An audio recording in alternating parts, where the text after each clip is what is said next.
Joel put down his fork and looked at her. "What?"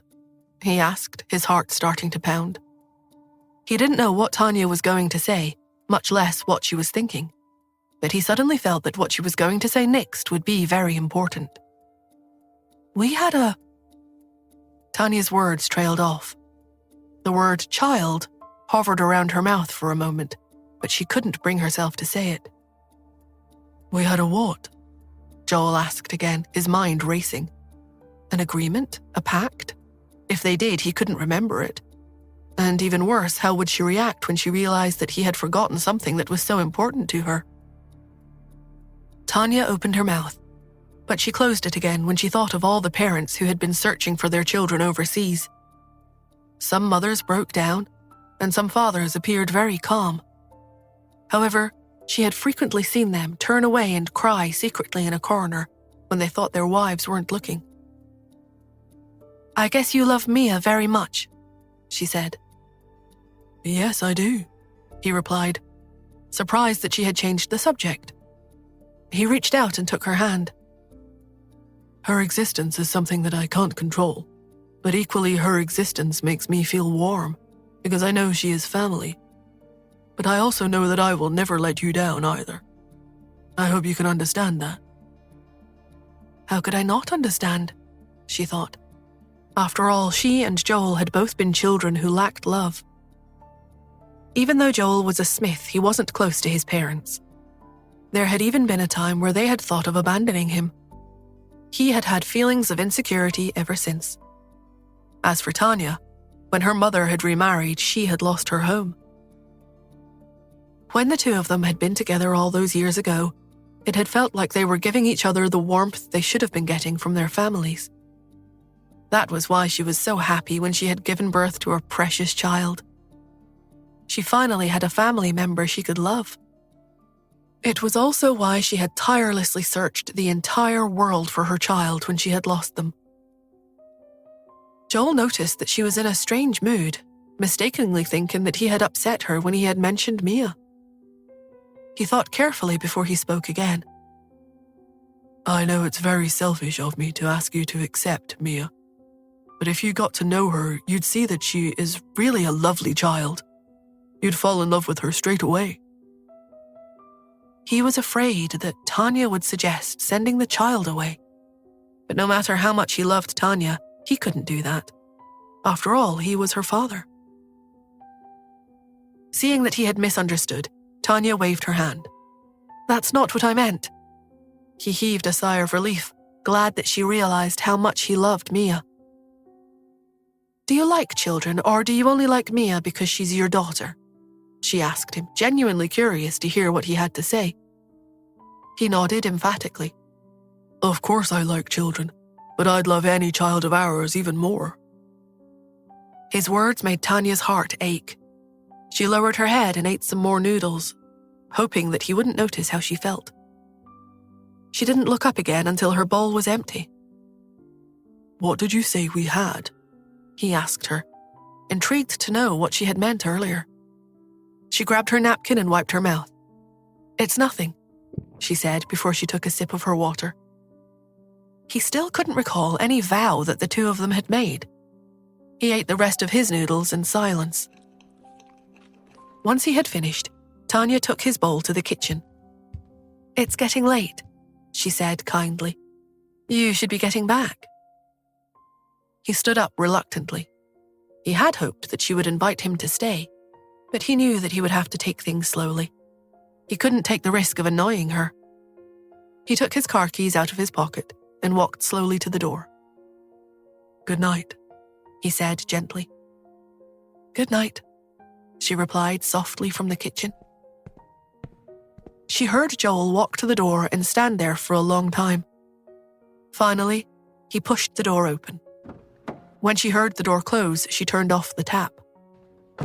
She stood in the kitchen for a long time before she returned to the front room. She looked at the chair that he had neatly put back under the table before he had left, something he had always done. She sighed heavily, went upstairs, and lay on the bed, quietly staring out the window at the night sky. She didn't know where in the world her child was. She didn't know if her child was hungry or if they had any clothes to wear. She didn't know how long she had been lying there thinking when her phone rang. The noise of it made her jump violently. She looked at the screen. It was Hillary. "Hello?" she said cautiously.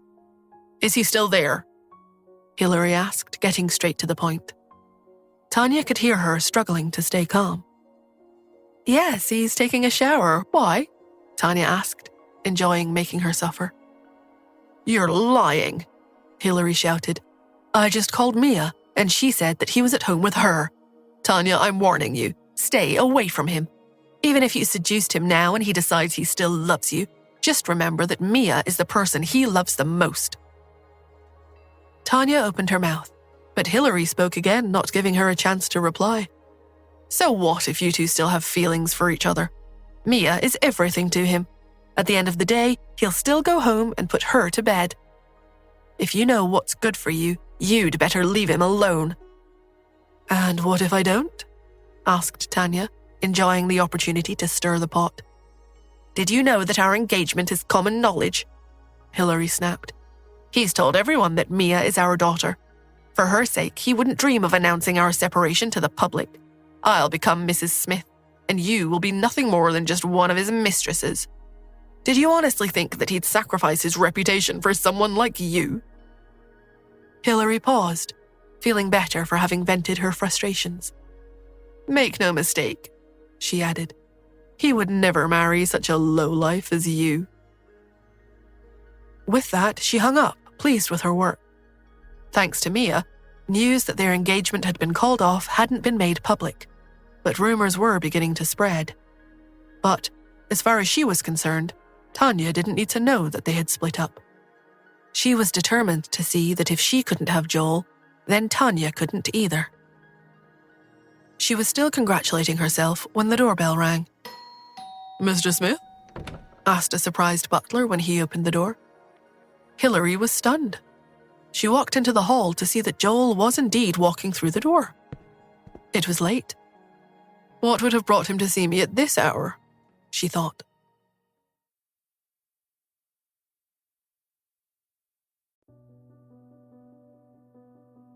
Tanya had told Hillary that Joel was with her, yet there he was, standing in front of her in her own home. Her heart sank. She walked toward him and took a deep breath before she spoke. "Joel, you're here," she said, forcing a smile. "Mom, Dad, Joel's here," she added, trying to sound as jolly as possible. "Yes, we can see that, dear," said her mother, who had also walked into the hall. Her father had followed her mother. "May I take your coat?" asked the butler. "Maybe I could get you something to drink." "No, thank you," he said to the butler, before he turned back to Hillary. He smiled at her, but she could see that his smile was forced. She could see the coldness in his eyes. She stood rooted to the spot, waiting to hear what he had to say. "I came to see you in person today, because it appears that you have been dishonest," he said in a businesslike tone. "It seems that now our engagement has been called off, you have started to show your true colors." "Pardon me?" asked Hillary's father, a look of complete shock on his face. "When did you break off the engagement?" Joel looked at him. "Didn't Hillary tell you?" he asked casually. Hillary hadn't mentioned a breakup at all. Mr. Jones looked at her. "Hillary, what's going on?" he asked. "Joel, has Hillary done something to make you angry?" asked Mrs. Jones, a look of genuine concern on her face. She had a reputation to maintain, and this wasn't going to do anything to help it. "Tell us and we'll sort it out. I'm sure we can make her change." Joel looked at Mrs. Jones. It unsettled him to know that she was also Tanya's mother. Many years earlier, Tanya's mother had remarried and given birth to Hillary.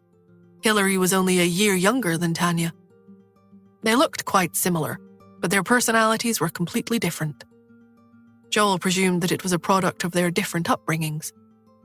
One daughter was considered baggage from a broken relationship, brought to live with a wealthy family. The other had been born into that same wealthy family and had been made welcome by all of her relatives. Hilary had looked down on Tanya for as long as she had been old enough to understand their differences. As for Tanya, her stubborn personality hadn't helped. Considered difficult by the entire family, she had been blamed for every argument she and Hilary ever had. Hilary had enjoyed watching Tanya suffer, and she had goaded her into more fights, just so that she could watch her being hit or reprimanded by their mother. Joel looked at Mrs. Jones coldly. "You deal with Hilary however you see fit," he said. "It's none of my business. I'm here purely to ensure that the terms of our breakup are adhered to." He pulled out a document from his pocket. "We both signed a document when we got engaged, saying that as soon as Mia turned 5, the engagement would be automatically broken off. Now that Mia is 5, the time has come." Mr. and Mrs. Jones were stunned. Mrs. Jones looked at Hilary in disbelief. "Hilary, you—" But she didn't get to finish her sentence. "Joel, I was wrong, and I know it. I didn't go looking for Tanya on purpose, but you've discarded me like an old shoe just because she's back in your life." "What? Tanya's back in your life?" Mrs. Jones shouted. It was almost too much for her to bear. "She's only doing it to spite Hilary," she added. "Enough," shouted Joel. He picked up a teacup on a nearby table and smashed it on the floor, the sound of the china shattering making everyone in the room jump involuntarily. Everyone looked at Joel in disbelief. Joel avoided Mrs. Jones' gaze. "I've already contacted my public relations department. They will announce that we have separated tomorrow." "Joel, is there any room for negotiation in this matter?" asked Mr. Jones, trying to make his voice sound reasonable. Joel looked at him and said firmly, "No." Mr. Jones sighed heavily. He looked at his wife, who had opened her mouth to protest, but he shook his head at her. She closed her mouth abruptly. Joel had to suppress an urge to laugh. She looked like a goldfish in a bowl. Mr. Jones tried again. "Joel, we understand that you don't love Hilary. We can't force you to marry her. But you must remember that Mia is her biological daughter, and you can't stop them from seeing each other." Hilary and Mrs. Jones looked at each other, a smile of triumph beginning to form on Mrs. Jones's face. For as long as Mia was still around, Hilary could interfere in Joel and Tanya's lives all she liked. As long as she could, Joel and Tanya could forget about living a quiet life. Hilary was thinking something similar. She began to form a plan whereby she would move into Joel's house if ever Mia took ill. She hoped one day she would get hurt, just so she could accuse Tanya of abusing her. Joel looked at her. He sensed that she was already scheming. "Of course I won't stop you from seeing each other," he said smoothly. "We'll arrange for her to visit you regularly while you're overseas." "While I'm overseas?" Hilary asked incredulously. "But I'm not going overseas." Joel was ready for her reply. "Once news of our split goes public, you'll be upset. You'll need a vacation. You'll go abroad and travel for 5 years. You'll refuse any financial assistance from me, telling the world that you're too proud to accept a payout. Once those 5 years are up, you can return home." Mr. Jones stepped in. "She won't accept any financial support?" he asked. "Then how is she going to afford to travel abroad for 5 years?" Joel looked at him. "If college students can afford to do it, then I'm sure Hilary could manage." "No," shouted Mrs. Jones. "Hilary has never slummed like that. She couldn't possibly go overseas." "Tanya managed," Joel said simply. He had done his homework. He knew that Tanya had traveled with no financial assistance other than from working part-time and fending for herself. He turned back to Hilary's father. "Our joint business ventures are going well, don't you think?" he said idly. Mr. Jones looked at him suspiciously, realizing that Joel was threatening him. If they didn't send Hilary away, the Smith family would terminate all cooperation with him. A termination of their business relationship would be disastrous for him. He relied on the backing of Joel and his family. He also suspected that any termination of their agreement would result in Joel telling every businessman in New York that he had offended the Smith family. He and his company would be history. As the scenario in his head grew worse, he made a decision. "I understand, Joel," he said sadly, a vision of a gang of heavies ransacking his house in his head. "I'll see to it that Hillary does as you suggest." Joel offered his hand. "I'm glad you understand," he said as Mr. Jones shook it. "In that case, I'll bid you goodbye." He turned and left, without giving Hillary so much as a backward glance. Hillary started to shake. 5 years, she thought desperately. Another 5 years. 5 years was the length of time that Tanya had been abroad. Joel was punishing her for treating Tanya the way she had. "Joel, I gave birth to Mia for you. How can you treat me like this?" she roared at his retreating back. Joel stopped in his tracks and turned to look at her. "If you hadn't given birth to Mia, do you honestly think that I would have given you the chance to go overseas?" Hillary's rage disappeared almost as quickly as it had appeared. She swallowed. Fear began to creep through her body. It turned out the only thing keeping her alive was Mia. Nora got out of the shower to find Pete standing in her bathroom, a serious look on his face. "Mummy," he said, "if we're going to the amusement park tomorrow, can we bring Mia too?" "Sure, why?" Nora asked as she toweled herself down. "I didn't know that it was Mia's birthday yesterday, and I didn't give her a gift. I thought we could take her out to play tomorrow."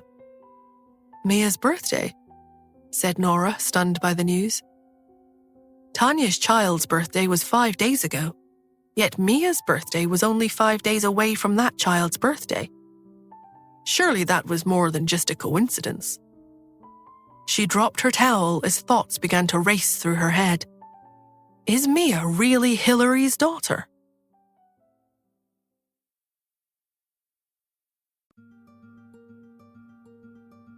Nora knew the precise date of Tanya's child's birthday. Every year on the same day, Tanya would bake a cake, put candles on it, and then cry inconsolably for hours. No matter where in the world Nora was, she would travel home to be by her side that day. The two of them would do nothing else for the rest of the day. Nora would sleep while Tanya would dance to the music that had been playing in the delivery room that day. Usually, when she woke up, Tanya would be covered in sweat, but she wouldn't feel tired. If she tried hard enough, she would eventually collapse. It was as if she wanted to escape the horror of not knowing where her child was. The more Nora thought about it, the more she became convinced that Mia was actually Tanya's daughter. For a start, both Tanya's child and Mia had the same father, Joel. Furthermore, they were only 5 days apart in age. "Mummy, can I, please?" Pete asked, his whining interrupting her thoughts. She looked at him and nodded. "All right, I'll ask your uncle when he comes back," she smiled. She would definitely ask Joel what he knew. With that, she yawned loudly and turned to walk back to bed. "It's already so late. Why isn't he back yet? I'll lie down and wait for him." Pete rolled his eyes. As he expected, within 5 minutes, he could hear the sound of his mother's breathing coming steadily from the bed. He looked at her and smiled. He walked to the bed and gently covered her with a blanket, before he crept out of the room. He went downstairs and sat on the sofa in the living room. He was still sitting there when Joel returned home. Joel looked at him. He was very obviously sleepy, but he appeared anxious too. His little head was nodding as he fought sleep. Joel looked at his watch. It was 11 o'clock in the evening. "What's wrong?" he asked. Pete opened his eyes and jumped up. "You're back," he said excitedly. "Tomorrow, when Dad and Mum take Cherry and me to the amusement park, can Mia come too, please?" he asked. He had been waiting all evening to ask him this most important question. Joel looked at the boy kindly and touched his head. "Sure," he said. Pete heaved a sigh of relief. Joel bent down and picked him up before carrying him upstairs. "Where's your mother?" he asked as they climbed the staircase. "She said that she was going to have a little lie down while she waited for you to come back," Pete replied. "She's still asleep." Joel didn't answer. He smiled fondly as he helped him change into his pajamas and brush his teeth, before giving him a goodnight kiss on the forehead. As he watched Pete close his bedroom door behind him, he couldn't help but think what a wonderful mother Nora was. She had managed to raise two such sensible and independent children. He returned to his room, brushed his own teeth, and lay on the bed. He took out his cell phone and opened Tanya's social media page. She was a very careful woman. Her profile picture was not a photograph of herself. It was a picture of a bunch of grapes. He stared at the picture for a long time, wondering what to say to her. He was still thinking when he noticed the word typing appeared underneath her name. He smiled, waiting expectantly to see what she had written. However, more than 10 minutes later, she still hadn't sent him anything. He couldn't wait any longer. He sent her a very quick message. "You okay?" "Yes." "I thought you were writing me a story," he wrote back to her. "Why?" "You've been typing for almost 20 minutes. You should have written a short story by now. Where is it?" There was a pause. "I wasn't sending you a message, you're mistaken. I accidentally opened your social media page while I was watching television." He could tell that she wasn't being honest, so he decided to change the subject to something less controversial. "What are you watching?" he wrote. She told him the name of a very well-known comedy, a show that she had always loved. "I'm watching a drama on a different channel," he wrote. She didn't reply. "But your show is good too," he added, as he remembered an argument they had had many years earlier while they were still in high school. He couldn't remember why they had been arguing. All he could remember was that her eyes had been red from crying. "Why do you have to disagree with me all the time?" she had yelled at him. "We are allowed to have different opinions. Stop making me so miserable whenever I have an idea that you don't like." They had argued regularly as teenagers, too young to deal with the feelings that they had for each other. They had learned the rules of being a couple as they went along. However, he had learned from those experiences. Now that he was a man, he was much more careful about everything he said. And not just to Tanya. A warm feeling flowed through his body as the memories came flooding back. He sent another message. "I missed you," it said simply. She didn't reply for a long time. He sent her another message. "Nora is taking Jerry and Pete to the amusement park to play tomorrow. Mia wants to go too. Do you want to come?" His pulse raced as he waited for a reply. "I'll think about it." He laughed. "How long do you need?" 2 minutes, came the reply. "All right," he wrote, looking at his watch. After precisely 2 minutes had passed, he picked up his phone again and typed, "I'm waiting." "Since you're begging me, I'll go," she typed. He laughed out loud. When Nora woke up the next morning, the sun was already high in the sky. She picked up her cell phone in a daze, trying to check the time, when a small cough made her jump involuntarily. She lifted her head off her pillow and saw 8 eyes staring back at her intently from her bedside. Mia and Tanya were on one side, both of them holding some clothes for her to wear. Cherry and Pete were on the other side, holding her hairbrush and purse. "What's going on?" she asked, trying to recall what they had planned to do that day. Her voice was hoarse.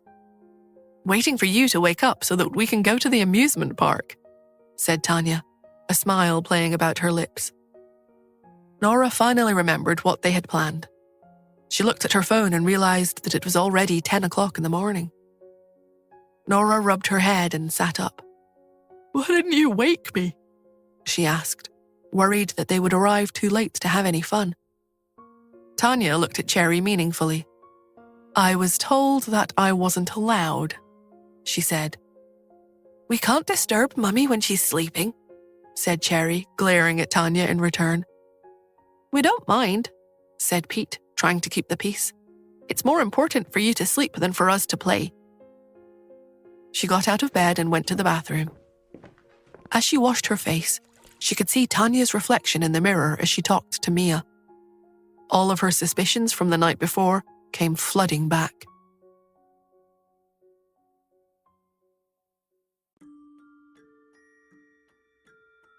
As Nora brushed her teeth, she kept looking at Mia and Tanya. The more she looked at them, the more alike they appeared. She knew that she needed to find out the truth.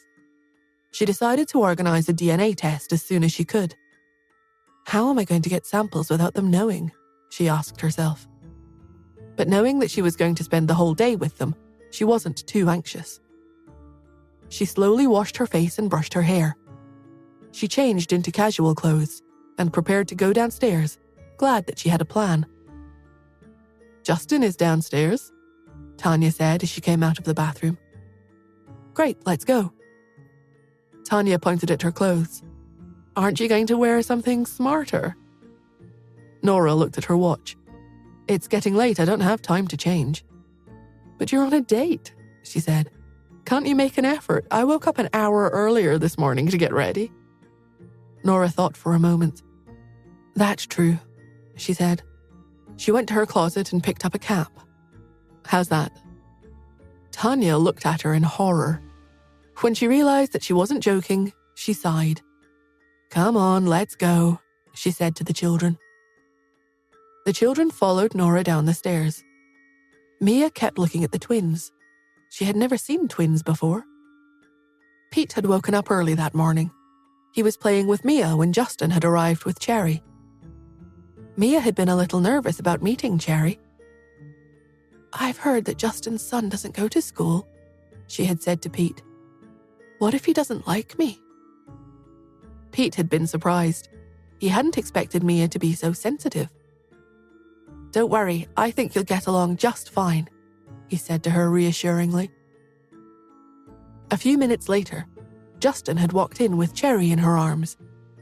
She was still wearing the mask and sunglasses that Justin had made her wear for the journey. As he put her down, Mia grabbed Pete's hand nervously. "What's the matter?" asked Cherry, taking off the mask and sunglasses. "Didn't you recognize me?" Mia had looked shocked. "Oh, you're twins," she said. She looked confused. "So Cherry, who looks like a boy, isn't actually Cherry? You're Cherry's brother?" "Yes," said Pete, extending his hand to her. "My name is Pete Hunt," he said seriously. "That's a nice name," said Mia, shaking his hand. "Yes, but his nickname is—" Cherry began, but Pete interrupted her. "Cherry's real name is Cheryl Smith," he said, glaring at Cherry. "I like that name too," said Mia, shaking Cherry's hand. "But what's the nickname you were talking about?" "Cherry Pit," said Cherry, smiling. "Daddy and Mummy call us that because we are their fruits." Mia looked at Pete. "So you're not Cherry, you're Pit?" she said, trying to straighten out the confusion in her mind. Pete glared at Cherry. He didn't like his nickname, and he was not happy that Cherry had told anyone. As Nora walked downstairs, she could see Joel and Justin sitting on the living room couch together. Two of the most powerful men in New York were sitting and chatting about plastic toys of all things. She stopped to listen. They hadn't noticed her. "Nora's probably still asleep," she heard Justin say. "She needs lots more than the rest of us," he explained. "She's my family," replied Joel. "There's no need to apologize. I was late getting ready too. And besides, Nora needs sleep because of a health issue. She's not lazy." There was a hint of coldness in his eyes as he spoke. "Yes," said Justin. "Her health deteriorated after she gave birth to the twins. If she's gone upstairs, she's probably trying to take a nap on your spare bed." He hadn't noticed that Joel wasn't smiling. He was implying that Nora was a guest in the Smith household, not a family member. Joel was getting increasingly annoyed with every one of Justin's words. He put his coffee mug down on the coffee table before he spoke again. If she's still asleep, it's because she's comfortable at home in her own bed, he said firmly. Being Ian's biological daughter, she is the only natural daughter he has. His words were dripping with malice as he set Justin straight. He looked at Justin to make sure that his message had been received. When he was sure that it had, he smiled. He didn't want the day spoiled. It's a good job that she's engaged to you. Ian would have chased away any lesser man. Justin sat quietly, digesting Joel's words. He had almost forgotten that the person in front of him would soon be family, and offending him would make his life very difficult indeed. He picked up his mug and took a sip of coffee. Joel watched him, happy that his message had got through. It was a rare moment of weakness for Justin. The two men were both heads of the two most prestigious families in New York. Neither of them completely trusted the other. Even though their two companies had worked together, they had never had cause to disagree before. Joel picked up his mug again and they sat quietly, drinking their coffee. Nora continued down the stairs, only this time she stamped her feet a little more loudly as she walked, so that they knew that she was there. "Were you waiting long?" she asked. "No," they said in unison, turning to look at her. "By the way, Joel," she said, "what's Mia's blood type?"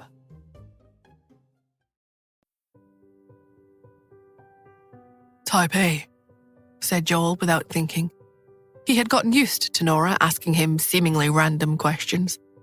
Nora tried to keep her expression as neutral as possible.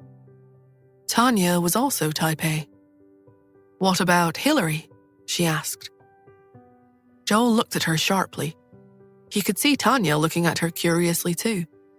"Type AB," he said suspiciously. "Okay, thanks," said Nora. She kept on walking, desperately hoping that no one had worked out what she was thinking. She knew that Joel's blood type was type O.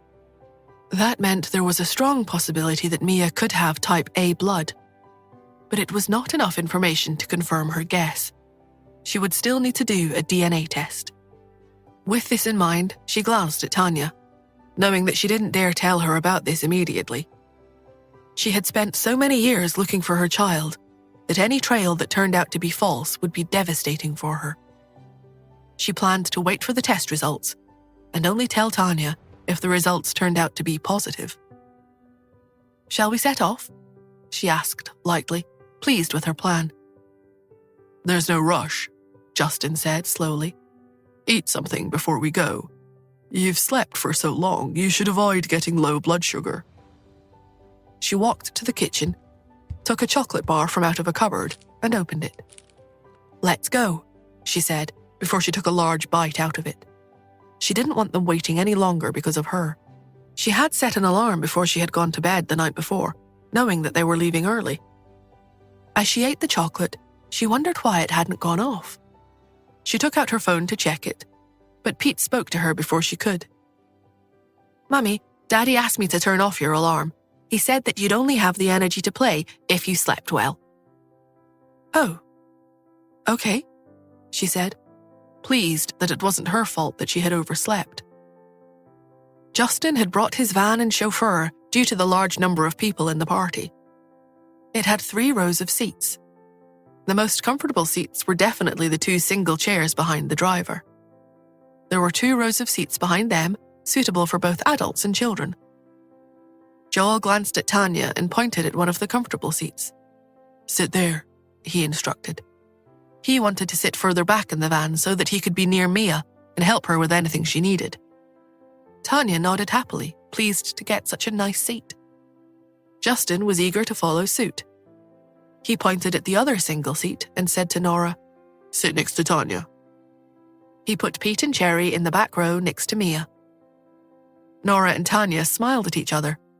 There they were in the best seats in the van, while 2 of the most powerful men in New York sat behind them in small seats next to the children. The driver smiled. It wasn't something he was used to seeing. Justin had only ever sat in a comfortable seat, leaving the rows behind him for his bodyguards and personal assistants. He figured that these women must be special if they were getting this kind of treatment.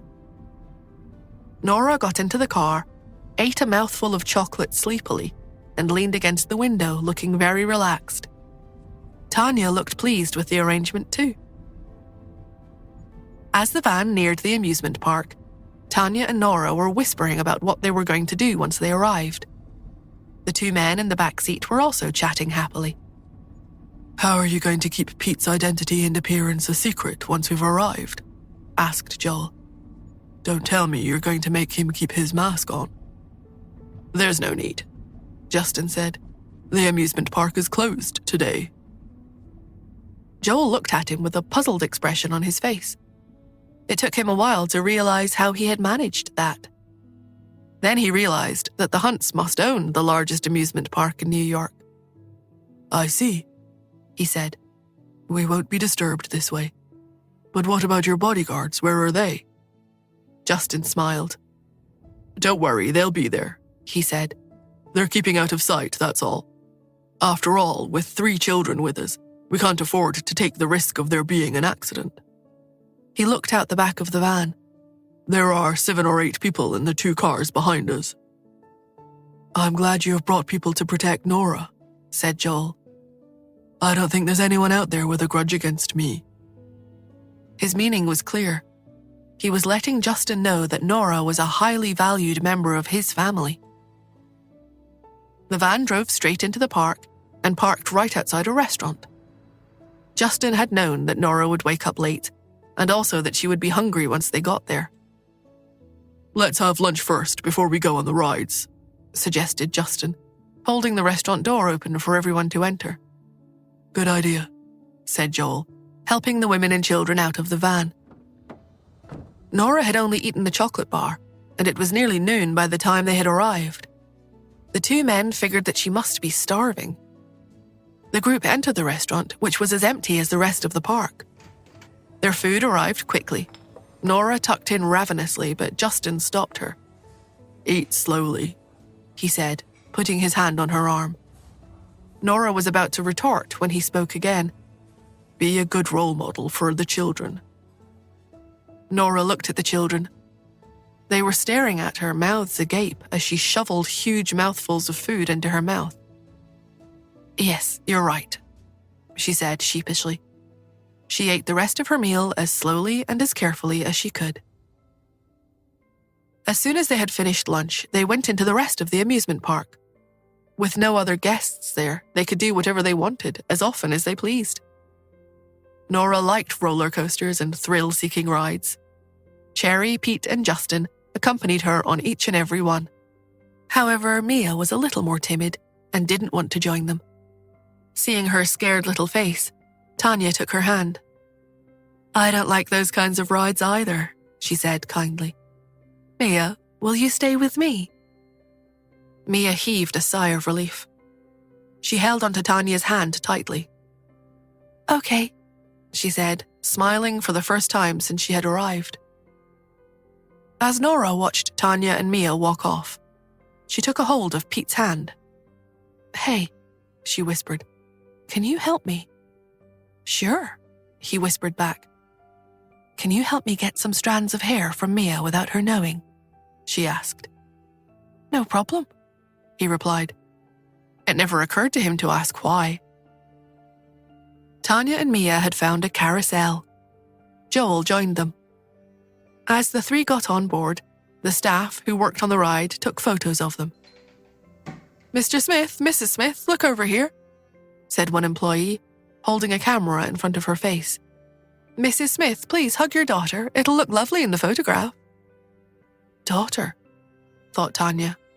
She shivered. She was about to explain when the employee looked through her camera lens and sighed, "Mrs. Smith, your daughter really looks like you."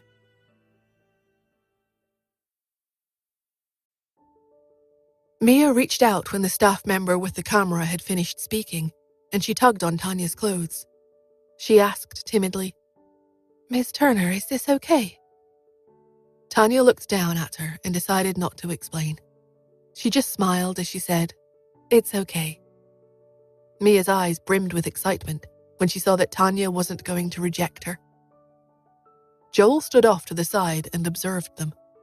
His eyes were calm, but his smile was warmer and more sincere than before. A flash went off as one of the staff took a photo of the three of them and then handed it to Tanya. In the picture, Tanya sat in the front of the carousel with Mia in her arms, while Joel sat in the back. They looked like an adorable family. The staff member thought so too. Mr. and Mrs. Smith, it's so nice to see such loving parents. Your daughter is very fortunate. Tanya smiled at him awkwardly and was about to explain their situation when Joel whisked out his wallet and handed the man a wad of cash. You're a smooth talker. Please feel free to say more nice things about us, he said with a wink. The staff member took the tip from Joel. It was a thick stack consisting of at least a few $100s. He was surprised and delighted. It's not that I'm a smooth talker, he said.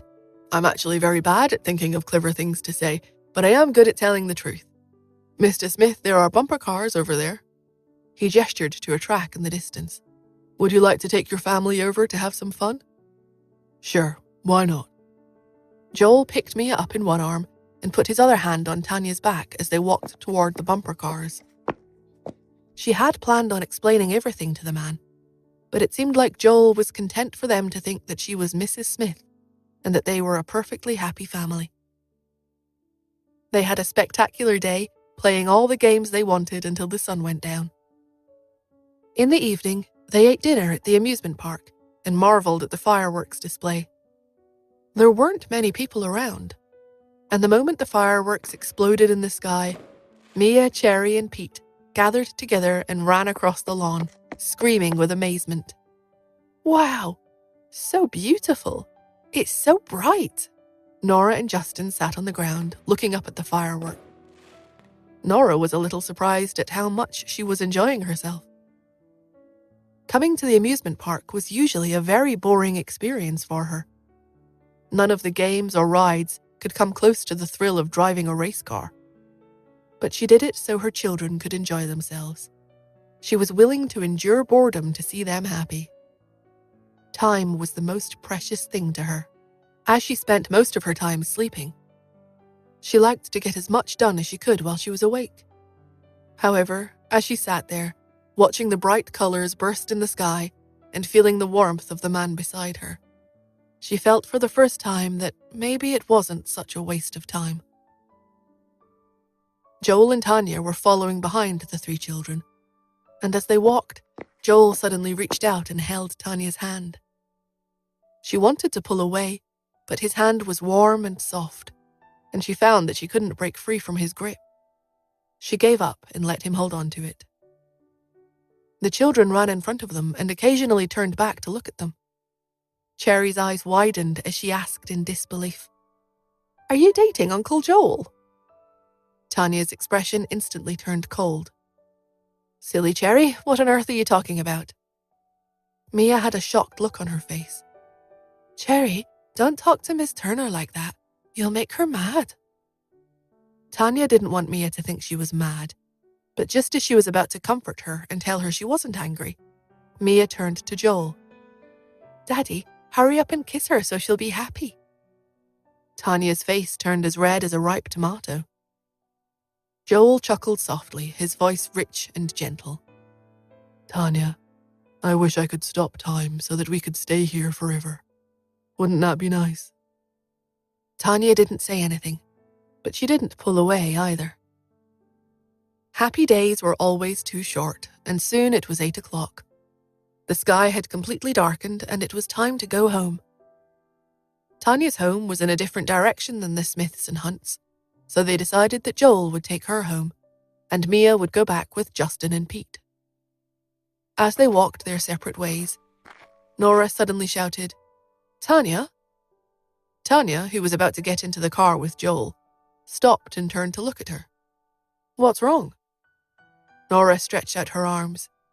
"Give me a hug." The corners of Tanya's lips twitched as she walked toward Nora. "It's not like I won't see you anymore. Why are you acting like I'm moving away or something?" Nora didn't care. She met Tanya halfway, put her arms around her neck, and then whispered teasingly in her ear, You might have to call me sister-in-law the next time we hug. Irritated, Tanya turned around to walk back toward Joel's car. But she had only taken one step when she felt a tug on the back of her head and she cried out. Nora said, "I'm so sorry, some of your hair got caught on my ring." Tanya rolled her eyes.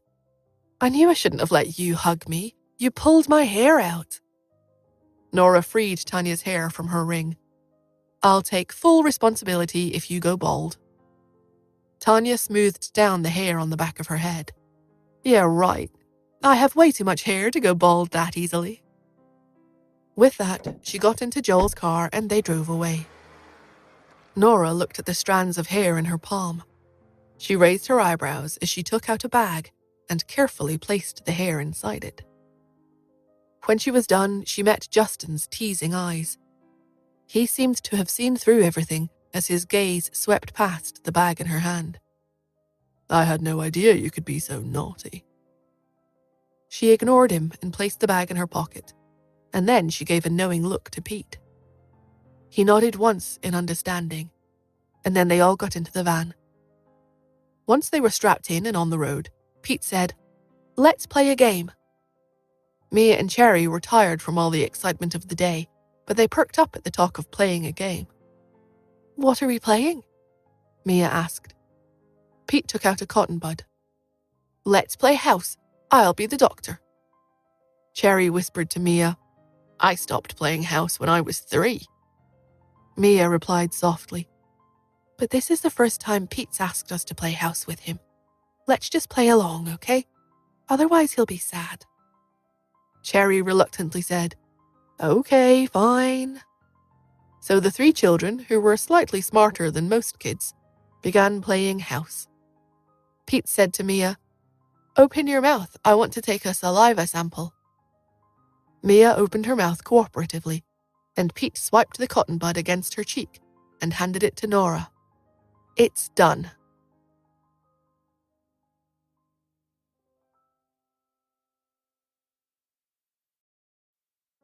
Nora nonchalantly took the cotton swab from him, placed it in a small plastic bag, and put the bag into her pocket beside the one that held Tanya's hair. Mia was completely oblivious to the maneuver, fully engrossed in pretending to be a patient. After the DNA sample was successfully retrieved, Cherry, in an attempt to play along with Pete's game, said, "It's my turn now, Pete." He glanced at Cherry disdainfully. "Don't you find this game very childish? I don't want to play it anymore. Unless you really want to, I guess I'll play along." Her brother's sudden change of heart confused Cherry, but she didn't argue. She just sat back in her seat and pulled out her phone. "Never mind," she said. "The games on my phone are more fun anyway." While the children were talking, Justin seemed to have realized what Nora was doing. He leaned toward her as he whispered, "Do you think Mia might be Tanya's daughter?" She nodded. Tanya gave birth to a baby 5 years ago, but she lost the child. Something clicked in Justin's mind. "Do you need me to look into it for you?" Nora thought for a moment before she answered, "All right." She didn't think she had the resources to figure it out on her own. Besides, it wasn't really her forte.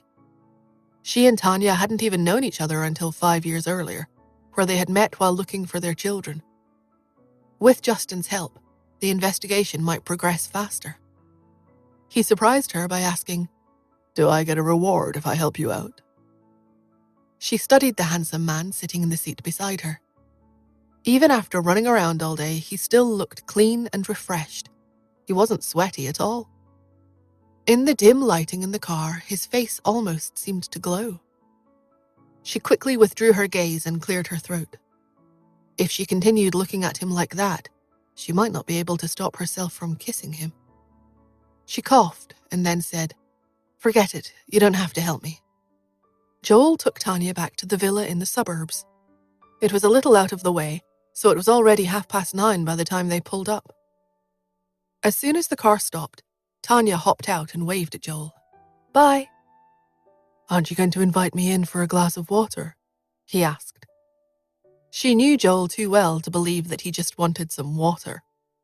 Asking for a drink was just an excuse to come inside. She pulled a bottle of mineral water out of her purse and handed it to him. Joel wasn't going to be deterred. "Thank you. Actually, can I use the bathroom before I go?" She couldn't think of a way to refuse him. It would seem cruel if she made him hold his bladder on the long drive back to his house. "Fine," she said. "You can come in." Joel got out of the car and casually followed her into the house as she complained, "I saw you go to the bathroom before we left the amusement park." Without batting an eyelid, he replied, "Yeah, I guess I have a small bladder." He didn't go to the bathroom after he entered the villa. Instead, he took her hand, walked over to the sofa, and sat down. Before she could say anything, he pulled her down beside him. She had already realized what he was intending to do the moment he grabbed her. They were so close that she could feel his breath on her face, and she was so nervous that her throat went dry. "What are you doing?" she asked innocently. "I've held myself back all day long," he said. Tanya didn't know how to respond. Joel continued, "I've been wanting to kiss you since I saw you this morning." Her cheeks glowed bright red. He pressed his forehead against hers as he whispered, "Tanya, will you marry me?" She was about to reply, but he kept speaking. "Would you be willing to be Mia's mum?" Her expression froze, and she couldn't decipher the feelings rushing through her. Can I be Mia's mum? She wondered. Her child was still missing, yet here she was enjoying bliss and happiness. She wasn't worthy of it. The thought made her push Joel away. All her shyness disappeared, and she looked at him with panic in her eyes. "I need to give it some thought. Right now, I need you to leave." Any romantic tension that had been building between them dissipated, and Joel knew that it was because he had been too impatient. Even if he wanted Tanya to accept Mia, he had to persuade her bit by bit. He shouldn't have jumped straight into a proposal. After all, asking someone to be their child's stepmother was a big deal. He couldn't help but be disappointed, though. After spending the day together, he'd thought that Tanya was growing fond of Mia. That was why he had brought it up. But he wanted to respect her boundaries, so he stood up, neatened his clothes, and walked out of the house. Tanya watched him walk away, wanting to explain that it wasn't because she disliked Mia. It was just that she felt that she wasn't worthy of being happy. She couldn't bring herself to say it, so she let him leave as she sat there alone. Justin took the rest of the group back to the Smiths' manor, but Cherry was reluctant to part with Nora. Although Nora was always disciplining her, unlike her father who spoiled her and let her do whatever she wanted, Cherry still missed her mum. But she was sensible, and she knew that her brother needed her mum more because he hadn't recovered from his illness yet. So no matter how much she missed her, she had to go with her father. Cherry hugged Nora's leg as she said, "Mummy, I'll miss you." Seeing how clingy her daughter was being, Nora squatted down and gave her a kiss on her forehead. "You can come over whenever you want to see me." Cherry beamed at her mother's response and then walked over to Justin. He reached his arms out toward Nora and suggested, "How about a goodnight hug for the two of us?" She rolled her eyes at him. She wanted to refuse, but when she met his soulful, deep eyes, the words at the tip of her tongue did a U-turn. She resigned herself and stepped forward to give him a hug. He put his arms around her shoulders and hugged her tight, as if he wanted to embed her into himself. His low voice rang out beside her ear. "Good night." She pushed him away without saying anything, and he took Cherry back to his car. Once they were gone, Nora finally whispered, "Good night." She held Pete's hand on one side and Mia's on the other, and led them into the living room. Mia's nanny was waiting for her there. When she saw her, she took her hand and led her upstairs to clean her up and tuck her into bed. Nora took Pete upstairs as well. As soon as she reached the second floor, the door to the guest room Lily was staying in opened. Lily was wearing pajamas and looked like she had just finished taking a shower. She dried her hair with a towel as she said, "You're back. Nora asked. Are you done with work? Yeah. Lily had been busy ever since she had returned to the States. She hadn't even made it back to the manor for quite a few days, but she had finally finished her work that day and was getting ready to have a nice, relaxing night. Unexpectedly, Nora pulled out 2 familiar-looking bags from her pocket and held them out to her. Lily grimaced as she said, "This is exploitation, you know that, right?" Nora coughed. Even she knew that she was expecting a lot, so she made Lily an offer. How does a 20% pay increase sound? She already paid Lily a very high salary. A 20% raise would take her pay up to $150,000 a year. Lily immediately beamed at her and took the bags from her hands. I think I can be persuaded. What are you checking for? Nora yawned. A mother-daughter relationship. Lily looked at Nora in surprise. You found yourself another mum? Nora just blinked at her in silence. Lily realized that it had been a stupid question. She glanced down at Pete and then asked, You have another daughter? Did you have triplets instead of twins? Nora shook her head. Just run the tests, please. Will do. I'll get changed and get to work. I'll let you know the results tomorrow morning.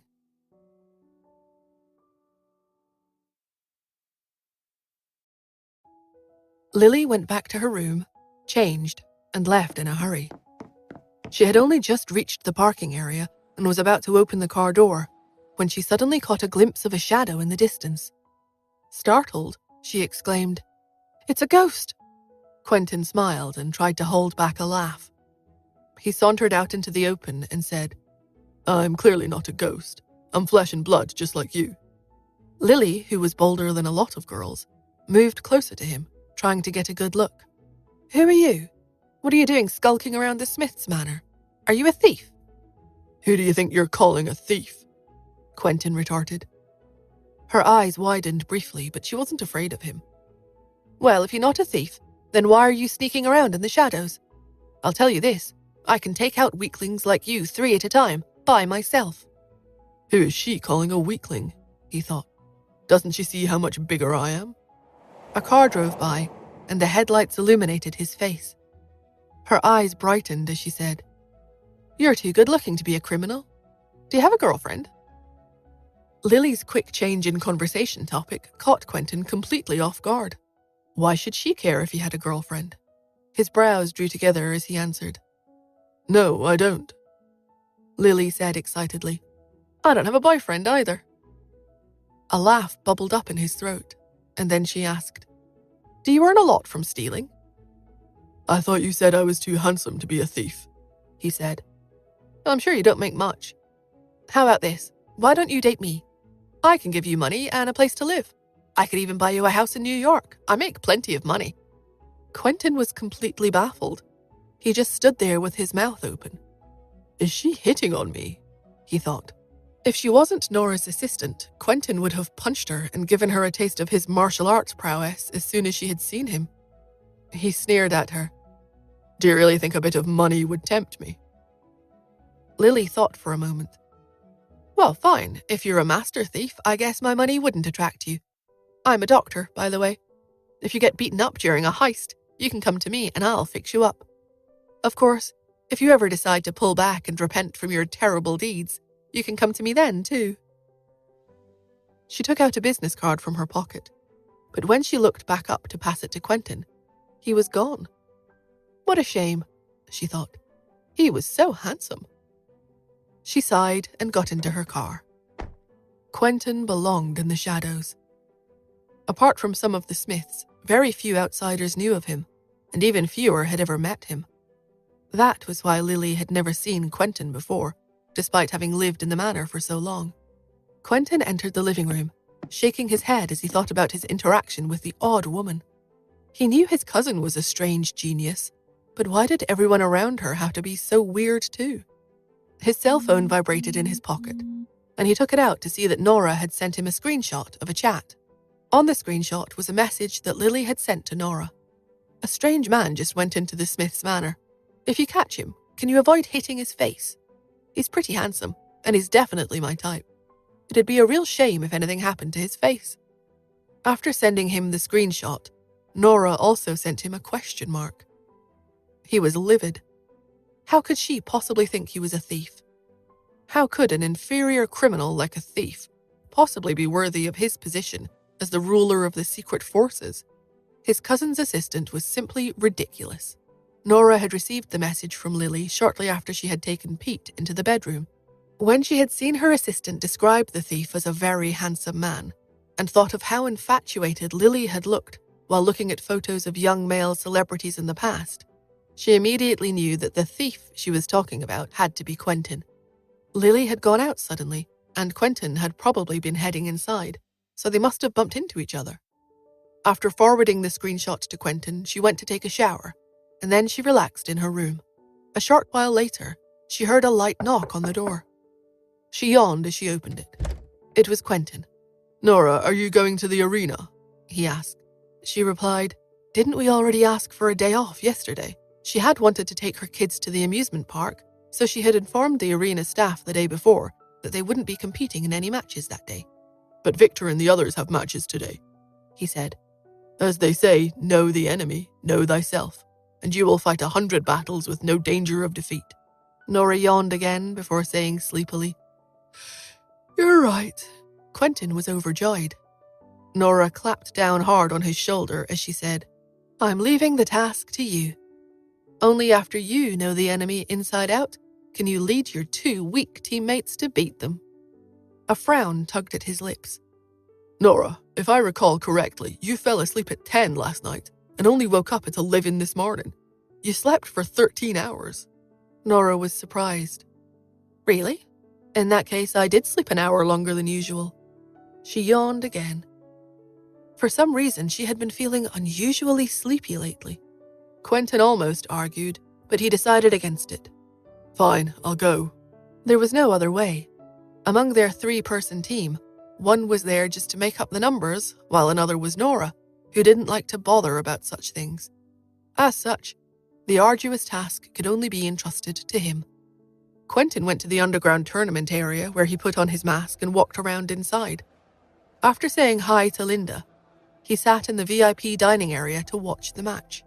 There were 3 people on Victor's team, and they were already challenging Class E teams for that night. They had defeated their opponents in just 10 minutes. The MC kept silent for a moment before he finally announced, with displeasure, "Team America are incompetent, wins." None of the spectators applauded or cheered. Victor and his teammates stood in the ring and shouted arrogantly, "Is there no team that can fight in this country?" The people at the bottom of the ring began shouting at Victor and his teammates. "What are you being so arrogant about? You'll be up against Team 3rd in the world tomorrow. Victor, have you already forgotten how competitor 028 sent you flying with a kick?" The 2 powerful teams had shone the brightest in the tournament that year. Even though they looked equally matched, everyone had placed their hopes on Team 3rd in the world. With the audience calling out his team's name, Quentin suddenly stood up in the crowd, a sharp look in his eyes as he stared at the stage. Then he pointed his middle finger at Victor and the other 2 in the ring. Quentin's action was full of contempt, and it excited everyone in the arena. They all jumped to their feet and pointed their middle fingers at the ring. The audience members came from all walks of life, but all of them were part of the working society. Some of them were fathers and some were mothers. All their youthful passions had long been erased from society. It was so difficult to even hold the tournament itself, and based on how Nora had defeated all her opponents with just a single move at the very start, no one could easily see that the contestants in the tournament didn't have any real substance or skill. No one wanted to practice and train hard from a young age just for the sake of competing in a tournament. That was why the Quinn School and the Irvin School of Martial Arts had such high status in the Martial Arts League. They were the only 2 schools with financial support. Not only did they not charge any tuition fees for practicing martial arts, but they even provided financial subsidies and wages to support the students and give them confidence in their training. Their senior students had become like gods to the people who attended the schools. Everyone's thirst for blood was aroused. It was as if they had returned to the days where they were still young and cocky. The crowd fixed their eyes on the ring. All their indignation and humiliation at being insulted was gone, and only confidence and passion remained. They firmly believed that their martial arts teams would beat the Benevolence Hall team. When Victor and the other two saw the crowd's reaction, their eyes darkened. However, they seemed to have lost their momentum, and they left the ring pathetically. "Get out of the ring, you traitors. You don't belong here. Team third in the world will teach you how to behave." Amidst everyone's shouts, Quentin looked at Victor and the other two men, and his expression turned serious. Based on his observations of the match, he realized that Victor and his teammates had become even stronger. Given how strong they were, unless Irvin's senior student joined their team, they might not be able to win. With that in mind, he sent a text message to Nora. "Victor and his teammates have become stronger again. I think we should join up with Irvin's senior student." Before she could respond, he sent another text. "They're so arrogant, we have to kick their asses tomorrow night." Now that things had died down around him, he prepared to go home. As he stood up to leave, his phone vibrated. He expected a response from Nora, but when he read the message, it said, "Someone is investigating Nora again." The message was from someone in the Smiths' secret forces. Quentin's participation in the tournament was his own private business, so he hadn't brought them with him.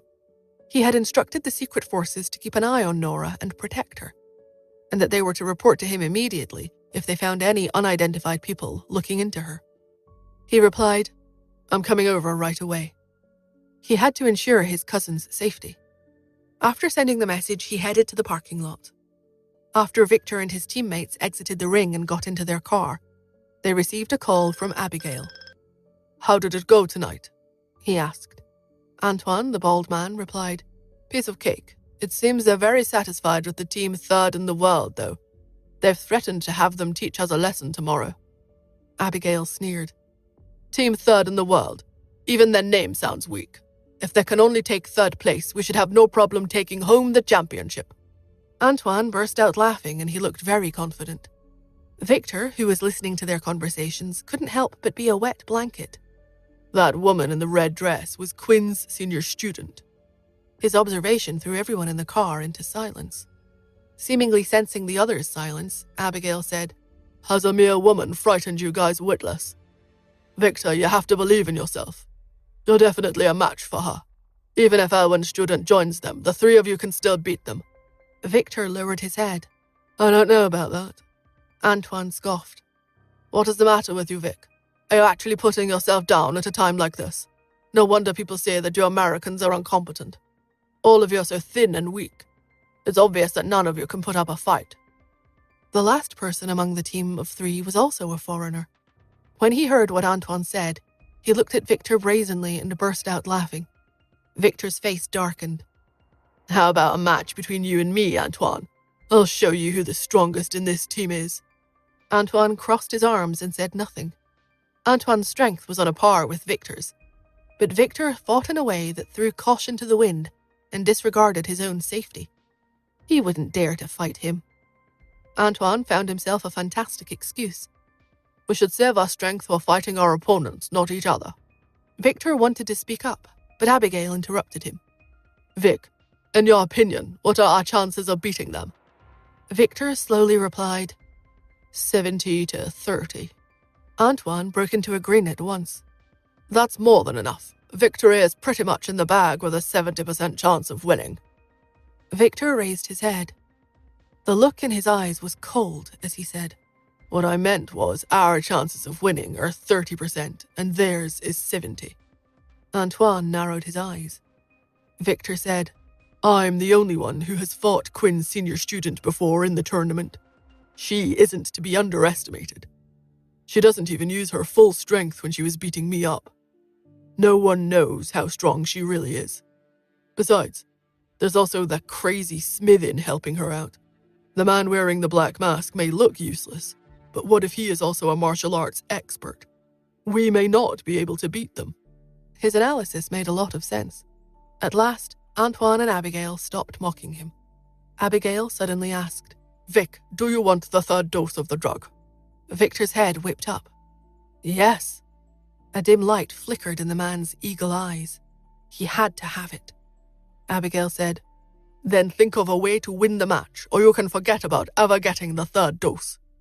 Victor clenched his fists.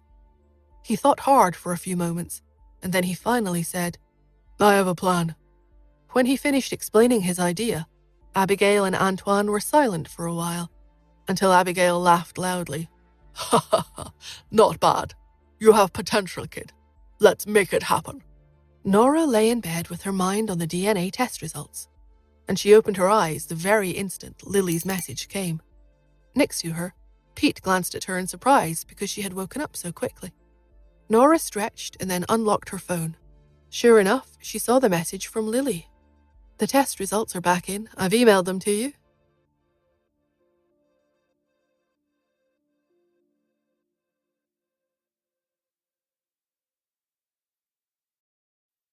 Lily was very fast and efficient. Nora was about to open her email when she was surprised by violent knocking coming from the door. Pete slipped out of bed and ran over to open the door. It was Joel. A puzzled Pete asked, What's the matter, Uncle Joel? Joel was aware that Nora was always tired and needed 12 hours of sleep every day. She wasn't sure why he would disturb her rest so early in the morning. He asked, Is your mummy awake? Can you wake her up? I have something very important to talk to her about. Nora, who recognized the urgency in Joel's voice, walked over quickly. What's wrong? Joel frowned when he saw her. Quentin is missing. Did you ask him to do anything for you? Nora's heart sank. That was why he was there so early. Something had happened to Quentin. A grave look came over her as she said, I didn't, but he went to the tournament arena last night. She picked up her cell phone and saw the 2 messages that Quentin had sent her shortly after 11 o'clock the previous night. She didn't see anything in them that gave her a clue about where he might have gone. She frowned. Could he be resting somewhere? No, Joel said with certainty. Quentin's identity is carefully guarded, and there aren't many people who know of his existence.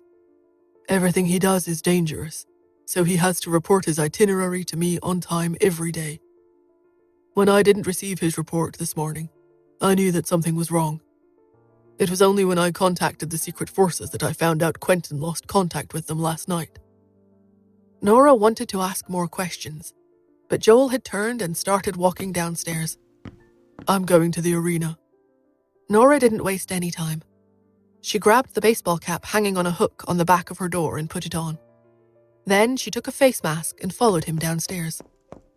A man was standing at the bottom of the stairs. He looked relatively young, but he had an anxious look on his face.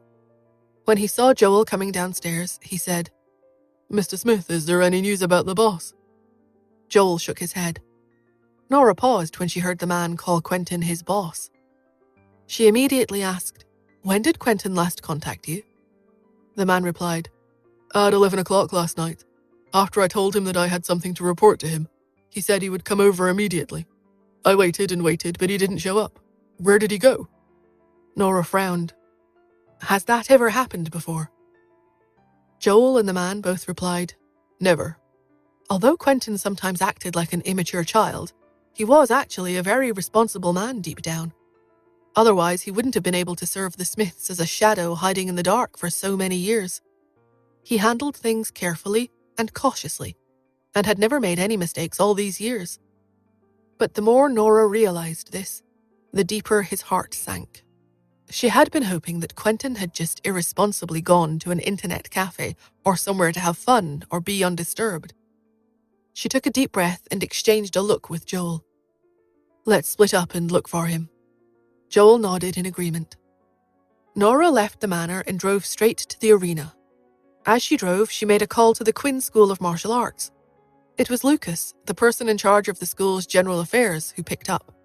He said, I don't think you've ever called here this early. What a rare.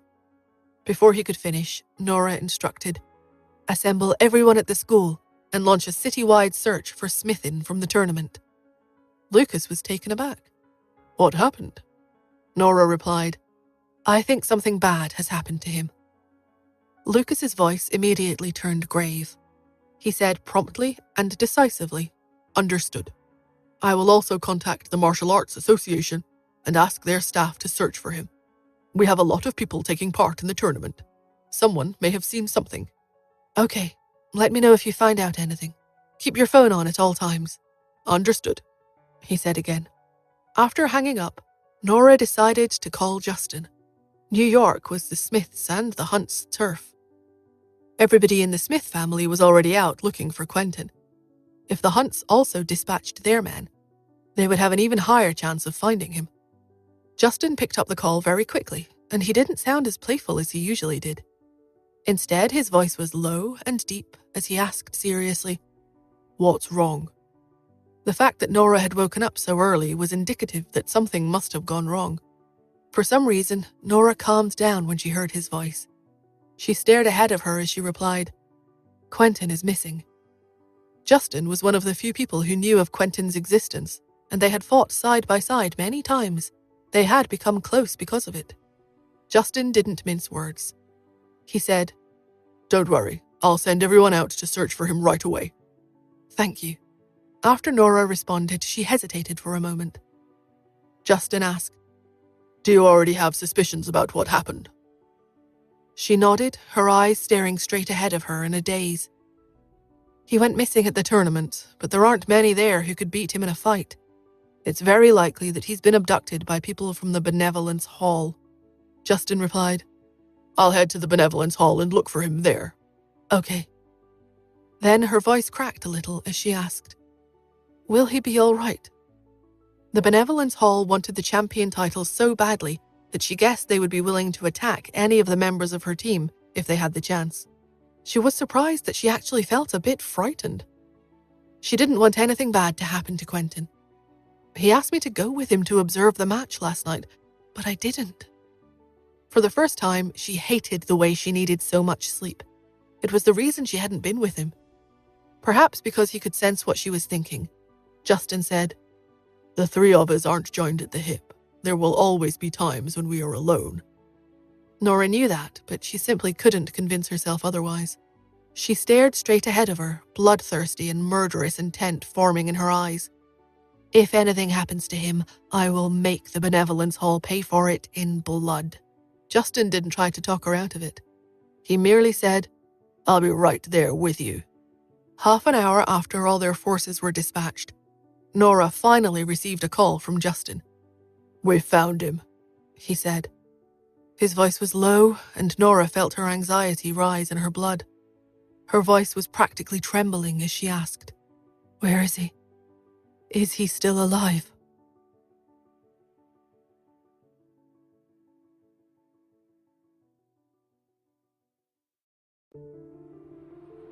The tires screeched. Nora drove the Jeep like a sports car and rushed to the Hunt Corporation's finest hospital. When she arrived, she ran to the VIP waiting room for the emergency room. Quentin had been placed on a stretcher and carried into the triage area. Although only 25 years old, his pale complexion made him look younger. His eyes were closed and covered in crusted blood. His breathing was shallow. His chest hardly moved. His arms hung awkwardly by his side, and his legs looked misshaped. It was apparent that someone had broken his bones. Nora took a moment to catch her breath. She slowly walked to Quentin's side. Justin repeated what he had said on the phone. "He's still alive." Nora looked at Quentin lying motionless on the bed. She knew that most of the bones in his limbs were broken. The bloodstains on his chest indicated broken ribs. Still looking at Quentin, Nora asked Joel, "Who did it?" He could see the anger on her face. "We don't have any evidence," he replied. The perpetrator would have planned the attack meticulously. There would be no evidence. They both knew full well who had done it. Abigail. Nora clenched and unclenched her hands over and over again. Joel, his eyes filled with anger, stared at Quentin. "I will avenge you, my friend," he thought. Unlike Justin, who had numerous bodyguards to protect him, Joel put his faith in one person, Quentin. He had enormous respect for his young family member. Knowing Quentin had his back, Joel had never worried about his future. In fact, Joel and Justin always needed protection. As heads of the two most prominent families in New York, they enjoyed the associated power and status. However, they had also made many enemies over the years and were always in danger of being attacked. There were people out there who wanted the pair of them dead. Joel turned to look at Nora and said, "Save him first. We'll talk later." "I'll do my best." Quentin's injuries were so complicated that the surgeons could not operate. It was down to Nora to save his life. She closed her eyes. Stay calm, she repeatedly told herself. Her hands, which had been shaking with anger, slowly steadied, and her breathing had calmed. After a few minutes, she opened her eyes and said to Joel, "Tell my medical team to meet me at the operating theater immediately." Joel nodded. Nora entered the operating theater. Quentin had already been taken in and prepped for surgery. She looked at him. "What a mess. It seems like nearly every bone in your body has been broken," she thought. Nora had to repair his shattered bones, and she also had to deal with blood that had collected in his lungs. On top of all that, she was worried he might also have other forms of internal bleeding. Lily entered the operating theater and saw that Nora had commenced surgery. The ECG monitor emitted warning beeps only a few minutes into the operation. "His heart rate is dropping quickly," a nurse said. The medical team knew CPR wasn't an option, as the pressure on Quentin's chest would cause even more damage. Lily looked on in despair. She had never seen a patient with so many injuries. He needs a miracle, she thought. Nora looked at Lily. "Quickly, get the cardiotronic drug." Nora had developed the drug, which was different from the ones commonly used. Lily grabbed a bottle and injected the contents into one of the IV drip bags. Almost immediately, Quentin's heartbeat started to rise and then stabilized. Nora carried on with the surgery. Quentin almost died 5 times as Nora operated. Each time, she brought him back from the brink of death. She made incision after incision and lost count of how many wounds she had stitched closed. Broken bones were repaired using titanium plates and pins. During all of this, Quentin received blood transfusions one after another. Lily later calculated how much had been transfused. It amounted to 20 pints. The operation lasted from 9 in the morning to 10:30 at night, and in the end, Nora had saved Quentin's life, but he was not out of danger. He was taken to the ICU, where his condition would be continuously monitored. Nora, meanwhile, staggered from the operating theater. Sweat ran down her body, soaking her surgical gown and shoes. The moment she came out, Joel rushed over and put his arms around her. He sat her on a bench in the corridor, then handed her some chocolate and a bottle of water. She took off her gloves, devoured the chocolate, and gulped down the drink. She had given everything and was totally spent. Joel ordered his men to surround Benevolence Hall, not knowing that Abigail had called the police who were now guarding it. Unless the Smiths could provide evidence, there wasn't anything they could do. Joel seethed with anger. He's run to the police for protection, the coward. Justin was standing next to Joel and was deep in thought. When Nora had originally asked him if Quentin would die, he had replied, "I don't know. Breaking his legs would have been enough to get him out of the way and win the tournament. They know that if he dies, there will be a fight to the death, and even they wouldn't want that." Benevolence Hall was fully aware of the Smiths' power and knew it would be stupid to fight the family head-on in New York.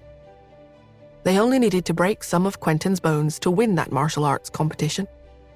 Justin was right, but there was more to it than that. Nora looked at them and said, "I know what's going on. A few minutes after I'd finished operating, Quentin woke up for a moment and managed to say a few words to me.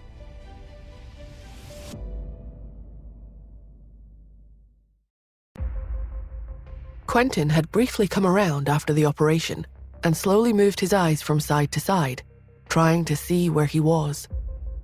He saw Nora standing next to him, and he opened his mouth and tried to say something to her. The words wouldn't come out. He had tried again. This time, Nora had been able to hear his barely audible voice. He had said, "Nora, they interrogated me about who the senior student is, but I didn't say anything." Nora believed him. During the interrogation, someone had taken a tight hold of one of Quentin's fingers. "Who's Quinn's senior student? If you don't tell me, I'll break it." Quentin smirked. "It's your grandmother." There was a loud crack as his finger was broken. The torture continued for hours, but Quentin wouldn't reveal who the senior student was. Nora closed her eyes and tried to imagine the pain Quentin had gone through to sustain such terrible injuries. She shook her head and sighed. Her eyes opened. There was one thing on her mind: revenge. A staff member of the martial arts tournament waited anxiously at the door in the underground arena and craned his neck to look around. For some reason, no one from Team Third in the World had shown up. At the team's request, the competition had been moved back an hour, and then another hour after that, and still, none of the team had yet to show up.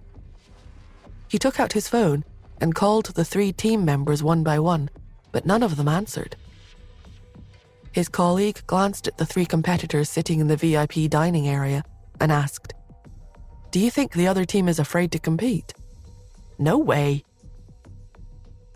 In the VIP dining area, the 3 members of the Benevolence Hall team sat smugly.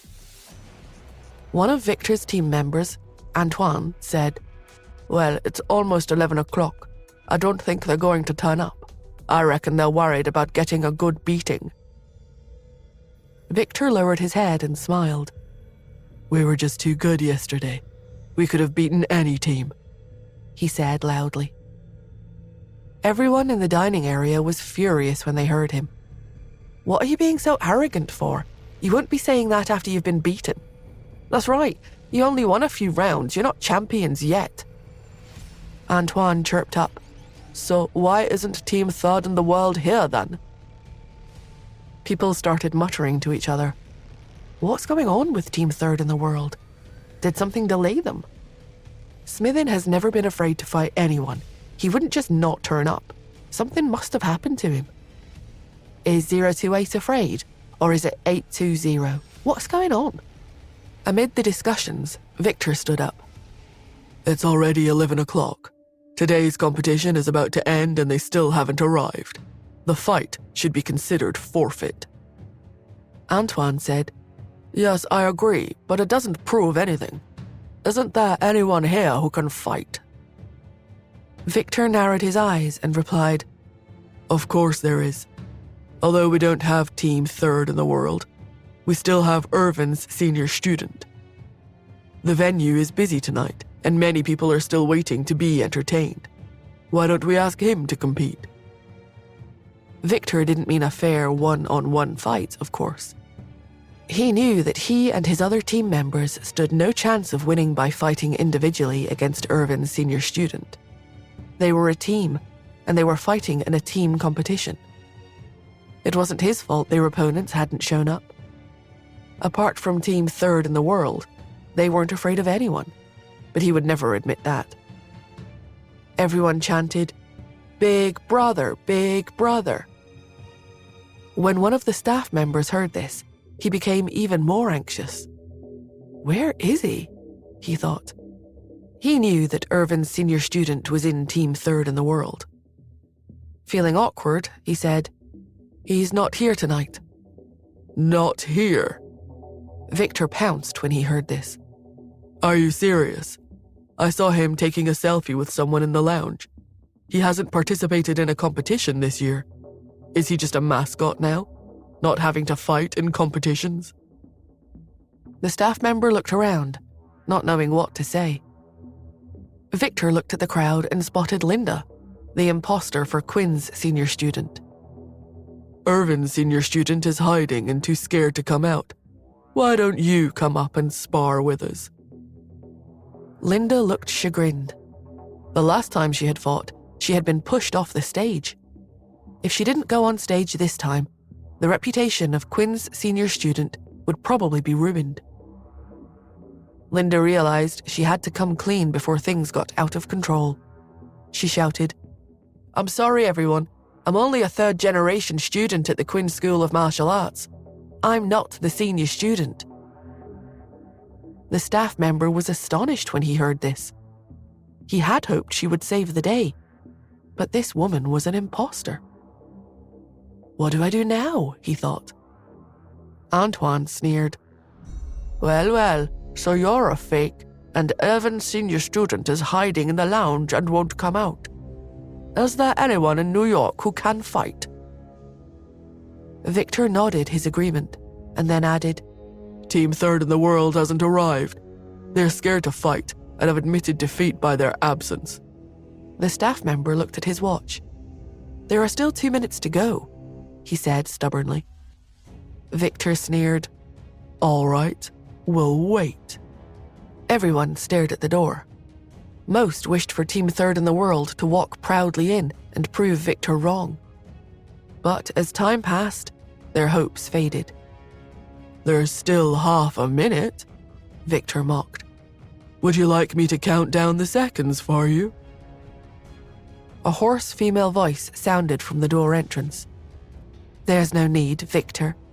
I'm here. Everyone turned their heads and saw a slender girl dressed in red.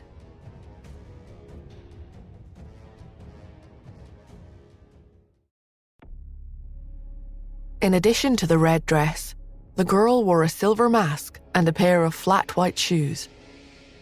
She walked slowly along, almost solemnly, as if dragging something behind her. Everyone heaved a sigh of relief when they saw her. 028, you're finally here. The staff member looked behind her anxiously to see if anyone was following her, but he saw no one. Where's Smithin and competitor 820? Only then did the others realize she was on her own. There was no sign of her team members. Nora lowered her gaze. She thought of Quentin's broken body that she had put back together in the operating theater. There was a sound of footsteps. Justin, wearing a black mask and suit, confidently walked in. When he saw Nora, he smiled and winked at her. 820 has arrived too, someone shouted. But where's the other one? With only 2 of them, they had little chance of beating Victor's team. Victor knew the truth. Sarcastically, he said, Quinn's senior student, I'm afraid Smithin won't be able to fight tonight. Quinn's senior student. The crowd erupted and applauded loudly. As it died down, whispered conversations could be heard. There was a look of disbelief on many of the faces. Is she really Quinn's senior student? Wow, it all makes sense now. No wonder 028 defeated so many opponents with just 1 punch. She's actually the senior student. The crowd began chanting her name. It made no difference that she was wearing a mask. Victor had revealed her identity. Initially, the reason for Quentin's absence was based purely on speculation, and there wasn't any evidence to prove that Benevolence Hall was responsible. Victor's words were as good as an admission. She lowered her gaze and slowly walked toward the ring. Each step seemed labored, as if her legs had been weighted down. In the short time Quentin had been awake after the surgery, he had said 2 things to her. Nora, they asked me who you were, but I didn't say, he had said.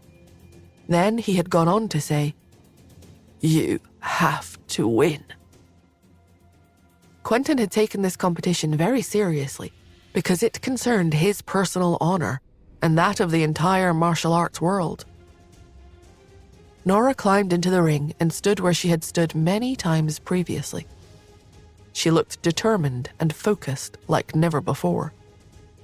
She knew she had to win, not only for herself, but also to avenge Quentin. Victor had taken great delight in revealing her martial arts identity to the crowd. He couldn't wait to fight her. But that wasn't enough for him. He shouted, "Now that Quinn Senior Student is already in the fighting ring, it's time for Irvin Senior Student to join her. Come out wherever you are. We're all waiting for you." Some of the crowd laughed at Victor's sarcasm. Or is Irvin's student running scared and afraid to fight? The crowd looked toward the lounge. Someone shouted, "You have to help, Smithin isn't here. Come out and fight. Make up the numbers for third in the world. It's time to protect the honor of martial arts." The crowd chanted for Irvin's Senior Student again and again. The atmosphere in the arena was electric, but the lounge door remained closed.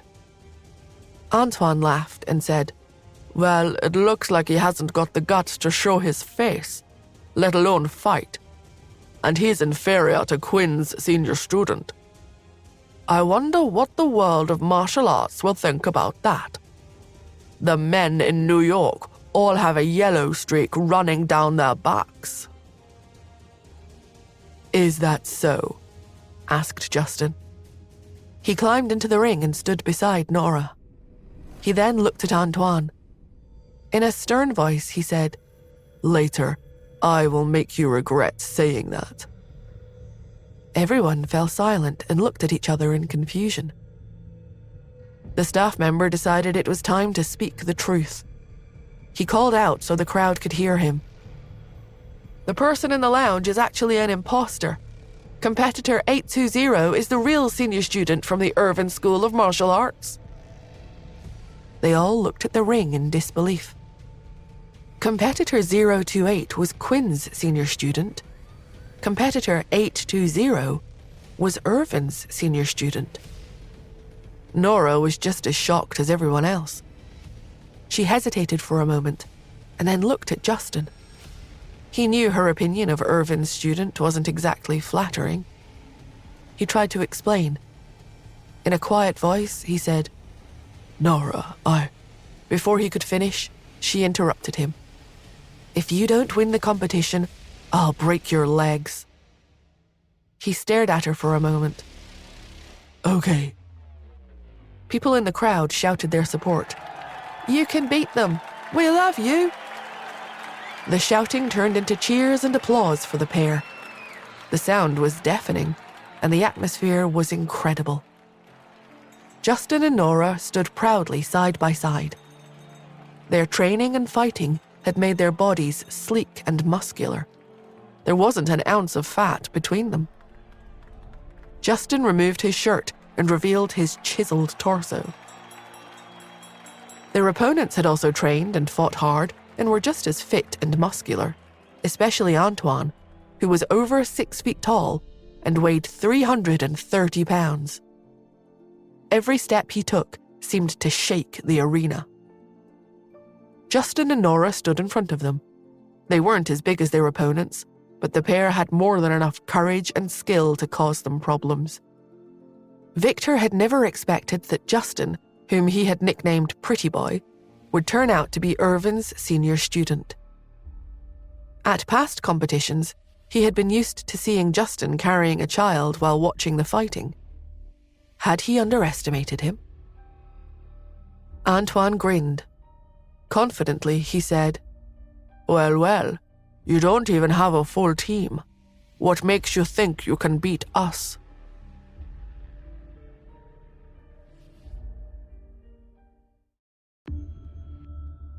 Nora looked at Antoine coldly.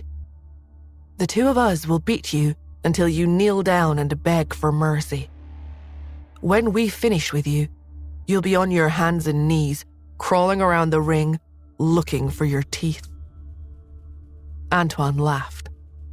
He looked over to the staff member and said, "The rules state that a team must consist of 3 people. There are only 2 of them. They're not allowed to compete and should be disqualified. They have to forfeit the match to us. We should be declared the winners.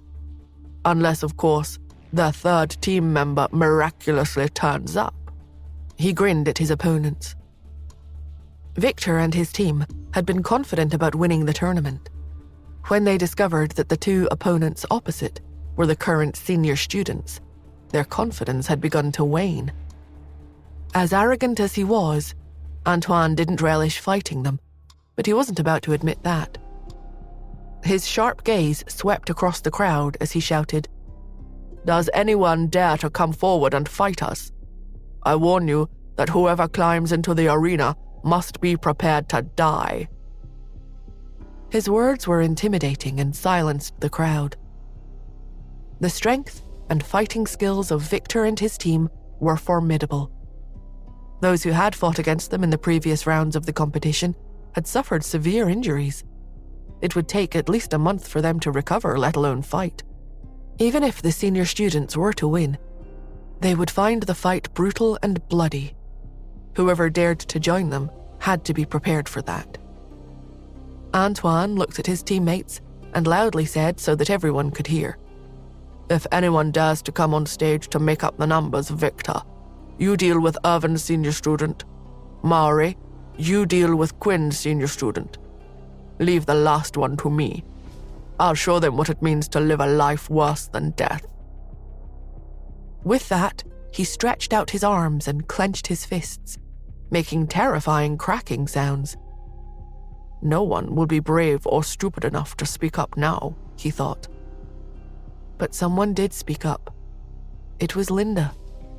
"I'll make up the numbers," she said hesitantly. Nora looked at her in surprise. Linda scratched her head. "I've got enough weight on me to take a few beatings. Don't worry, I can handle myself. You already know that. Deal with the others first before helping me. I'll be able to hold on until you can come and help me." She gave Nora a reassuring look, who smiled back in return. After seeing and hearing Linda, more people spoke out.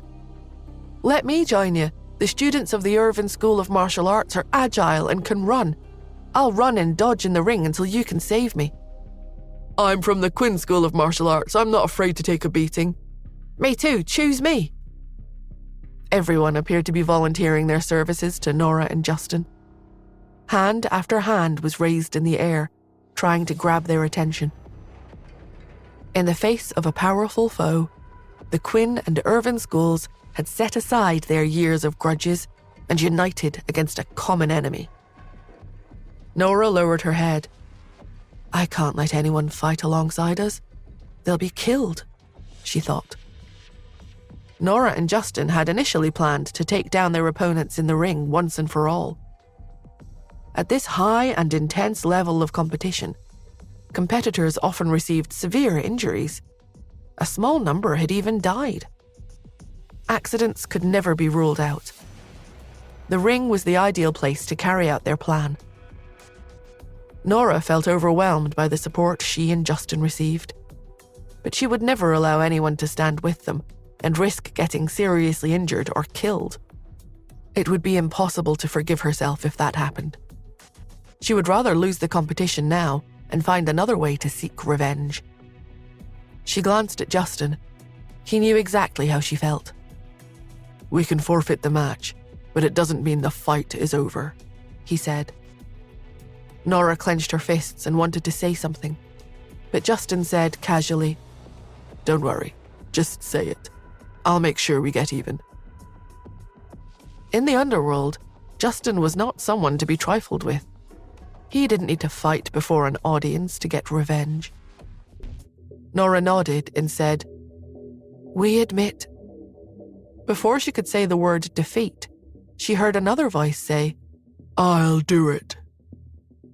The two turned in unison and saw a stern-looking man climbing into the ring. He was wearing an eagle face mask. There was something of an aura about him. "It's number 7, someone in the crowd shouted. "He got to the finals in the last competition, but he couldn't compete because of an injury. He's a great fighter."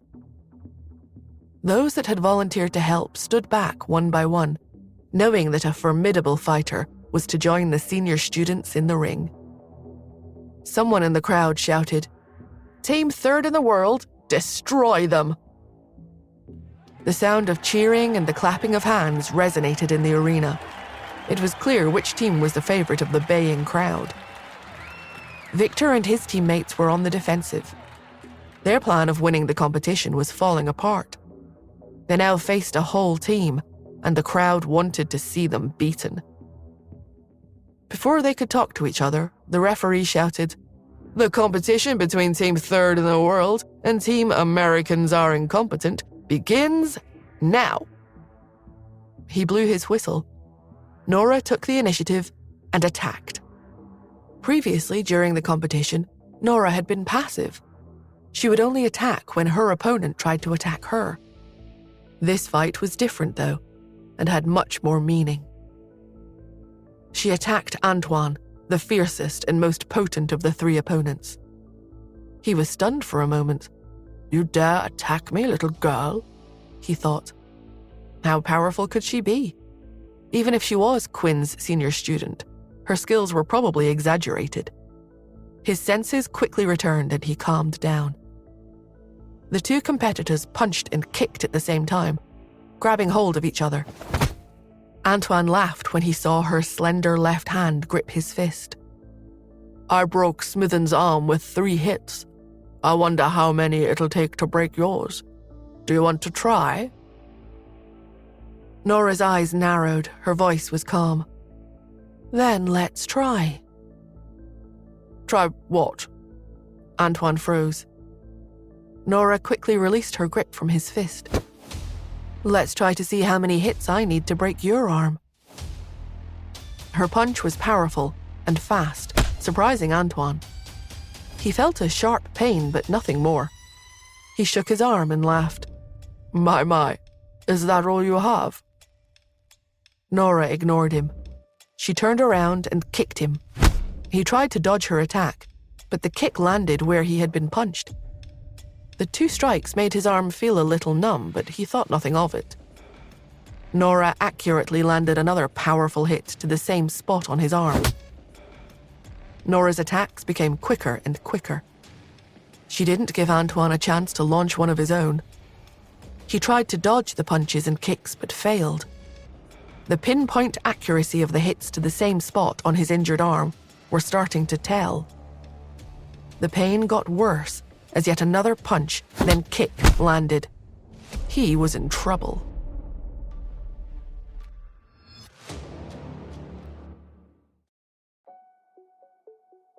Cold sweat broke out on Antoine's forehead. The pain in his arm was excruciating, and he knew he couldn't stand much more. It was clear to him that Quinn's senior student was intent on causing as much pain and suffering as she could in revenge for what he had done to Quentin. "This little girl is beating me," he thought. He had underestimated her.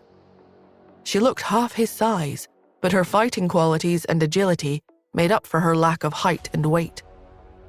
Raging with anger, he roared, "Maury, come and help, switch!" But Maury couldn't help.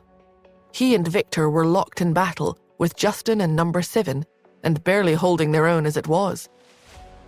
Victor wouldn't last 1 minute fighting alone. Justin appeared to be holding back in his fight with Maury.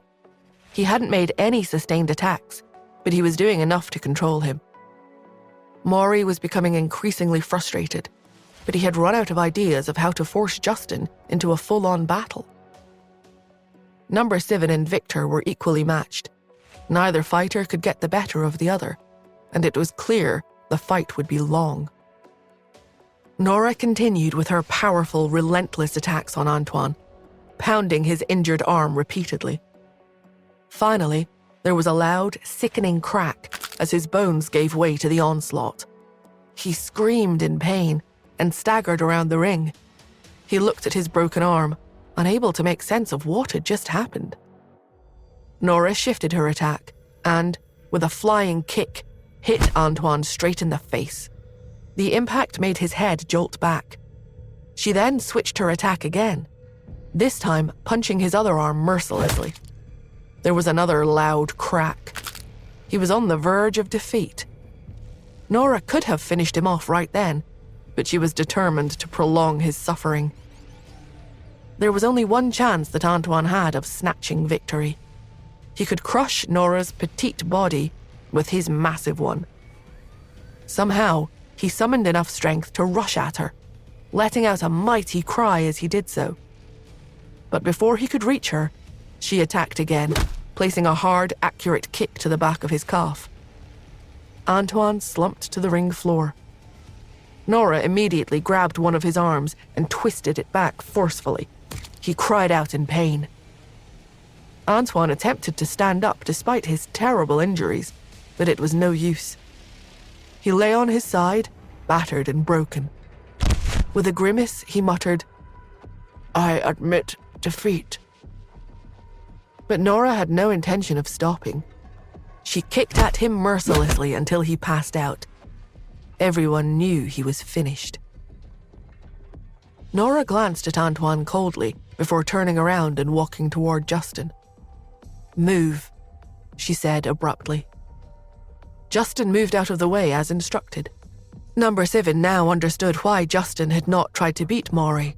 He had been toying with him while waiting for Nora to beat Antoine. This was their plan all along, Number 7 thought. Maury had also worked out what was going on. He glanced at Antoine's broken and bloodied body, then looked at the woman who had inflicted the damage, who was now standing in front of him. He didn't want to end up the same way as Antoine. "I admit..." Before he could finish, Nora punched him in the face. She grabbed his shoulder and, in a menacing voice, asked, "Tell me, where did you hit Quentin?" "I don't know anyone called Quentin," he blurted out. It then dawned on him who Quentin was. He shouted in fear, "I didn't do anything. I only helped hold him down. Victor and Antoine did it all. Please, you've got to believe me."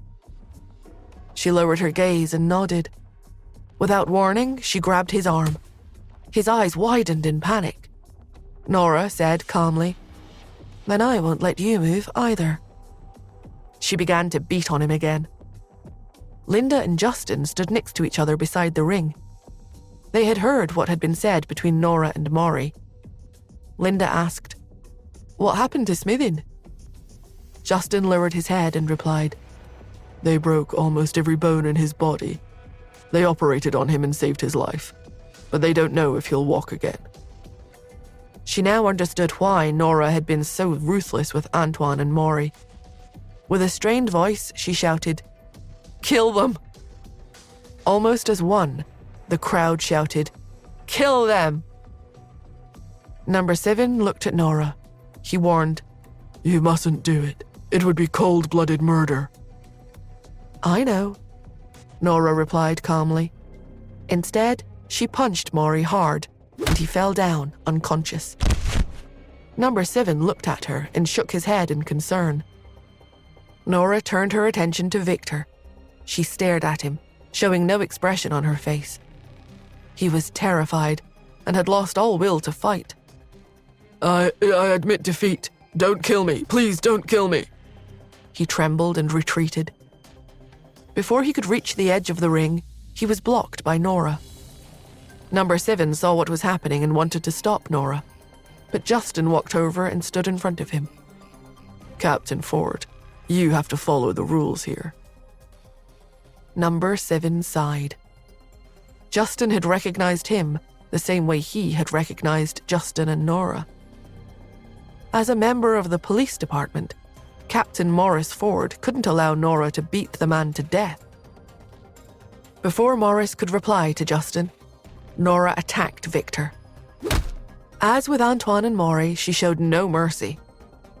When she had finished with him, he had a broken leg and 2 broken arms. It was only then that Victor finally understood the difference between him and the senior student. No one could stop her when she was out for revenge. But there was a glimmer of hope for Victor. He had heard the conversation between Number 7 and Justin. "Help me, Captain Ford," he pleaded. "I can tell you a secret."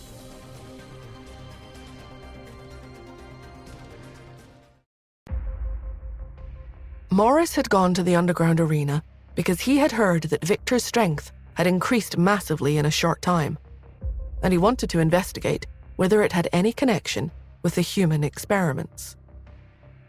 He understood what Victor had meant, and he looked at Nora as he said, "Go easy on him." Why should I go easy on him? She wondered. He's the one behind all this. As she thought about it, Victor seemed to realize what she was thinking and shouted, "It wasn't me. I did catch Quentin, but I just wanted to break one of his legs so that he couldn't take part in the competition. I don't have any grudges against him, so why would I do something that would make the Smiths hunt me down all over the world? It wasn't me."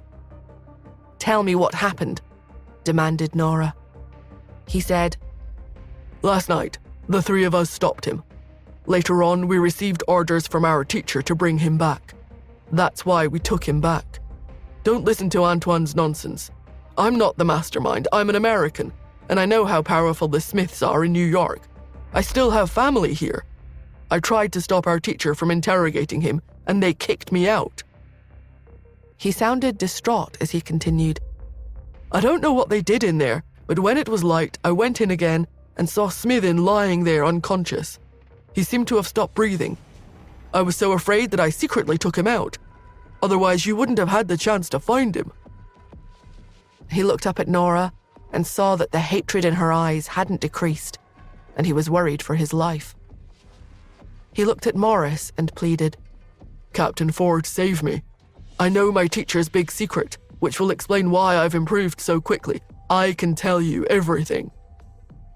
He crawled over to Morris, but before he could reach him, Nora stepped on his leg. He looked up at Morris with tears in his eyes.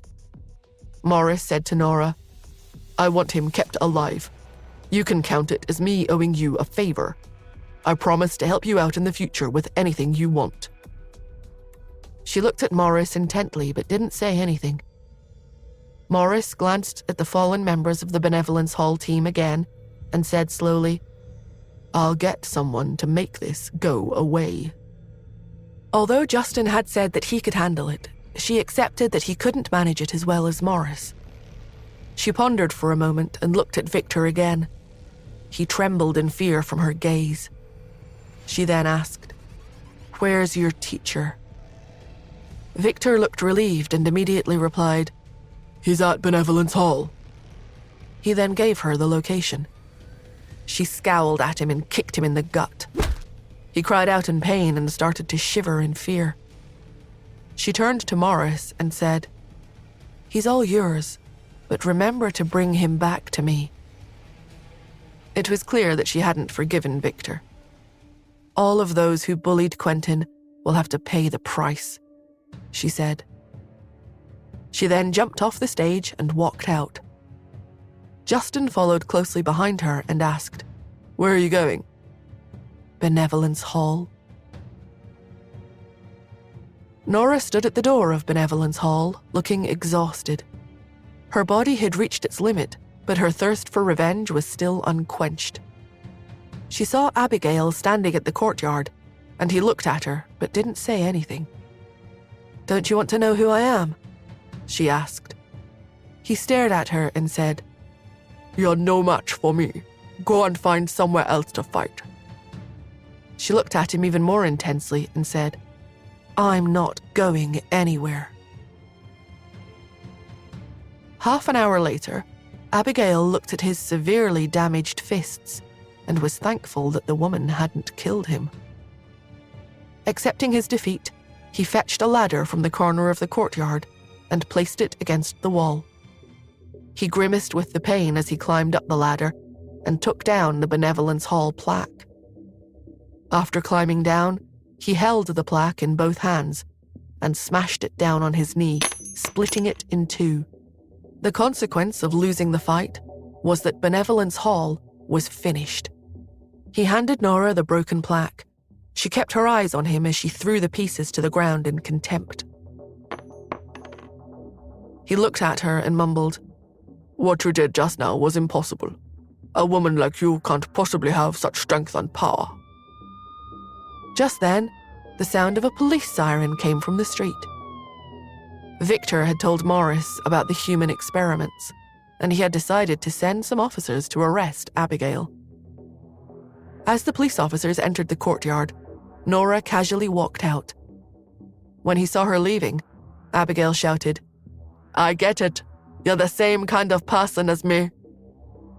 She stopped in her tracks and turned around to look at him. He was staring at her with a vicious look in his eyes. Because he had been defeated, he had allowed himself to be captured without offering any resistance. His head was pressed down and his hands were behind his back. He continued to stare at her and said, "They'll find you. Wherever you go, they'll find you sooner or later." He then let out a manic laugh, which echoed around the courtyard. His laughter ended abruptly and he went limp. He was bleeding from his mouth, nose, and eyes, and appeared to have stopped breathing. Nora went up to him. After checking his body, she shook her head and said, "He's taken a lethal poison. There's nothing that can be done to save him." Morris walked into the courtyard and was informed of what had happened. He said to Nora, "Victor is crazy." "What's the matter?" Nora asked. Morris shook his head and said, "It seems that the people recruited by Abigail all took some drugs to improve their genes, and that's why they've become so strong. A side effect of the drug was that they all went crazy. That's all I've been able to discover." "I'm sorry about that," she said, "but I gave you the chance to find out what happened." With that, she strode out of the courtyard. Outside the gate, Justin and Joel stood silently in the night, waiting for her return. She walked up to them and said, "I've taken revenge for Quentin." Joel nodded, and Justin held her arm. She suddenly thought of something and looked at Joel. "By the way," she said, "I have a very important email that I need to check."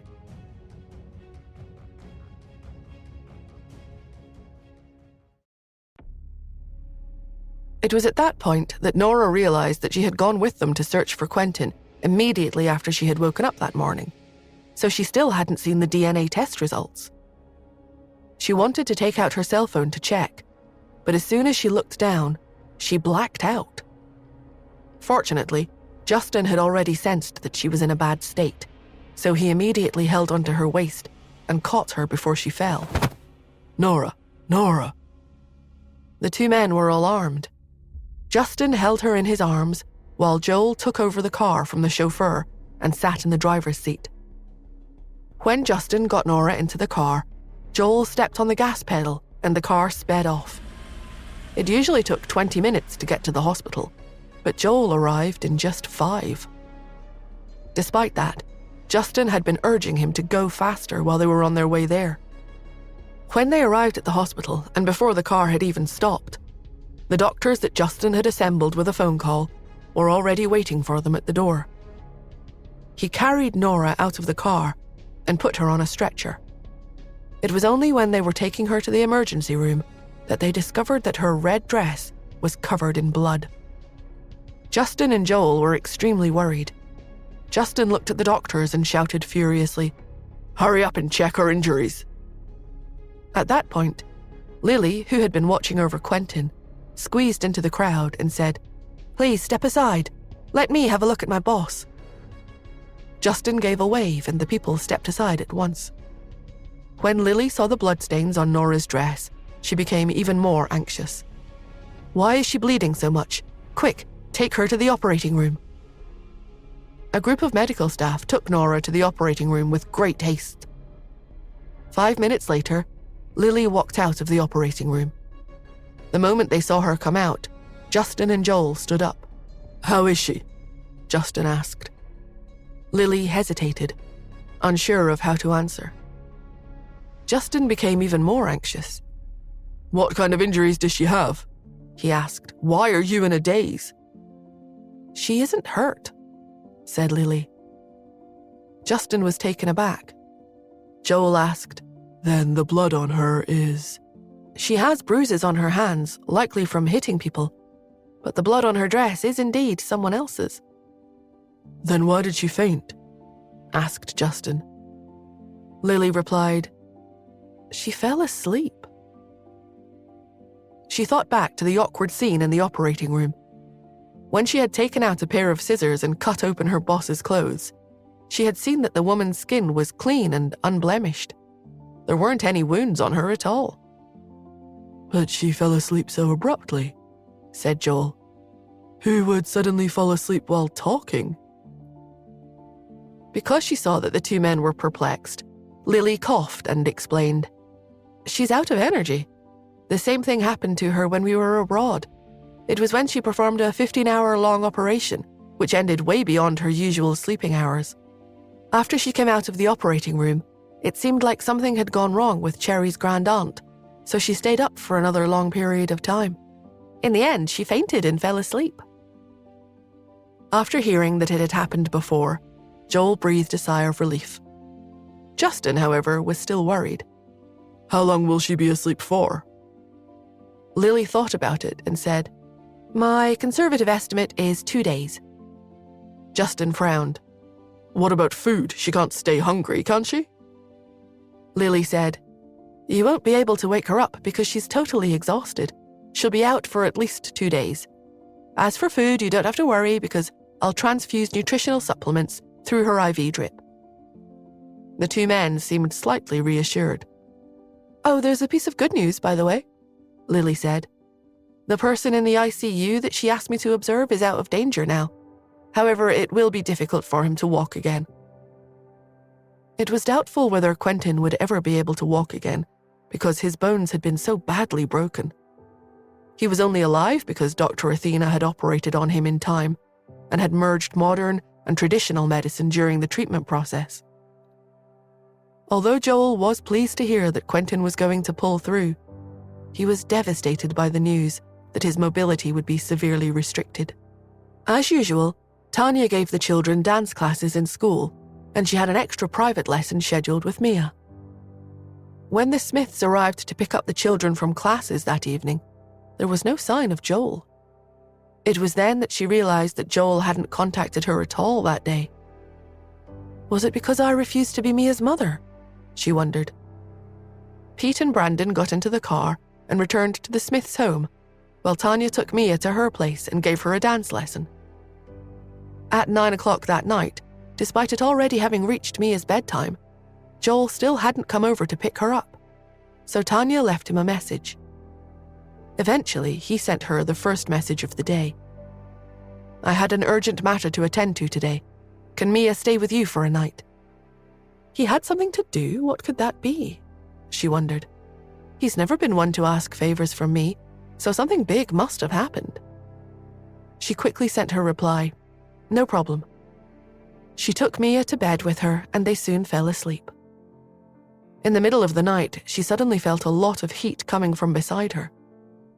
When she touched Mia's forehead, the burning heat made her realize that the girl had a fever. Without saying anything, she picked up Mia, got into the car, and went straight to the hospital. The doctor said it was nothing serious and prescribed medicine to bring the fever down. After Mia sweated it out, the fever would gradually subside. They admitted Mia for observation, and she was put into the VIP ward. Tanya then sent a text message to Joel and told him the name of the hospital they were at. Tanya watched over Mia the whole night in the VIP ward. She waited until her fever had totally gone before she finally fell asleep on the edge of the bed. The following morning, Hillary and her mother were at the hospital for a checkup. While passing by the ward after the checkup, she noticed Tanya and the child on the bed. She charged into the ward and woke Tanya at once. "Tanya, what did you do to my daughter? Why is she in the hospital? Are you trying to steal her?" While speaking, she pushed Tanya, who had just woken up, and tried to drive her out of the ward. "I'm the girl's mother, so get lost," she shouted. Joel, who had finally finished all the matters he had to deal with, arrived on the scene and was greeted by the sight of Hillary pushing Tanya out the door.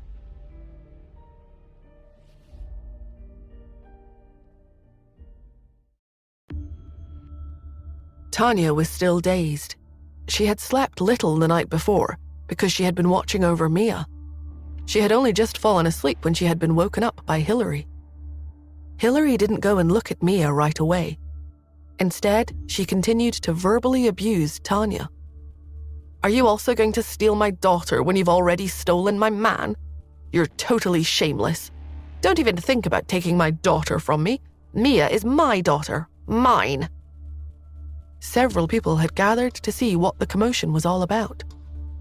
Some of them looked at Tanya reproachfully and even pointed at her as they spoke. She must be someone's mistress. People who destroy someone else's family are totally despicable. Some of the more reasonable people spoke up for Tanya. It's not easy to be a stepmother. Yeah, she watched over that little girl the whole night. I thought they were mother and daughter, but it turns out that she's her stepmother. It's pretty good for a stepmother to do as much as she did. Whether they were positive or negative, all the comments made Tanya feel as if her cheeks were burning, and she wanted to run away. But she couldn't do that because Mia was still there, and Joel had entrusted her with his child. She didn't know what exactly had happened between Joel and Hillary, but she knew that Mia didn't like Hillary and wanted to stay with Joel instead. She looked into the ward and saw that Hillary's loud yells had woken Mia. The little girl rubbed her eyes and sat up in the bed. When she saw Hillary, she tensed up. She was so scared that she turned pale as a sheet.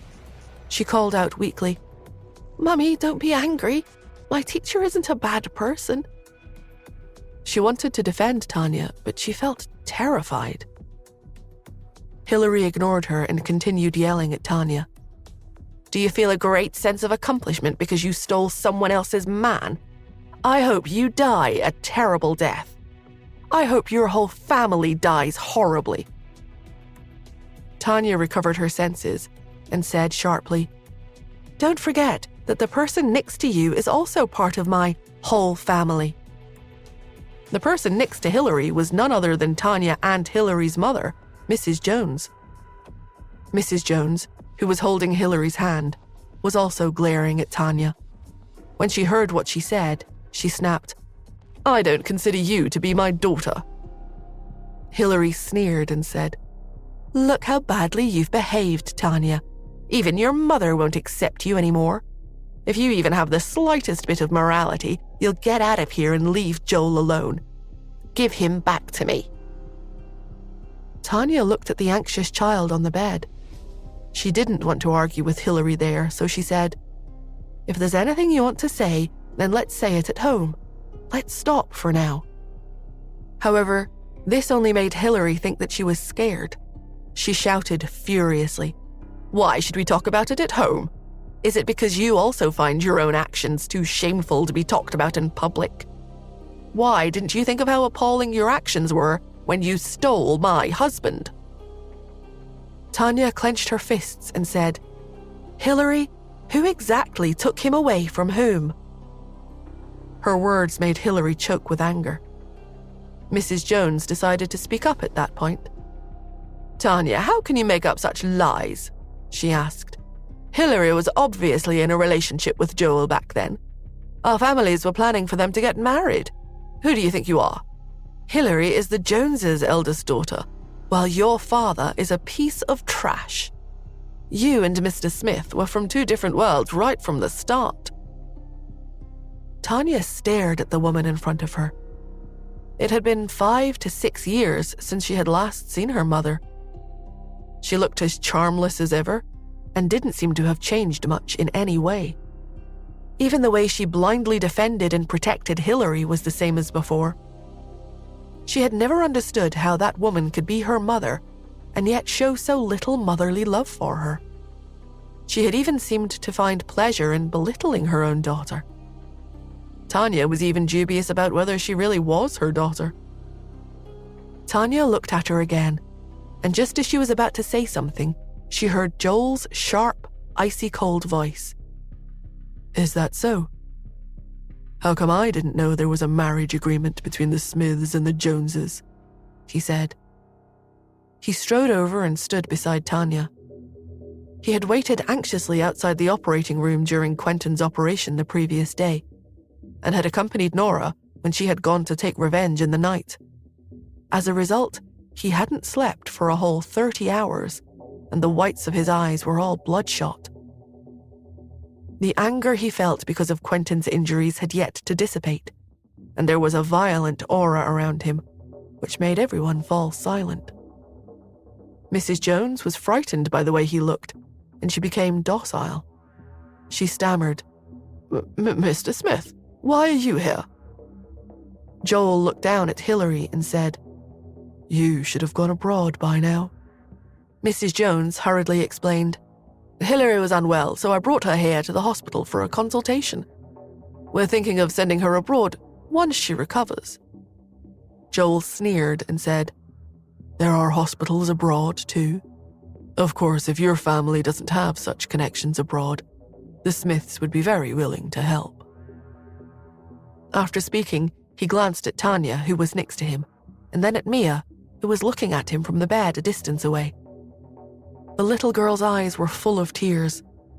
The way she looked so helpless and lost as she sat on the bed made his heart ache. Even Tanya knew that they shouldn't be disturbing Mia's rest at that time. That was why she had been saying that they should talk at home instead. Yet Hilary hadn't noticed Mia's emotions and reactions because her attention had been totally on Tanya. The look in Joel's eyes became even colder. He turned to his secretary and assistant beside him and said, "Since the Joneses are so tardy in this matter, please provide Miss Jones some assistance. She should be out of the country within the hour. I don't want to see her in New York ever again." His assistant nodded and said, "Yes, sir." Joel then walked into the ward. Hilary and Mrs. Jones had been happy to attack Tanya, but they didn't dare to stop Joel. Both remained silent as they gave way to him. Hilary watched as Joel picked Mia up and held the little girl in his arms. She stared at how resolute the man was and how handsome he still was, just like how he had been back when they had first met. She saw that he didn't cast even a single glance at her, and despair welled up from the depths of her heart. "From beginning to end, he's never once loved me," she thought. The realization created a fury that overwhelmed her. She screamed, "Tanya, you've disliked me since we were kids. You hate me, don't you? And now you're even willing to raise my child out of spite. What a nasty person you are."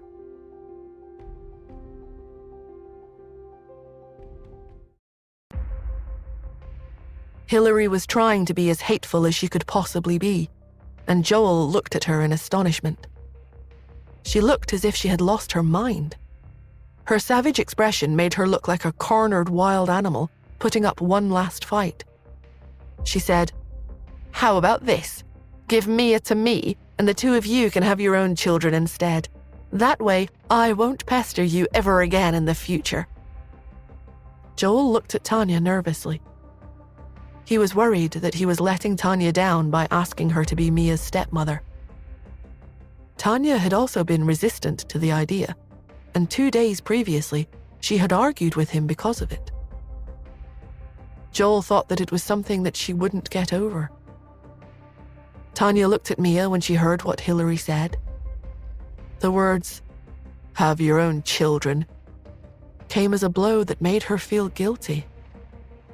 She had noticed Mia reaching out with her little hand and grasping Joel's sleeve tightly. And when she heard what Hilary had said, her timid eyes also looked at her as though she were asking for her help or begging her for mercy. Mia clearly didn't want to go with Hilary.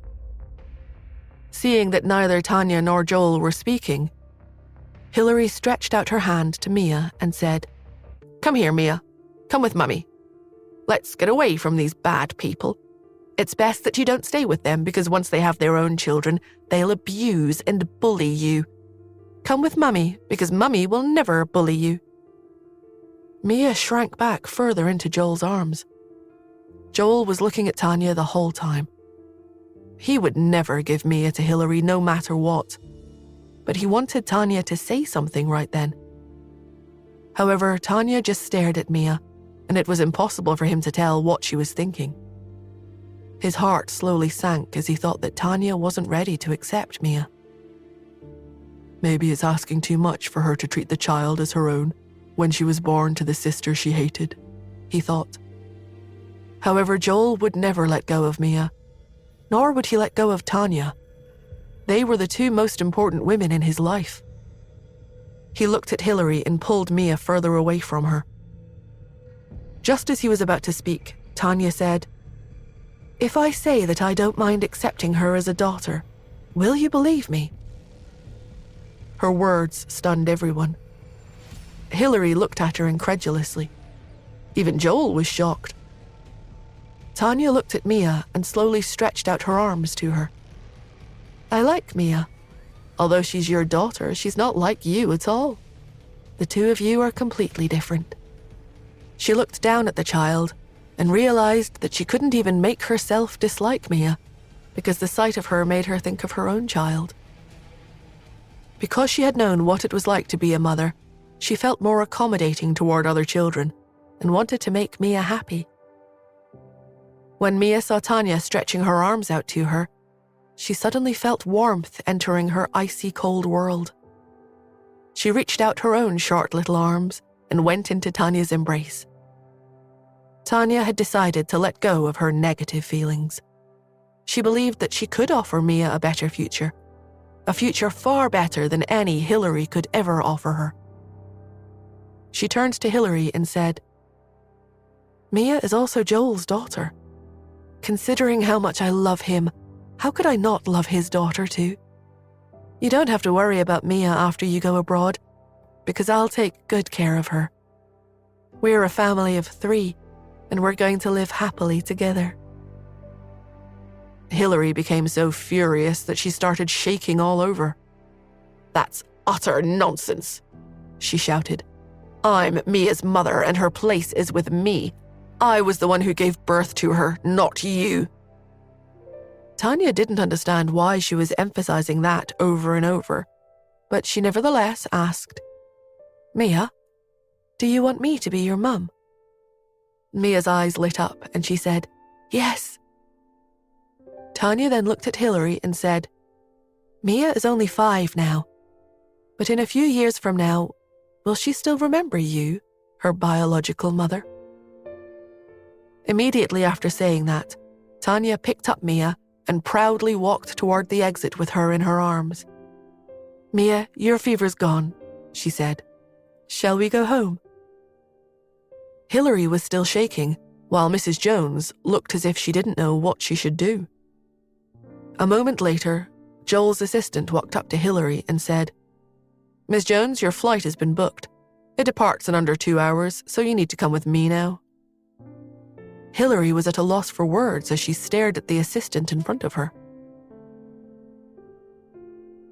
Tanya had a powerful feeling of resolution as she marched out of the hospital building and into the parking lot. Joel followed behind her. As he watched the woman in front of him take firm and determined steps, he smiled broadly. When they reached the car, he took 2 quick steps forward and stood at Tanya's side. She turned to him and smiled triumphantly. "Did you see how Hillary looked just now?" she asked. "That felt so good. I haven't been this happy in years." Tanya sat in the back seat with Mia and left the driving to Joel. She said to Mia, "I made your mummy really angry just now. Do you mind?" Mia answered at once, "No, I don't, Mummy."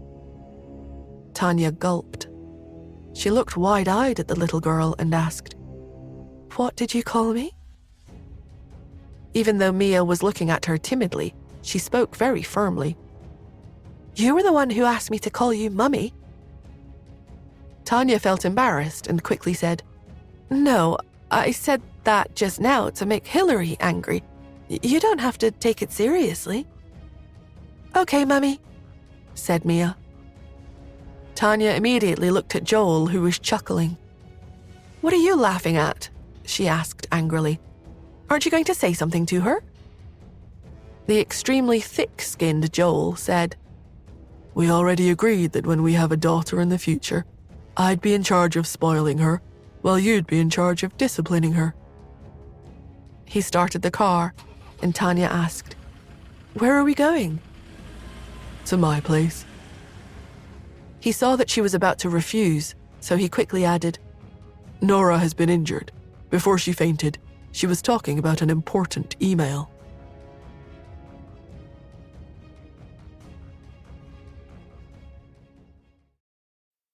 As expected, the comment diverted Tanya's attention.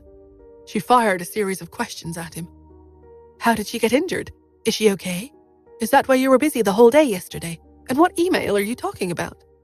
He was relieved that she wasn't refusing to go to the Smiths' home anymore, and he recounted what had happened the day before. He didn't hide the truth from Tanya just because she wasn't part of their world. Now that Tanya was going to be with him, she would have to face those issues sooner or later.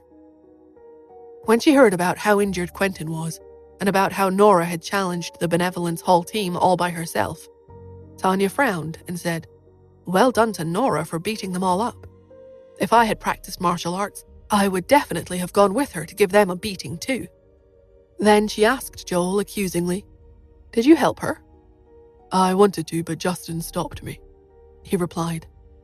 Justin had told him that Nora had a lot of pent-up anger and needed to vent it. Because of that, Justin had kept Maury occupied in the arena so that Nora could attack him herself and thereby vent her anger. Joel also had a whole lot of pent-up anger that he needed to vent. However, he had deferred to Nora. He had thought that Tanya would praise him after he explained what had happened, but she said, "Mr. Hunt did the right thing. Nora isn't in good health. If she doesn't vent her anger, it'll have a detrimental effect on her." She then asked, "Is Quentin really unable to stand anymore?" Joel looked downcast as he replied, "That's what Lily said. I've contacted the top orthopedic specialists in the country, as well as the Hunt's medical experts, but all of them said they couldn't do anything about it after seeing the details of Quentin's condition." Tanya didn't quite agree. "In my opinion, that may not necessarily be the case," she said. Joel was surprised. She then said, "Ask Nora about it after she wakes up. Only she can give you the most accurate answer." Joel was puzzled and asked, "Why do you say that?" Tanya hesitated for a while before she replied, "Someone broke my leg when I was abroad. All the doctors said the bones were shattered and I wouldn't be able to dance again. It was Nora who cured me." Joel was surprised by the revelation. Although he had known that Tanya's life abroad hadn't been a peaceful one, he hadn't known that someone had broken her leg. He understood how deep her despair must have been when she was told that she couldn't dance again. "I'm glad that Nora was able to help her and give her hope," he thought. "I wonder what I was doing then. I was probably busy changing Mia's diapers." As he thought about that, he felt guilty for not treating Nora as well as she deserved to be treated. He decided to give her much more respect in the future. In the midst of his thoughts, Tanya said, "By the way, you still haven't answered my question about the email." Joel smiled and replied, "I don't know what it's about.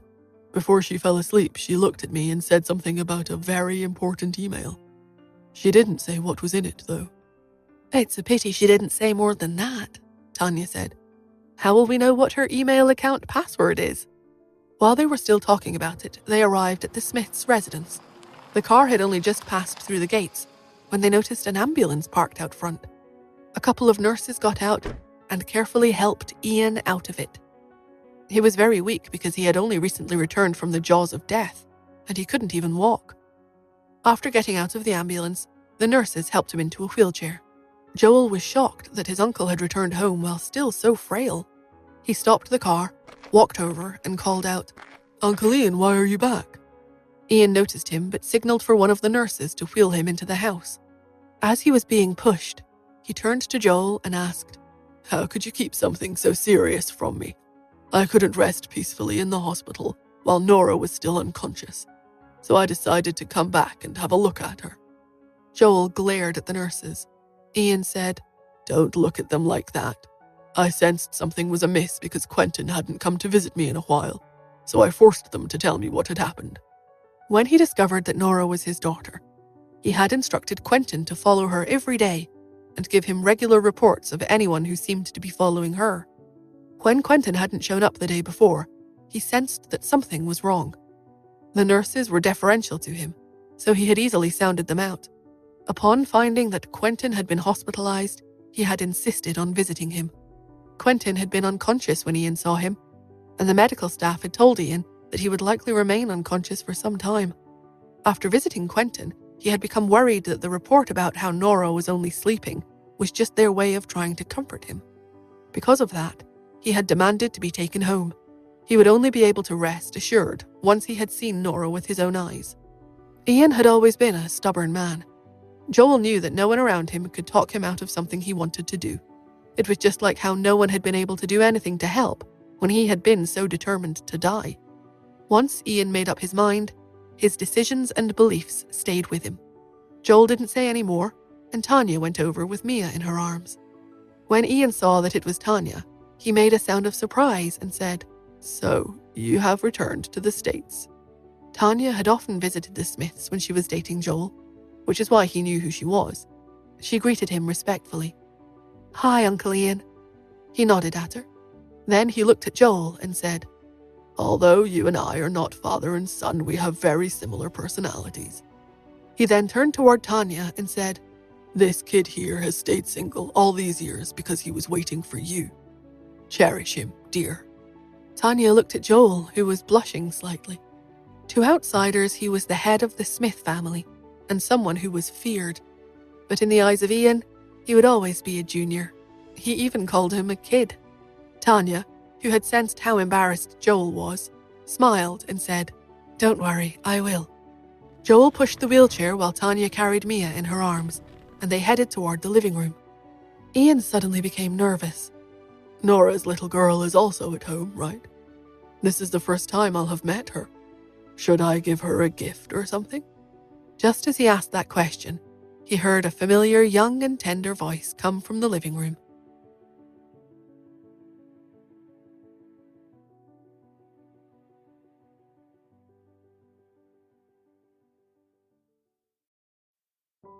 Since Nora was unconscious, Cherry had refused to leave the Smiths' home.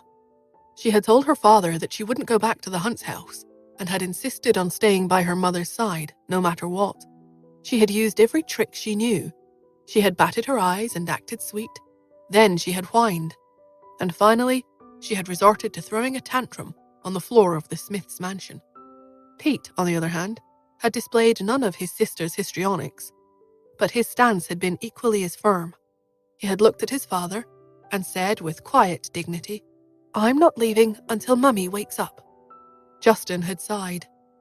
He had no choice but to ask the butler to get in touch with Joel and ask permission for him to stay in a guest room temporarily so that he could work and watch over the children.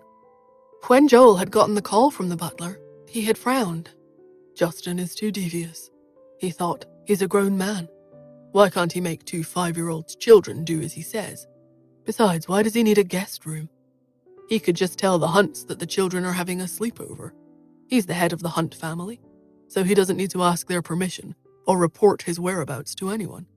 Joel had known that Justin lived with Pete in a villa elsewhere, so the child was used to differing surroundings. The butler hadn't dared refuse the head of the Hunt family. He had set up a room and then called Joel to tell him about it.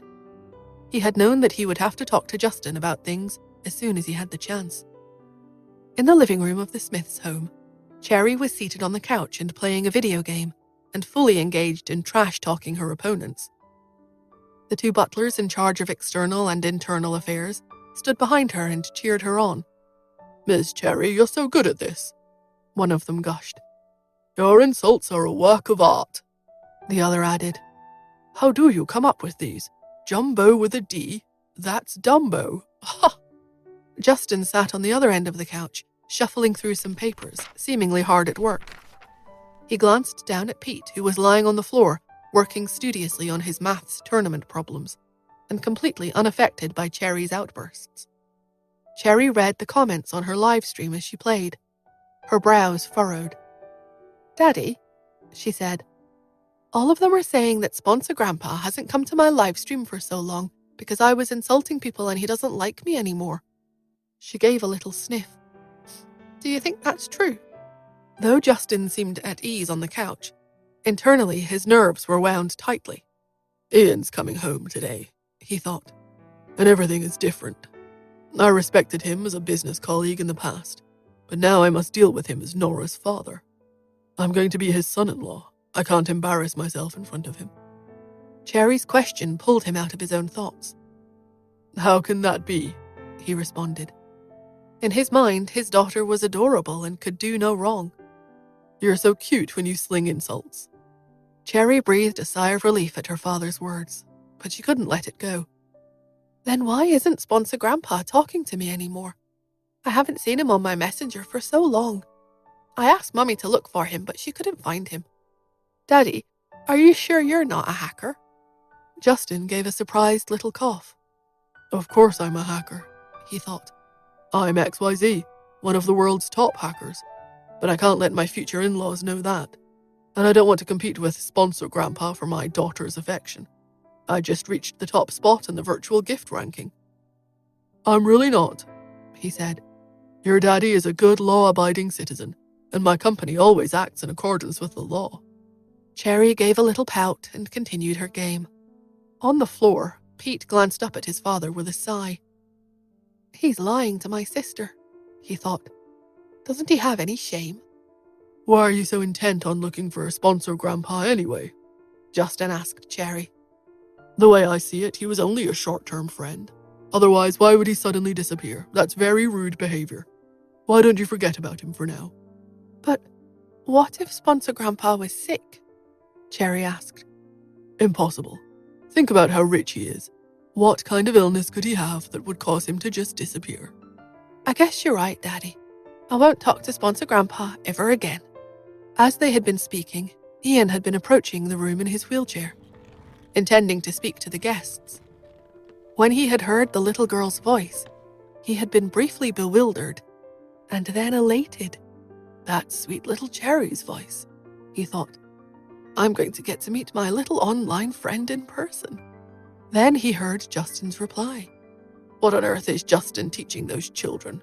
He wondered angrily. He motioned to Joel, who was pushing the wheelchair, to move more hastily into the room. Justin stood up quickly when he saw Ian arrive. He stepped forward and extended a hand. "Hello, Uncle Ian," he said. Ian stared at him in disdain. "I think you should call me Mr. Smith instead," he replied. Justin was stunned. "But I'm marrying his daughter," he thought. "We're family." He tried for a light-hearted tone. "You must be joking, Uncle Ian. Nora would beat me up if she heard me addressing you as Mr. Smith. Mr. Hunt, you will find that I have never been the kind to joke around.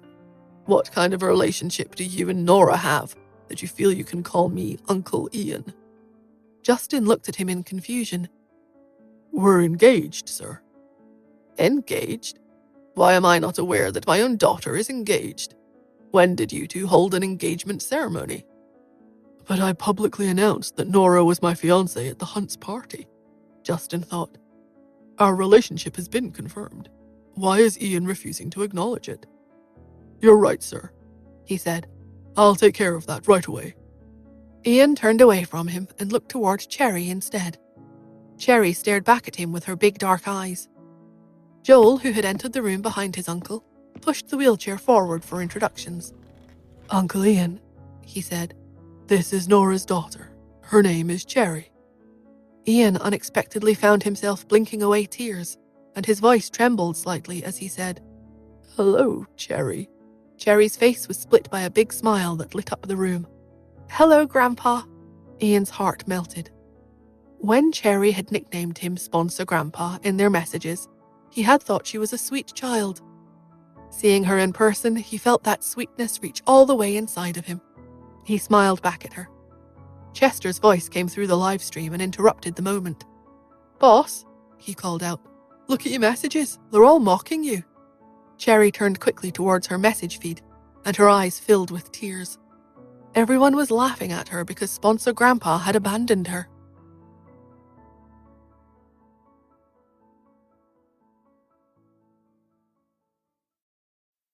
Everyone in the message feed was laughing at Cherry. "Your wealthy grandpa must have found another grandkid to spoil. He doesn't love you anymore. Ha! Look how the mighty have fallen. Sponsor Grandpa got tired of you. That happens with all the big bosses. Cherry seemed to wilt. Her lip trembled and tears leaked from the corners of her eyes. Ian could not stand to see her like this. While everyone was focused on Cherry, he surreptitiously pulled out his phone and logged into Cherry's live stream. He quickly sent her several gifts. The incoming gifts suddenly covered the entire screen. Cherry's eyes widened when she saw the gifts and who they were from. "My sponsor grandpa is here," she crowed. Ian saw that he had surpassed second place in the gift ranking and had become first. He smiled in satisfaction and tucked his phone away. Justin pulled out his own phone and tipped 100 gifts toward his daughter. The rankings shifted again. "Cherry, we can't let other people control our emotions," he said. "Whatever others give you, Daddy will match it." Cherry looked up at her father. "Thank you, Daddy." He put away his phone. He had been intending to teach his daughter a lesson about a father's love. But when he looked up, he was surprised to find that the atmosphere in the room seemed colder. He glanced around and saw Ian glaring at him.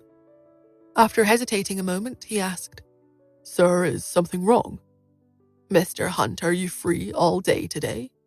Ian responded. "Somewhat," Justin responded, motioning to the stack of documents he had been paging through. Ian summoned the butler. "Mr. Hunt has his company matters to attend to," he said. "We shouldn't detain him here. Call the car around to take him to work immediately." Confused, Justin looked pleadingly at Joel. Joel merely glanced away. Justin was surprised to see a look of triumph in his eyes. Justin and Joel were the two economic powerhouses of New York. They often interacted professionally, and they were both powerful people. "Look at him," thought Joel. "I've never seen him look so aggrieved. It actually feels good to put him in his place." When Justin saw that he would get no help from Joel, he conceded. Ian was the head of the Smith family. He had no choice but to obey. "I'll leave shortly," he said. "Just let me check on Nora first." "There's no need," Ian said. He summoned a maid who reported that Nora's condition was unchanged. "Okay," Justin said uncomfortably. "I'll come see her again tonight." "She's fine," Ian said. "And there's also no need to visit her so often. When she wakes up, she will contact you." Justin glanced over at his son. "Then I'll come visit Pete tonight." Ian looked over at Pete, surprised. The little boy had been sitting there quietly the whole time. Ian saw his face and was stunned. Why does Pete look exactly like Cherry? He wondered. Justin saw his confusion and smiled politely. "Sir, I forgot to tell you that Pete and Cherry belong to both Nora and me." He paused and then added helpfully, "They're twins." Seeing that he had finally had the last word, he made a strategic retreat. "I'll take my leave then. Goodbye." He left. Ian stared out the door he had just walked through. "So Nora and Justin have been together a long time?" he asked Joel. Joel nodded. "Their children are 5 years old." Ian turned to look at Joel. "He's better than you, then," he said before leaving the room. Joel started to protest, but his words died in his mouth. "My child is 5 years old too," he thought. "But Tanya, my love, is not her mother. That might become my lifelong regret." Ian went upstairs to check on Nora himself. After confirming that she was indeed sleeping and was well, he went to his own room. He dismissed the staff, saying that he needed to rest. Then he went to his computer and opened Cherry's live stream. She said earlier that she didn't want to talk to Sponsor Grandpa anymore, he thought. So I'm not going to make the first move. I'll let her approach me after we've both been logged in for a while. The afternoon passed quietly, and the house became livelier as the family members arrived home for the evening. At dinner, Joel was surprised to see that Ian had an easy smile on his face. Things seemed to be going well for the Smiths. Such peace was easily broken, however. Later that evening after supper, Joel went into his home office to take care of a few things. His first call was going to be to his assistant to verify that Hillary had gone overseas. His assistant surprised him by calling first, however. "What's going on?" he asked.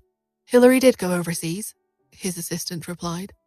And she's filed a lawsuit against you in Switzerland. She did what? Joel's eyes narrowed. For what reason? She filed a request for custody of your child. Joel felt a chill down his spine. What do the Joneses think of all of this? Mr. Jones contacted her and asked her to withdraw the lawsuit, but she refused to listen. She insists that Mia is her child and her child only. It seems that if she can't be with you, she wants full custody of Mia. The assistant paused and then added, Of course, if she had sued in the United States, we could have resolved this easily. By suing you from overseas, she has complicated matters. Of course, Joel replied. I understand the difficulty of international law. But if she's not from Switzerland, how did she manage to file a lawsuit there? Why would the Swiss courts take on such a case?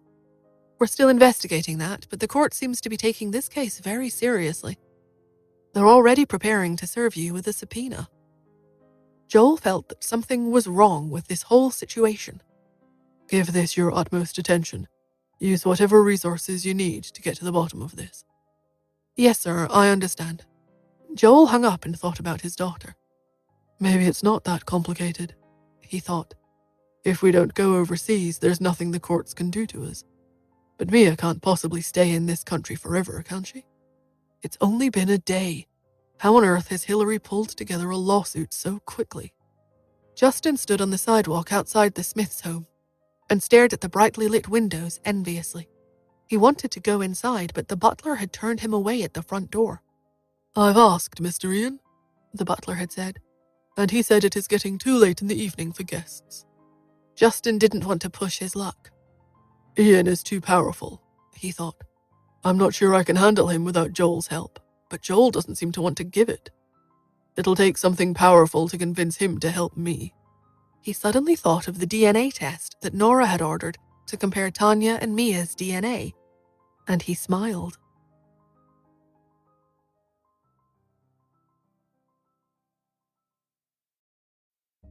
Lawrence sat behind the wheel of the limousine and looked at his boss through the rearview mirror in frustration. When has the famous Justin Hunt ever had to ask nicely? He thought. For that matter, when has he ever been rejected? He sighed. Ever since he got together with Ms. Smith, he's been a different man. Just look at him, playing with his phone in the back seat. It's so embarrassing to sit here outside the Smiths' house, just waiting. Lawrence almost drove away in exasperation. He didn't know that instead of playing on his phone, Justin was actually hacking into Nora's email. He was through the firewall and was about to break the encryption when his phone suddenly locked up and the screen turned black except for a red "Get Lost" emblazoned across it. He stared at the words and laughed. Very good, Nora, he thought. This is just your style. But your encryption measures really are impressive. Q is the only other hacker I know who could pull that off. Do you actually know Q? And how on earth did you get them to encrypt your email? He decided to give up on trying to hack into her email.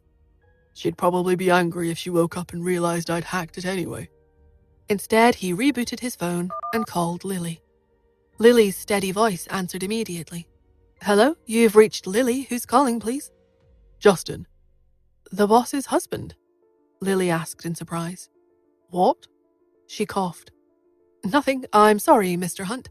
What can I do for you so late at night? Justin's eyebrows rose. The boss's husband, he thought. Is that my nickname now? He felt happy thinking about it. He also knew that Nora's assistant was quite perceptive. Nora asked you to run a DNA test 2 days ago, he said. What was the result of that test? That information is confidential, so I can only report it to the boss, Lily replied. After a pause, she added, But you're not just anyone, so I feel I can share this with you. Thank you, I appreciate that. What were the results? The DNA test shows that the two test subjects are confirmed to be mother and daughter. Justin was surprised. Even though he had hoped this might be the case, he hadn't actually expected Nora to be right. Thank you very much, he said. You're welcome, Mr. Hunt. Just let me know if you need anything else. After hanging up, Justin thought for a moment and then called Sean. How is your overseas investigation going? He asked. Sean handled a lot of business for Justin, but he knew immediately what the overseas investigation referred to. He had been involved in helping Nora investigate her own DNA, and when he had heard her suspicions regarding Hillary, he had said he could investigate that matter as well. Even if the DNA shows that Tanya is Mia's mother, we still have to provide enough evidence to prove that Hillary stole the child 5 years ago, Justin thought. He wasn't expecting an answer already.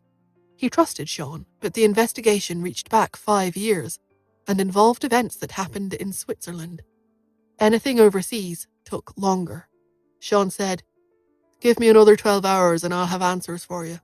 "That sounds good, thank you." He hung up and considered the news. "This is not something I can sit on for too long," he thought. "If I'm going to use it, I have to do it soon. Plus, I know Joel. He would want to hear this news as soon as possible." He sent Joel a quick text message. "Mr. Smith, let me come in, please. I have an important message for you and Miss Tanya." "Mr. Smith, we found some additional information." Joel listened to the man on the phone, an assistant who was stationed in Switzerland and who had immediately been assigned to work on the custody case. Mia and Tanya were playing in the next room. "Yes?" he asked. "Hillary has indeed received help to sue you in Switzerland, and the Joneses have reversed their previous stance. They are now determined to fight for custody along with Hillary, and they have promised a protracted legal battle if you resist." Joel's eyes narrowed. "Who helped them?" "Carl Moore." Joel clenched the fist that was not holding his phone. He knew the name Carl Moore. The Smiths and the Hunts were the two most powerful business families in New York, but their reach extended mainly to American economics. There were other large players globally. One of these was a mercenary organization made of retired Special Forces soldiers in Switzerland. Their organization went by many names, depending on how it was translated. One of those names could be translated as assassin. Though they operated in the shadows, the organization was quite involved in international politics. They took special commissions, and none of their commissions failed. The Swiss government maintained a self-preserving hands-off relationship with them, and every major political family in the world made sure they were on good terms with them. Carl Moore was the leader of the organization. He personally approved or rejected each commission they took on.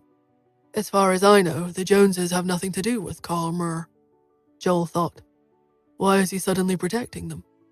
He's always been respectful to the Smiths, yet suddenly he's going against us. This doesn't make sense. Why is he helping the Joneses?" he asked his assistant. "I'm still investigating that." Joel frowned. "Find out anything you can, and see if you can get a message to Mr. Moore. Let him know that we respect him and his organization, but we're not afraid of them. There is no room for negotiation regarding my child." "Yes, sir." Joel hung up and took a deep breath. His phone beeped with an incoming message. He looked at Justin's text. What message could he have for Tanya and me? He wondered. He probably just wants a way to get into the house. But if he's including Tanya, maybe it's important. Could it be related to the email Nora mentioned just before she fainted? He looked across the room to where Ian was resting. "Uncle Ian, let's allow Mr. Hunt to come in." Ian didn't even consider it. "No," he said flatly. "If Justin is going to insist on competing with me to give Cherry virtual gifts," he thought, "he can just sit outside all night long. And he thinks he's going to marry my daughter. Ha!" Joel met Cherry's eyes, and Cherry immediately got off the couch and ran to Ian. "Grandpa, please let Daddy in. I miss him."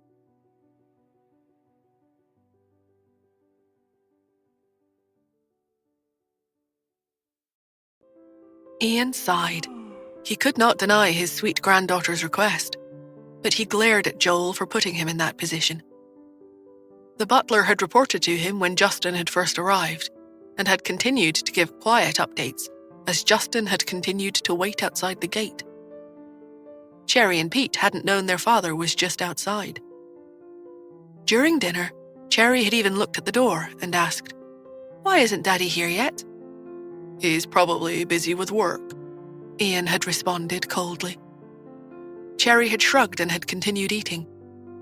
Ian took advantage of the opening she had given him. "It's not responsible for a parent to ignore their child in favor of work. He doesn't seem like a good parent." Cherry's eyes had widened. But he is. You think so? Ian had asked curiously. Yes. Mummy has spent so much time sleeping ever since we were young. She's even more irresponsible. Daddy spends twice as much time with me every day than Mummy does. Ian had been surprised. He had never seen the way Nora interacted with her children. He made a mental note to discuss this with her later. At the time, he could only try to change the subject. Good job, Cherry. What I said just now was a test for you. I didn't expect you to be so smart. You passed my test. Cherry had looked up and smiled. She had glanced over to Pete. Pete, did you hear that? Grandpa says I'm smart. Pete had just continued eating.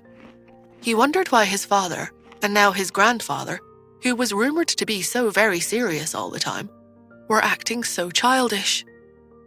I could tell Cherry the truth, he thought, but I don't feel guilty. Father told her not to like Sponsor Grandpa. This is all between the three of them. Now, though, Ian could not think of a good reason to keep Justin out. Anything he thought of would make him look like a bad grandfather. He turned to the butler. Let him in, he said. The butler glanced at Joel and then turned to go. Joel is the head of the Smith family, he thought. Ian was on his deathbed and renounced family matters not long ago. But just look at how Joel still defers to Ian. Everyone in the household does as well. Justin entered the room a short time later. Good evening, sir, he said respectfully. Ian turned to Joel. Your guest is here, he said. Take care of him. Justin covered his awkwardness by greeting Cherry and Pete. Cherry ran over to him and gave him an excited hug. Daddy, why are you just getting here now? Didn't you agree to sleep here tonight? I've been waiting for you to tuck me in. Justin glanced at Ian and saw the older man's eyelids flicker.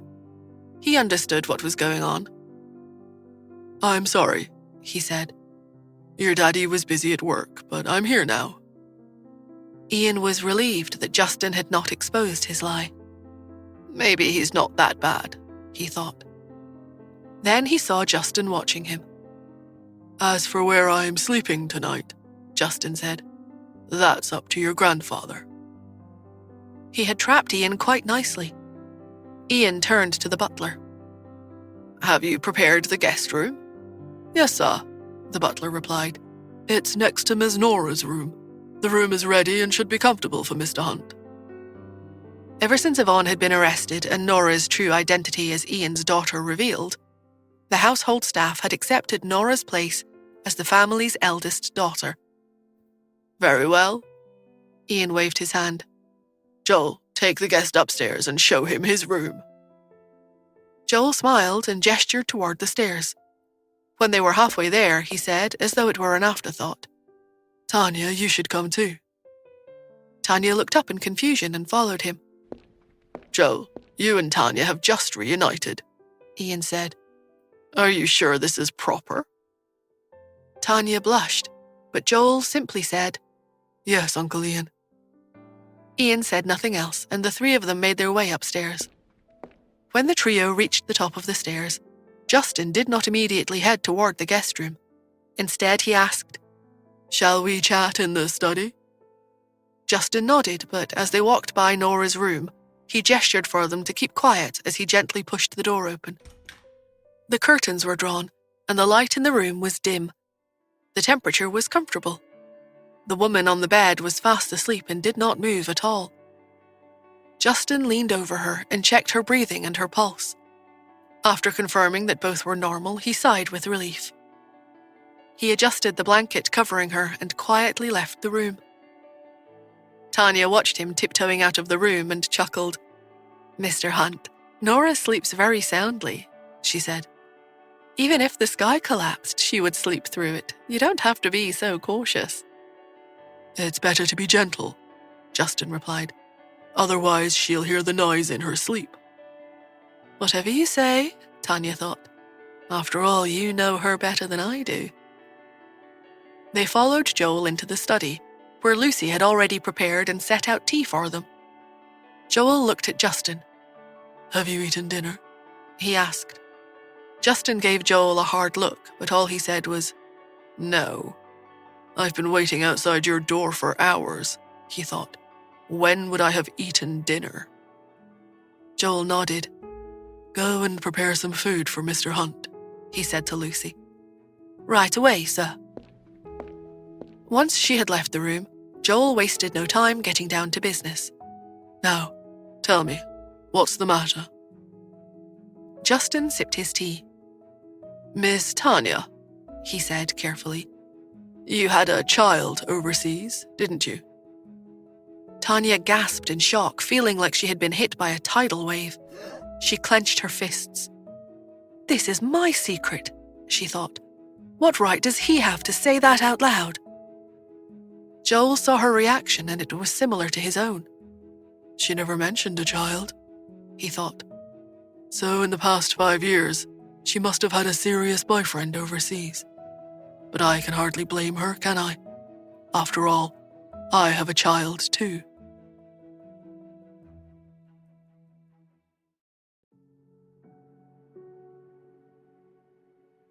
I have no right to criticize Tanya, thought Joel.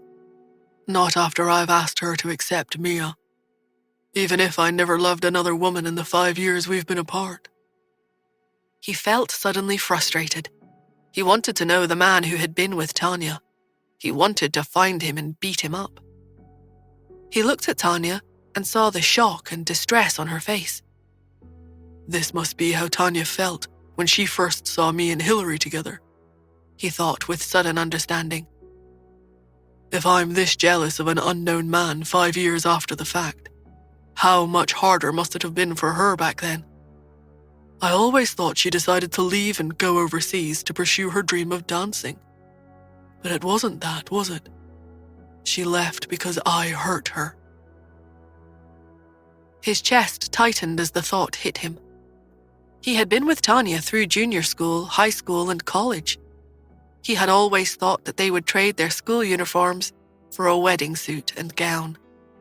He had always expected they would grow old together. I never expected us to go off the rails along the way, he thought. And once we found our way again, I had Mia, and now I find out she had another child. Our love is no longer as pure as it once was. But I don't care. His thoughts raced. I want to ask her if she loved him. I want to ask her what changed her mind and made her fall out of love. But I don't dare ask. I might not like the answers I get. I only know we have to be together now, no matter what. He took a step toward Tanya where she sat dumbstruck.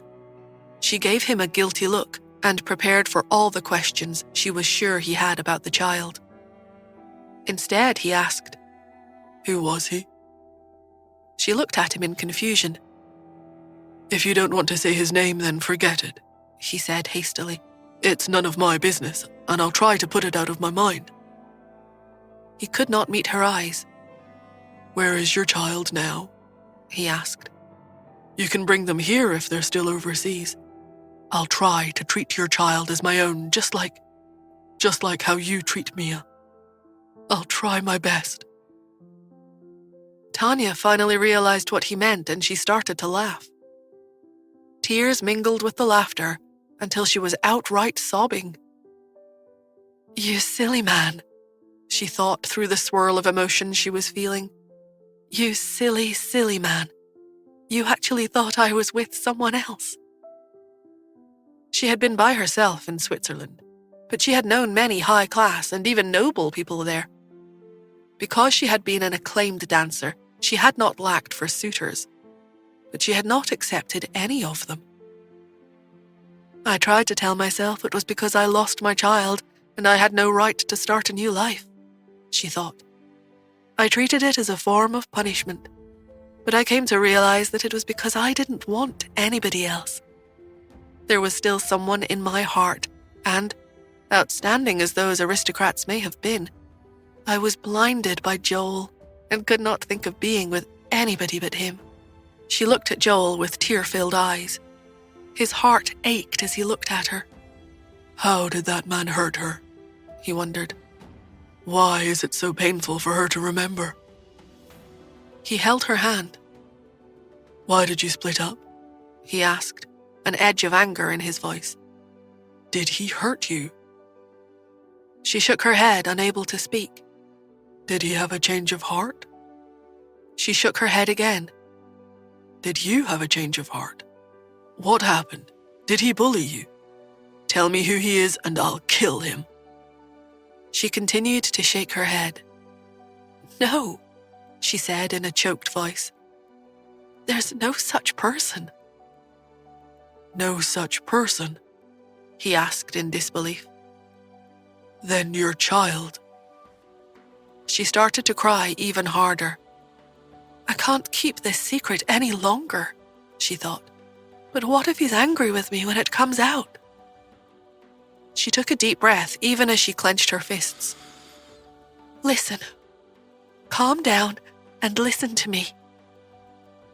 He looked at her tear-streaked face and made an effort to be calm for her sake. Okay, he said. Now, please, tell me what's going on with that man and the child. She lowered her head, unable to meet his eyes. There's no other man, she said slowly. It's you. It's always been you. He froze, unable to process what she was saying. If it's me, then your child. She closed her eyes, but the tears rolled down her cheeks. Is your child?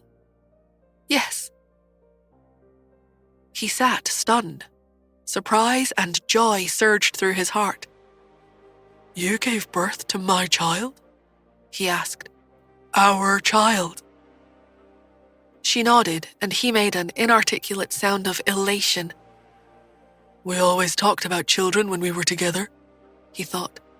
We talked about what it would be like to have a child someday, and now we do have a child together. But where is the child now? He asked. Her eyes were still closed and tears still dripped heavily from them. As he looked closely at her, he finally realized that something wasn't right. Why didn't she tell me about the child when we got back together? He wondered. And when I asked if she could be Mia's mother, she resisted and didn't say anything then either. His heart sank. Our child. I lost our child, she said. She spoke through her sobs with difficulty. Something happened in the hospital after I gave birth. I lost the baby before I could even see it. I don't even know if our child is a girl or a boy. Her voice broke, but she continued. I'm sorry I didn't protect our baby. I feel guilty every time I look at you. Why should I deserve happiness? I don't even know if our child is dead or alive. Joel pulled her to him and hugged her tightly. His heart ached for her so much that he could barely breathe. She must have been in such pain all these years, he thought. It's one thing to suffer the heartbreak of losing a child, but then to come home and have to face Hillary's and my daughter every day, especially when I told her that I wanted her to be Mia's mother. Those last words echoed in his mind. Mia's mother. Joel's eyes widened, and he turned to Justin.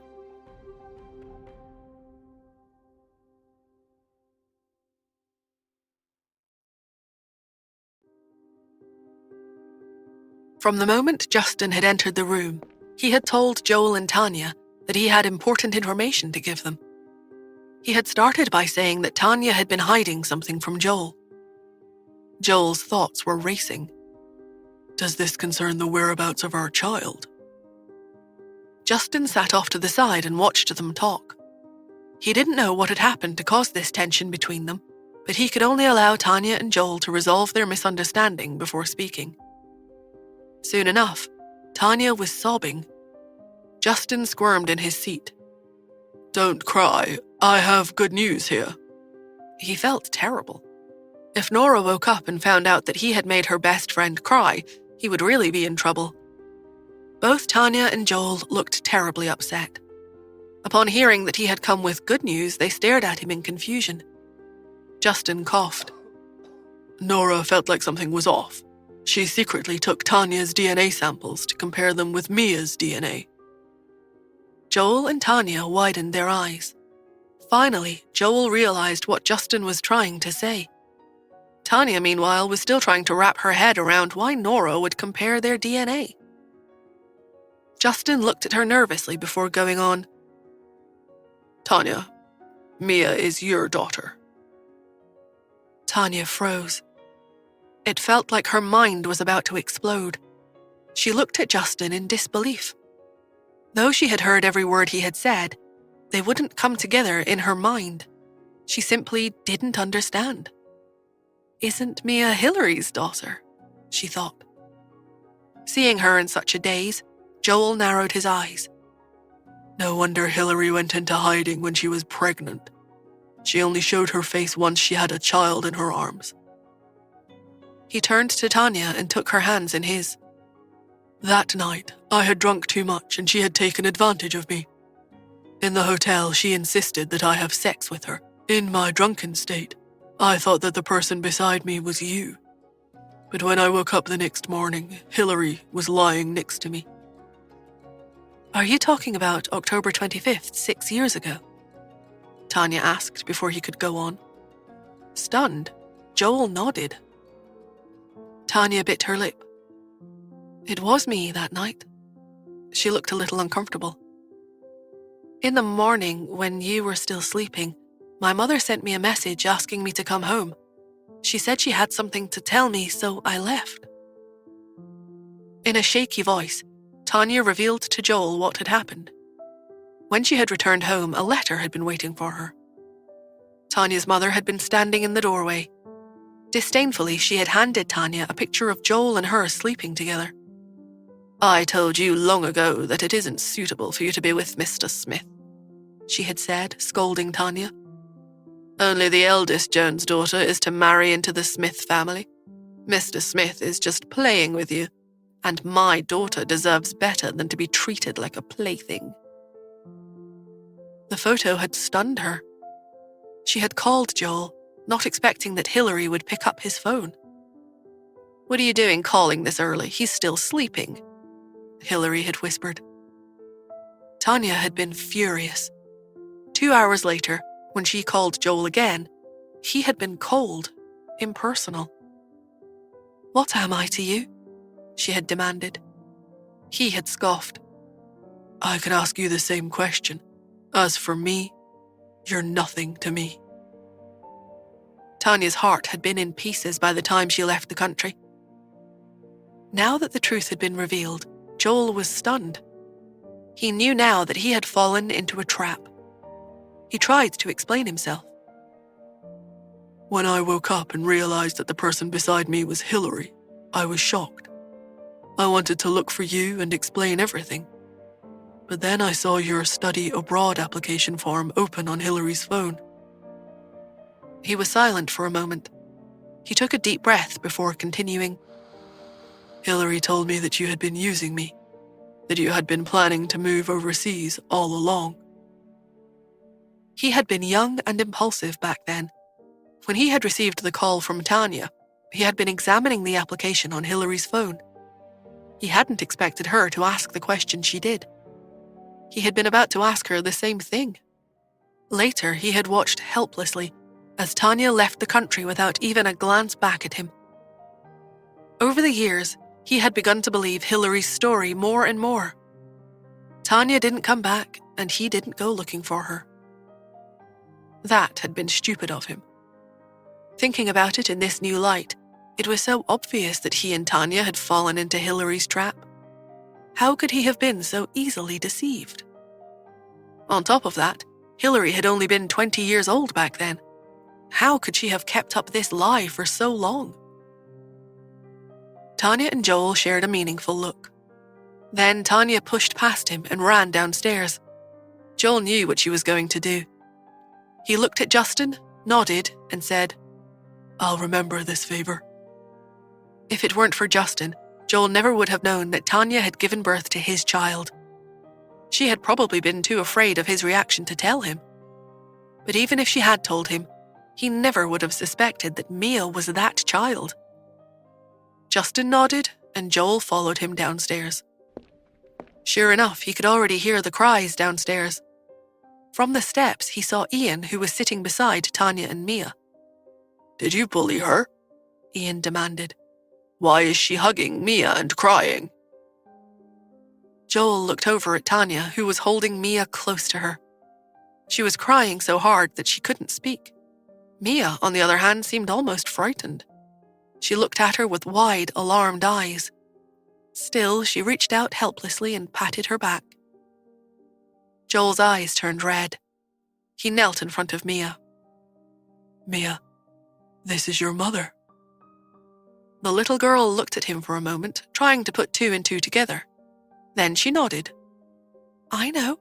Tanya will be my mother from now on." Seeing how clueless she was made Joel's heart ache even more. He reached out and took both Tanya and Mia into his arms. "No, she's the person who gave birth to you. She is your biological mother." Mia didn't really understand what he meant, but she realized that it must be very important. "Mummy, don't cry. Don't cry." Mia trailed off and her eyes welled up with tears. When she started bawling, Tanya pulled herself together. She hugged Mia and said with tears in her eyes, "I won't cry, but don't you cry either. I'm your mummy and I love you." She gently kissed Mia's cheek. That night, Tanya hugged Mia until they both fell asleep. Joel anxiously kept watch over the two of them. Tanya kept waking up and staring at Mia for a while before hugging her tightly and falling asleep again. Joel knew what was causing her to startle awake like that. It was the fear of losing again what she had finally found after so many years. The next day, Joel was woken up by a soft knock on the door. He gently peeked his head out of the room and heard the butler say, "Sir, Mr. Carl Moore is here." Carl Moore? What perfect timing. Joel narrowed his eyes. Even if he hadn't come, Joel would have looked for him. Hillary had stolen his and Tanya's child all those years ago. She had to pay the price.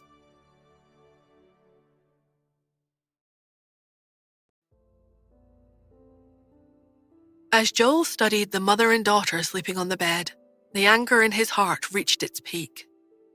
Tanya had woken up 6 times during the night. Each time it had taken nearly half an hour before she could relax enough to fall asleep again. Mia had always been with Joel, but what about Tanya? Those 5 years without her daughter must have been torture. Joel clenched his fists. He regretted sending Hillary overseas the day before, which surely had allowed her to fall right into Carl Moore's arms. If she hadn't left, Joel would surely have made her life hell by now. He turned and tiptoed out. After closing the door, he went down to the living room. Carl was sitting on the sofa wearing a black suit. There was a tattoo on the back of his hand, and it was obvious that it spread all the way up his arm. He was tall and strong, and he wore a pair of black sunglasses.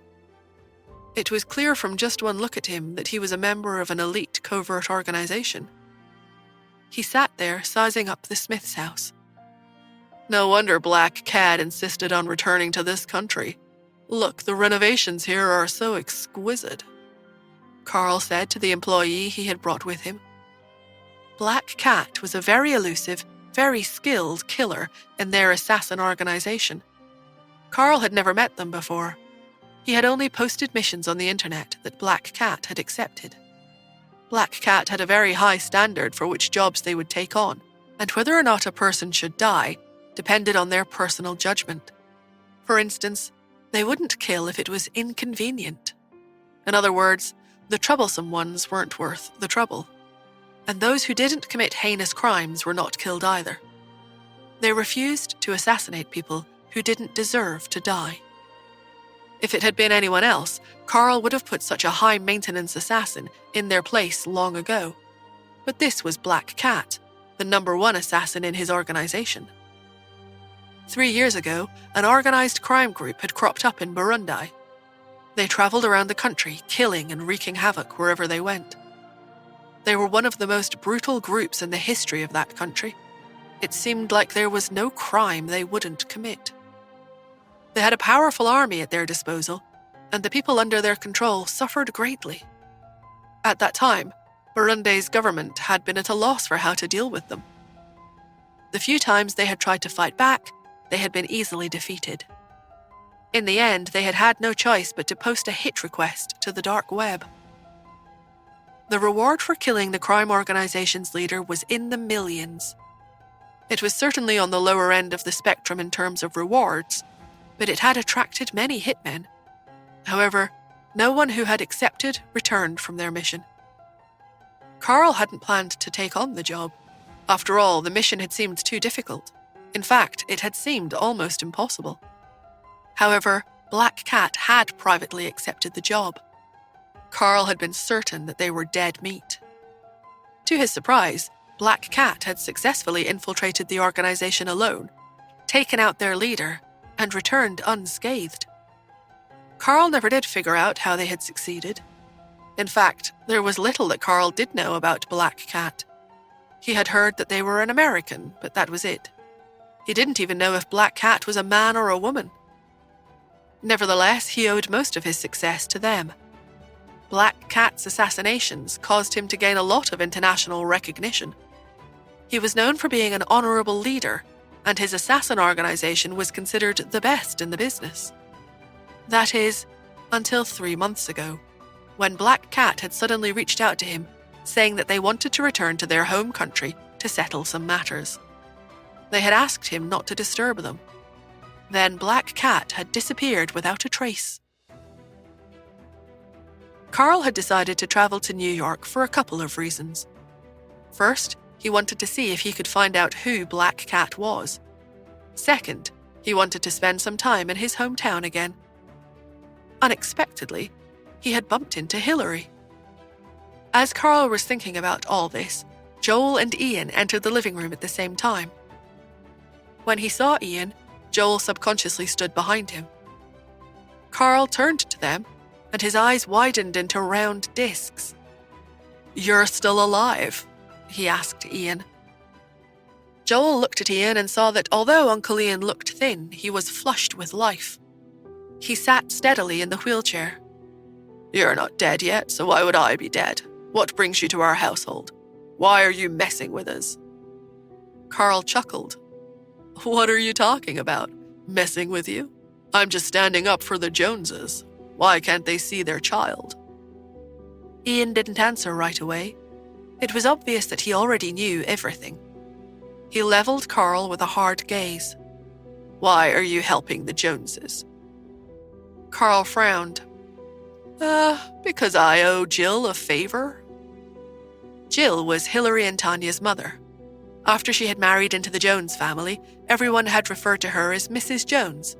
Therefore, it took Joel a moment to realize who Jill was. Ian laughed. "Is the favor a kind of love debt?" Carl coughed. "It was casual for me back then. How could I have known that she would take it so seriously? But yes, since I broke her heart and left, I have to make it up to her." "So you're telling me that you're helping your old lover, but not me?" Carl's face screwed up into a grimace. "Look here. Over the years, I've done a lot for you. I've never touched the Smiths. Even when people offered me a big reward, I never accepted a hit against you. Now, do me the courtesy of joining me to discuss this matter." Carl leaned forward. "The Joneses aren't a wealthy family. You could give them a way out. If you ask me, I say let your nephew marry Jill's daughter. And before you balk, love has nothing to do with it. When you're my age, you realize that love is useless." "That's impossible," Joel said. Even Carl hesitated for a moment. "Then, worst case scenario, you give her the child. At least she'll have someone to love then." "There is something else going on," Joel explained. "Listen to me. Almost as soon as he said this, Carl slapped a gun onto the table. In a booming voice, he said, "I don't have time to listen to your chatter. Let me ask you something. Do the Smiths not intend to help out the assassin organization the way that we have helped you all these years?" Ian and Joel had to be very careful. If they offended Carl, their future safety might be uncertain. Joel narrowed his eyes and Ian sneered. "Carl Moore, you're an arrogant fool. Do you think I can't use my gun just because I'm weak now?" Ian's threat didn't scare Carl in the least. "I'm sorry, but there's nothing I can do about it. I owe Jill too much, and she asked me to do this. I don't care what your secrets are. Just help me out here. Unless Black Cat is somehow here, there's no room for negotiation." Upstairs, perhaps because of the commotion down below, Nora frowned slightly in her sleep. Black Cat? Who the hell keeps shouting my code name? She thought sleepily. It's so annoying. How am I supposed to sleep with this racket?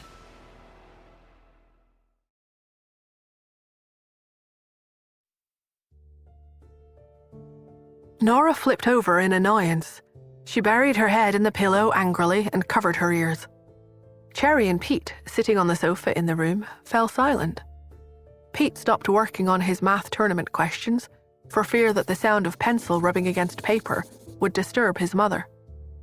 Even the characters in Cherry's game weren't moving anymore, as if they too were afraid of disturbing her. Justin was sitting beside the children. Watching Nora, he suddenly stood up. Cherry and Pete simultaneously held each of their pointer fingers over their mouths in a shh gesture. They were afraid that even the simple act of standing up would disturb Nora. Justin seemed to agree with them. He lightened his footsteps and slowly crept toward the door. He carefully opened it, slipped out, and clicked the door shut again. The children were in awe. He hadn't made a sound. After he left, the noise coming from downstairs grew even louder.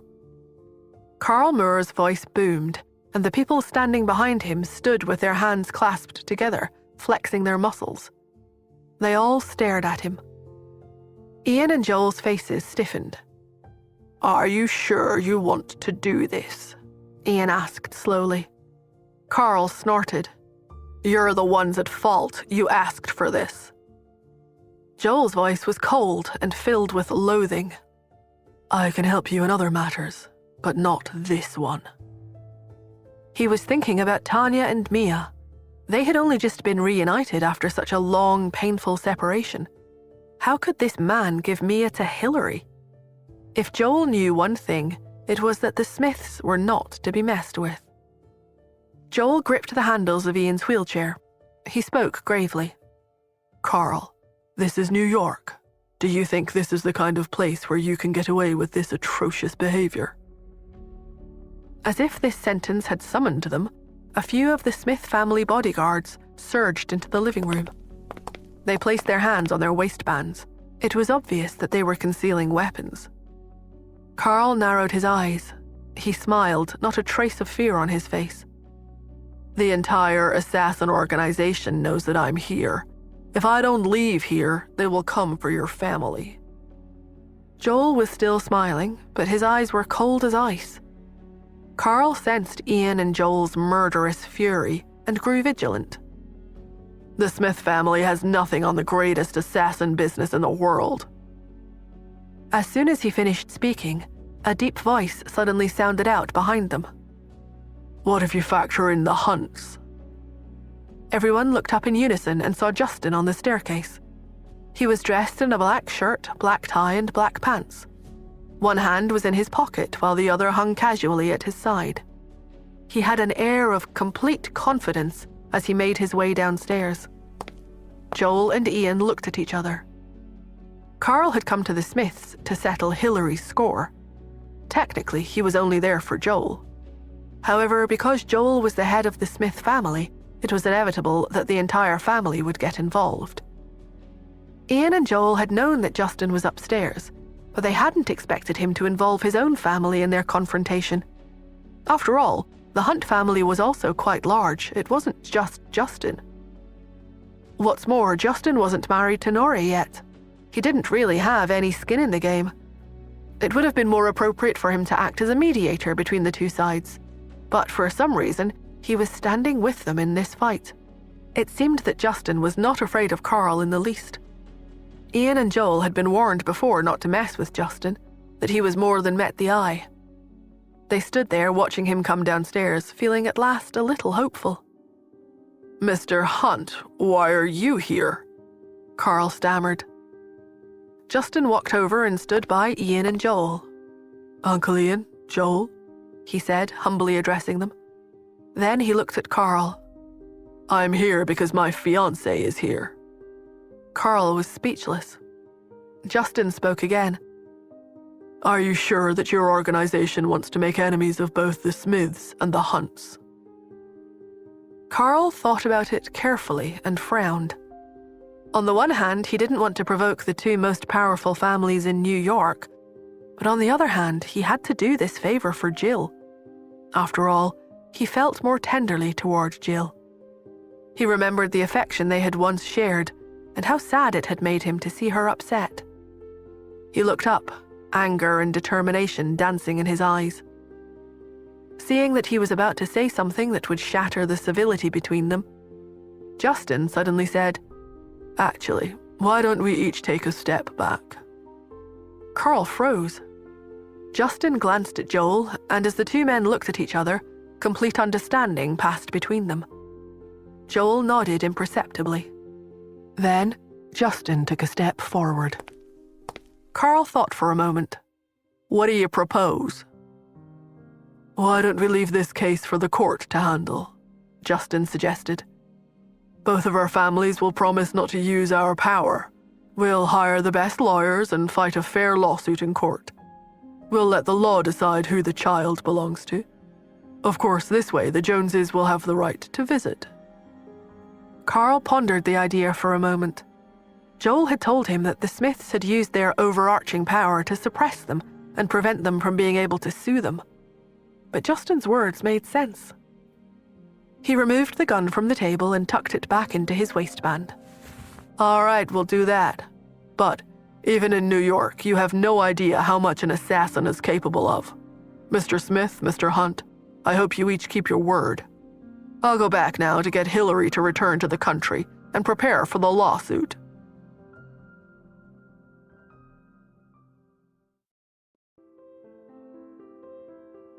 Carl left quickly. He had always been an energetic man. He had the fierce loyalty of a soldier, and he was also frank and charming, a good businessman. The mere fact that he was the head of an international assassin ring was proof enough of this. Furthermore, if he made sure not to anger the Smiths, he would still be a respected big shot. After he left, Joel looked at Justin, and the two of them smiled at each other. "It seems you two are learning to scheme together," Ian said sarcastically. Joel smiled awkwardly. "Uncle Ian, it's not really a scheme." Justin smiled. His good looks and confident charm gave Ian a headache. Why was the man so arrogant? In Ian's opinion, it was no wonder Nora was the mother of his child. Those two were meant for each other. As Ian thought about this, Justin cleared his throat to speak. "Hillary is overseas in Switzerland, which is Karl Murr's territory. As long as she's there, no one can touch her. We can only deal with her when she comes back." But Carl was an unreasonable person. Even if Justin had been telling him the truth when he suggested taking the matter to court, Carl would still protect Hillary at all costs. Therefore, Joel might as well beat him at his own game. As for offending the assassin organization, Joel and Justin paid that no mind. Hillary had to pay for what she had done to Mia and Tanya, and nothing would stop them from making sure that happened. Joel smiled at Justin. "Thank you," he said. He truly couldn't have done this without him. If Joel had been the one to suggest that they take matters to court, Carl would have been suspicious. It was different when Justin suggested it, though. Carl trusted him. Justin smiled humbly. "You're welcome." The two men, who had been competitors in business for years, had finally reconciled their differences. Watching them, Ian felt upset. In his eyes, the Smiths had been upstaged by this man once again. After Carl left the Smiths, he and his subordinates climbed into a black car. "Boss, do you want us to take out the Smiths and the Hunts for you?" one of the employees asked on the drive back to their hotel. Carl hit the man in the head. "Underestimating your enemy is the greatest mistake you could make. You have to keep on the defense if you want to win." The man winced and rubbed his head. "I don't get it. Aren't they just two rich families? With Black Cat on our side, we could take both of them in a snap." This made Carl miss Black Cat a little. "Without Black Cat, I don't even have the confidence to challenge them. Besides, our assassin friend is still missing." His subordinate couldn't argue with that. Soon they arrived at the hotel where Carl was temporarily staying. As soon as they entered, they found Jill anxiously pacing around the lobby, wringing her hands. When she saw him, she immediately walked over to him. She stopped in her tracks when she saw the strong, fearsome people behind him. But for her daughter's sake, she mustered up the courage to ask Carl how it had gone. "Hillary can return to the country," Carl said. "They promised to fight fairly and handle the matter in court." Jill heaved a sigh of relief, but she soon grew worried again. "Why must we stay here? Isn't your territory overseas?" Carl sneered. "My territory is overseas, but you will receive a court summons here. Whether you go or not is up to you. Anyway, don't worry. They have agreed not to play any games this time." With that, he looked at Jill. "As long as it's a fair lawsuit, what are you afraid of? A mother deserves her child. It's only right that things would go in your favor. Besides, even if the court is swayed by the Smiths' financial power, you have nothing to worry about. With me around, the Joneses' future is secure." Jill was relieved. "You're right. Hillary wants to return to the country anyway. We can't let that adulterous couple live happily ever after." Carl gave Jill a knowing look. "I heard that Tanya is also your daughter."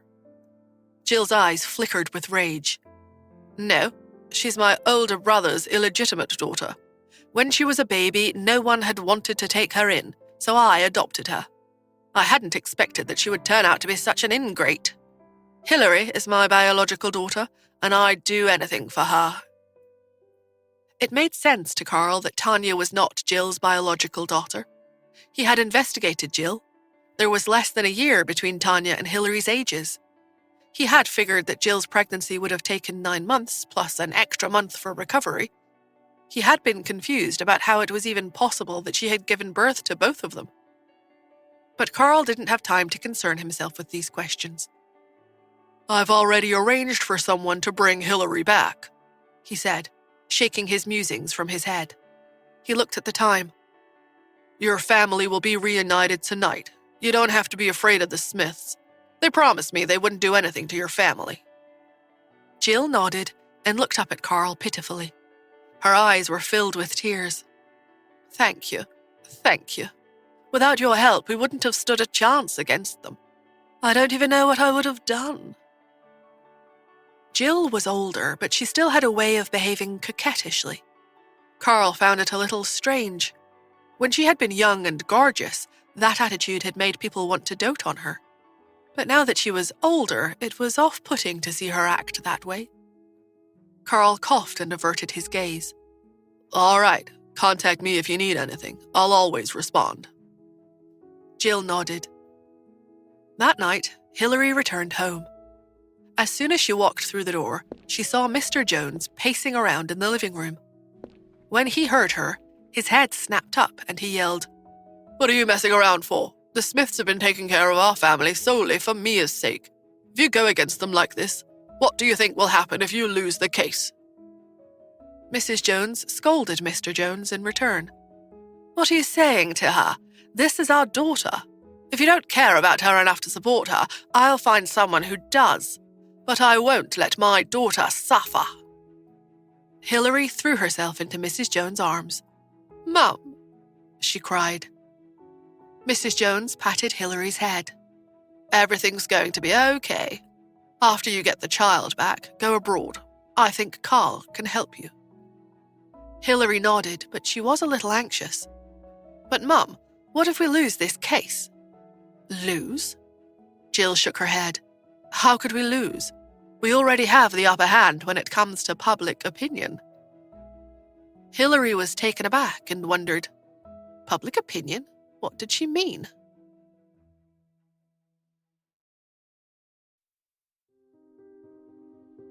Tanya didn't know anything about Carl Moore. She only knew that they were about to go to court against Hilary. The following day was a Monday. Tanya brought Mia and Brandon to school as usual. Since she had stayed with the Smiths the previous night, Joel personally drove the three of them to the school. After Joel parked, Tanya sat nervously in the passenger seat. "Okay," she said, psyching herself up. "I'll get out of the car first. Don't let the teachers see me." Joel looked over from the driver's seat. "What are you afraid of? Do you not want to be seen with Mia?" Tanya immediately shook her head. Of course I want to be seen with Mia. She had just found out who her daughter was, and she did not want to be separated from her again, not even for a moment. "Then, how about you go into the school with her?" Joel suggested kindly. Tanya nodded. "All right then." Brandon got out of the car first and followed a teacher into the kindergarten. Tanya held Mia's hand as they walked in. When the teachers spotted them, their expressions changed. Someone asked awkwardly, "Ms. Turner, why are you here with Mia?" Before Tanya could say anything, Mia answered timidly, "Mummy spent the night at my house yesterday." The teachers all exchanged puzzled glances. They shuffled awkwardly and put on forced smiles for Tanya, until finally one of the teachers ushered them into the school. "Okay, go in." Their gazes seemed ambiguous to Tanya. She couldn't tell what they were thinking. She put her hands on Mia's shoulders and led her into the kindergarten. After Mia went to class, Tanya headed to the dance studio. In class, Mia sat in her seat with her hands in her lap. Pete was still worried about Nora, so he didn't go to school. Thus, Mia sat in the corner alone, small and timid. The other children kept their distance from her. Their parents had told them that Mia was weak, that they shouldn't bully her or get too close. The kids were worried that if anything happened to Mia, if her illness acted up, they would be blamed. Therefore, Mia had always been alone. Only recently had Pete gotten closer to her. He would invite her to come along whenever he and the other kids played. Cherry was the class favorite. Everyone wanted to play with her. Gradually, with Pete and Cherry's help, Mia was folded into the group. But that day, the children stayed away from her. Mia looked at Fawn, who was sitting beside her. "Fawn, let's go." Before she finished, Fawn waved her hand. "I don't want to play with you. My mother says that you're a brat." Mia, stunned, looked around in confusion. All the other children seemed to have heard as well. They began to point at Mia in disdain. "Mia, don't you want your mother anymore?" one child asked her. "Do you want Miss Turner to be your mother?" asked another. "Isn't your mother sad to see you like this?" Mia bit her lip. "But Miss Turner is my mother." However, the other children didn't believe her. They only believed the lies that they had overheard from their parents. All the children moved away from Mia. She was a Smith child, so they wouldn't dream of bullying her. Unfortunately, isolation felt just as bad.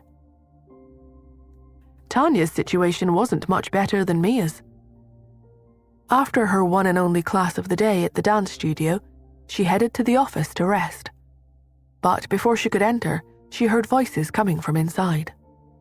"She seems like a trustworthy person. I can't believe she would mess with their home life like this."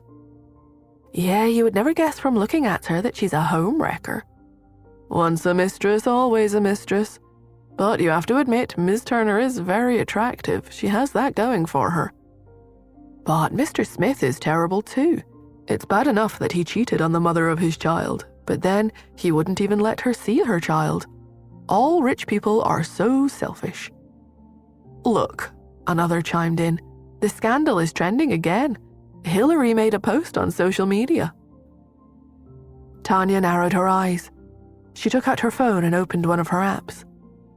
The top trending topic was indeed a long post that Hillary had made. Tanya skimmed it, her heart sinking into her stomach as she read. The gist of Hillary's post was that Joel had been cheating on her back when Mia was conceived. Hillary claimed that after she had gotten pregnant and had given birth to a child, she had finally gotten back together with Joel. However, she maintained she had not expected the mistress to return and ruin her family. After that, her man had changed. He became ruthless and ordered her to go overseas and never have contact with her own daughter again. Hillary said her child had even been brainwashed into calling Tanya Mummy. Her only hope, she had written, was that the court would give her justice and take her daughter away from Tanya. If someone who wasn't in the know saw this, they would definitely blame Tanya and Joel. As a famous dancer and an artist, Tanya had a large following of her own. Hillary had tagged her, and a deluge of people had already privately messaged her. To her horror, some of them had even said that they wished she would die. Tanya winced at some of the words she read. Suddenly, a voice sounded out from behind them. "Miss Turner, what are you standing there for?" The other teachers who had gathered together to gossip suddenly looked up in surprise. Tanya walked into the office. She looked at the teachers and their judgmental gazes, making sure to hold her head up high. Things aren't always what they seem. If you don't know the absolute truth, then I would suggest that you refrain from assuming. Besides, the court case will be starting soon. I know that the truth will win out in the end. She soon found out that there had been no point in trying to speak up for herself. As soon as she finished speaking, the teachers began to attack her. "Miss Turner, I don't know what kind of relationship you had with Mr. Smith in the past, and it's true that Mia's mother and Mr. Smith aren't married, but you shouldn't have stopped the kid's mother from seeing her." "The child is still young," said another. "Do you really think you can hide the truth by making her call you Mummy? She'll find out who her biological mother is sooner or later." "Men from wealthy families can be so heartless.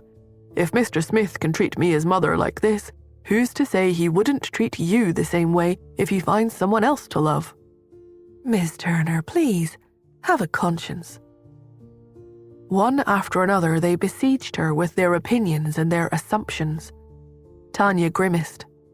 "Stop," she cried. "Do you want to know the truth?"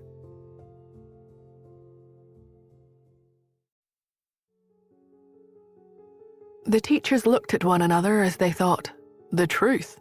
Who would care about the truth at this point? They said nothing.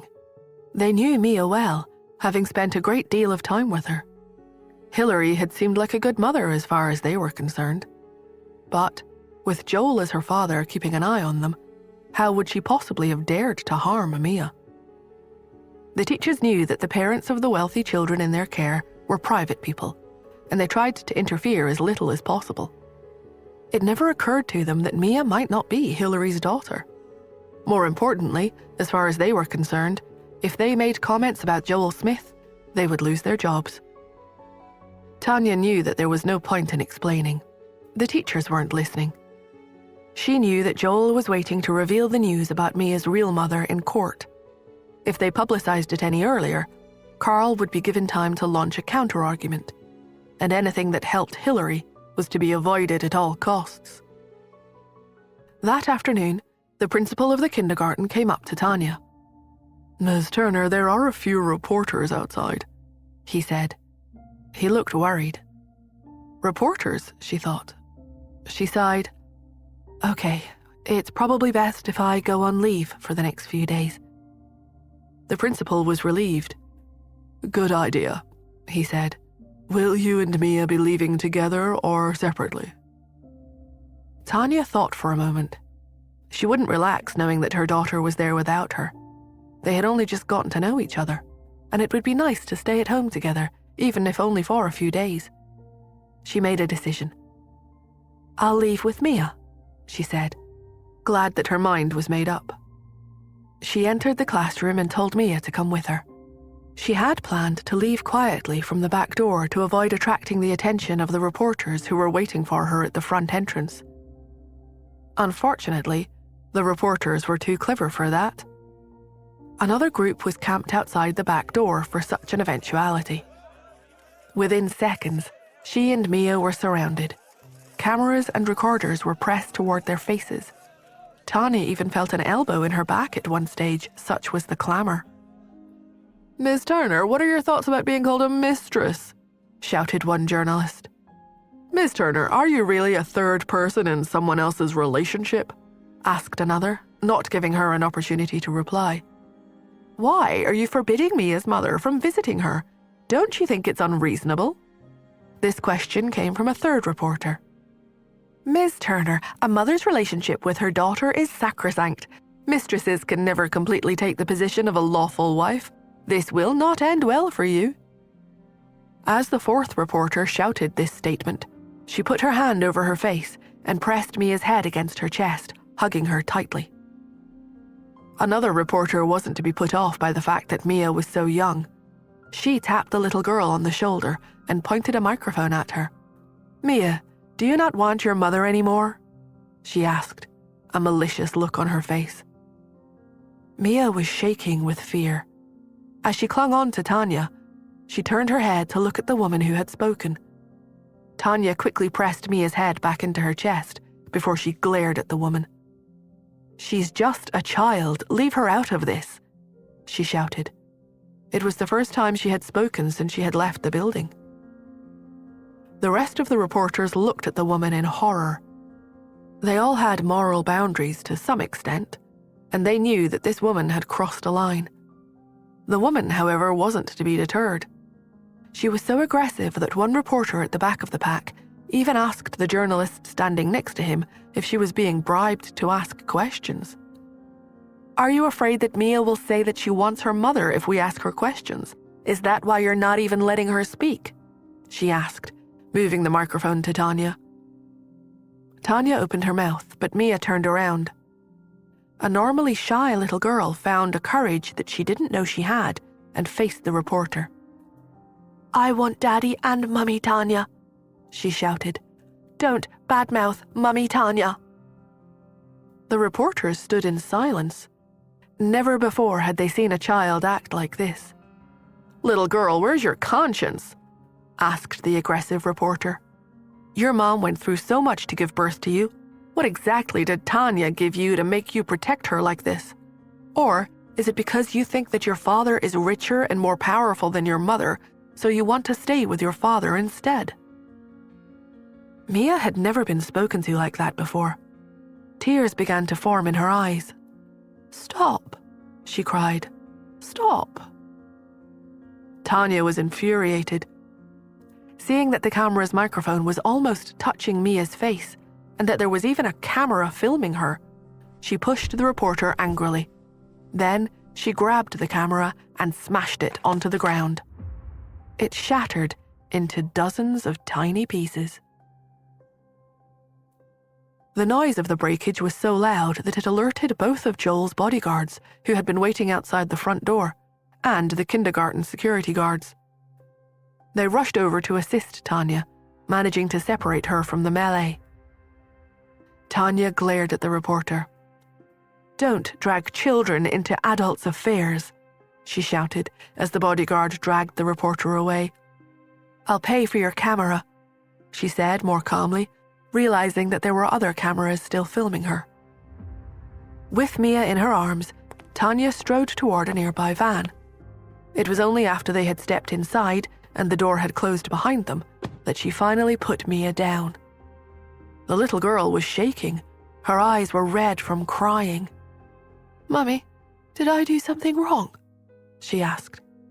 "Why are those people being so mean to me?" Her words made Tanya's heart ache. She thought of the events that Mia had just been subjected to, and she became so angry that she felt like she was about to explode. She picked up her phone and dialed Joel's number at once. As soon as he answered, she told him all that had just happened.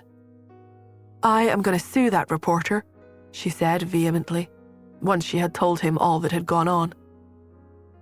"I'm going to see that she goes to jail for life," shouted Joel, listening incredulously as the story unfolded. He left his office and hurried home as soon as Tanya had told him what had happened. He arrived home at the same time as Tanya and Mia. It was only when he saw that they were safe and sound that he finally breathed a sigh of relief. However, when he saw that both their eyes were red, his eyes narrowed. "It's a good thing that the trial is due to start tomorrow," he thought. "Tanya and Mia won't have to suffer much longer."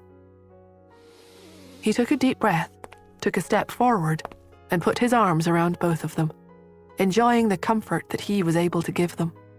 Joel hadn't expected the incident to have consequences. However, that evening, while he was in his study, his assistant handed him his phone. On the screen was a popular news website, and it was streaming images of the aggressive reporter crying. "Cameras are a reporter's most treasured possession," she said between loud sobs. "But Tanya Turner smashed my camera. You can even see footage of her doing it. She said she was going to pay for the damage, but instead I've learned that her wealthy husband is going to sue me instead." She sobbed even more loudly for a long time before she spoke again. "It's a good job that someone has taken pity on me and stepped in to help. Otherwise, I'd still be in a police cell. I'm too afraid to go home in case they send people around to threaten me. If my family and friends don't see me tomorrow, it's because I've been attacked by one of their henchmen." Beneath the video, dozens of comments from viewers were being shown. Each and every one of them were messages of support for her.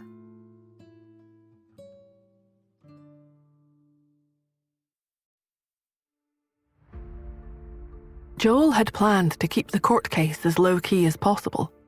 He wasn't keen to have his personal affairs publicized.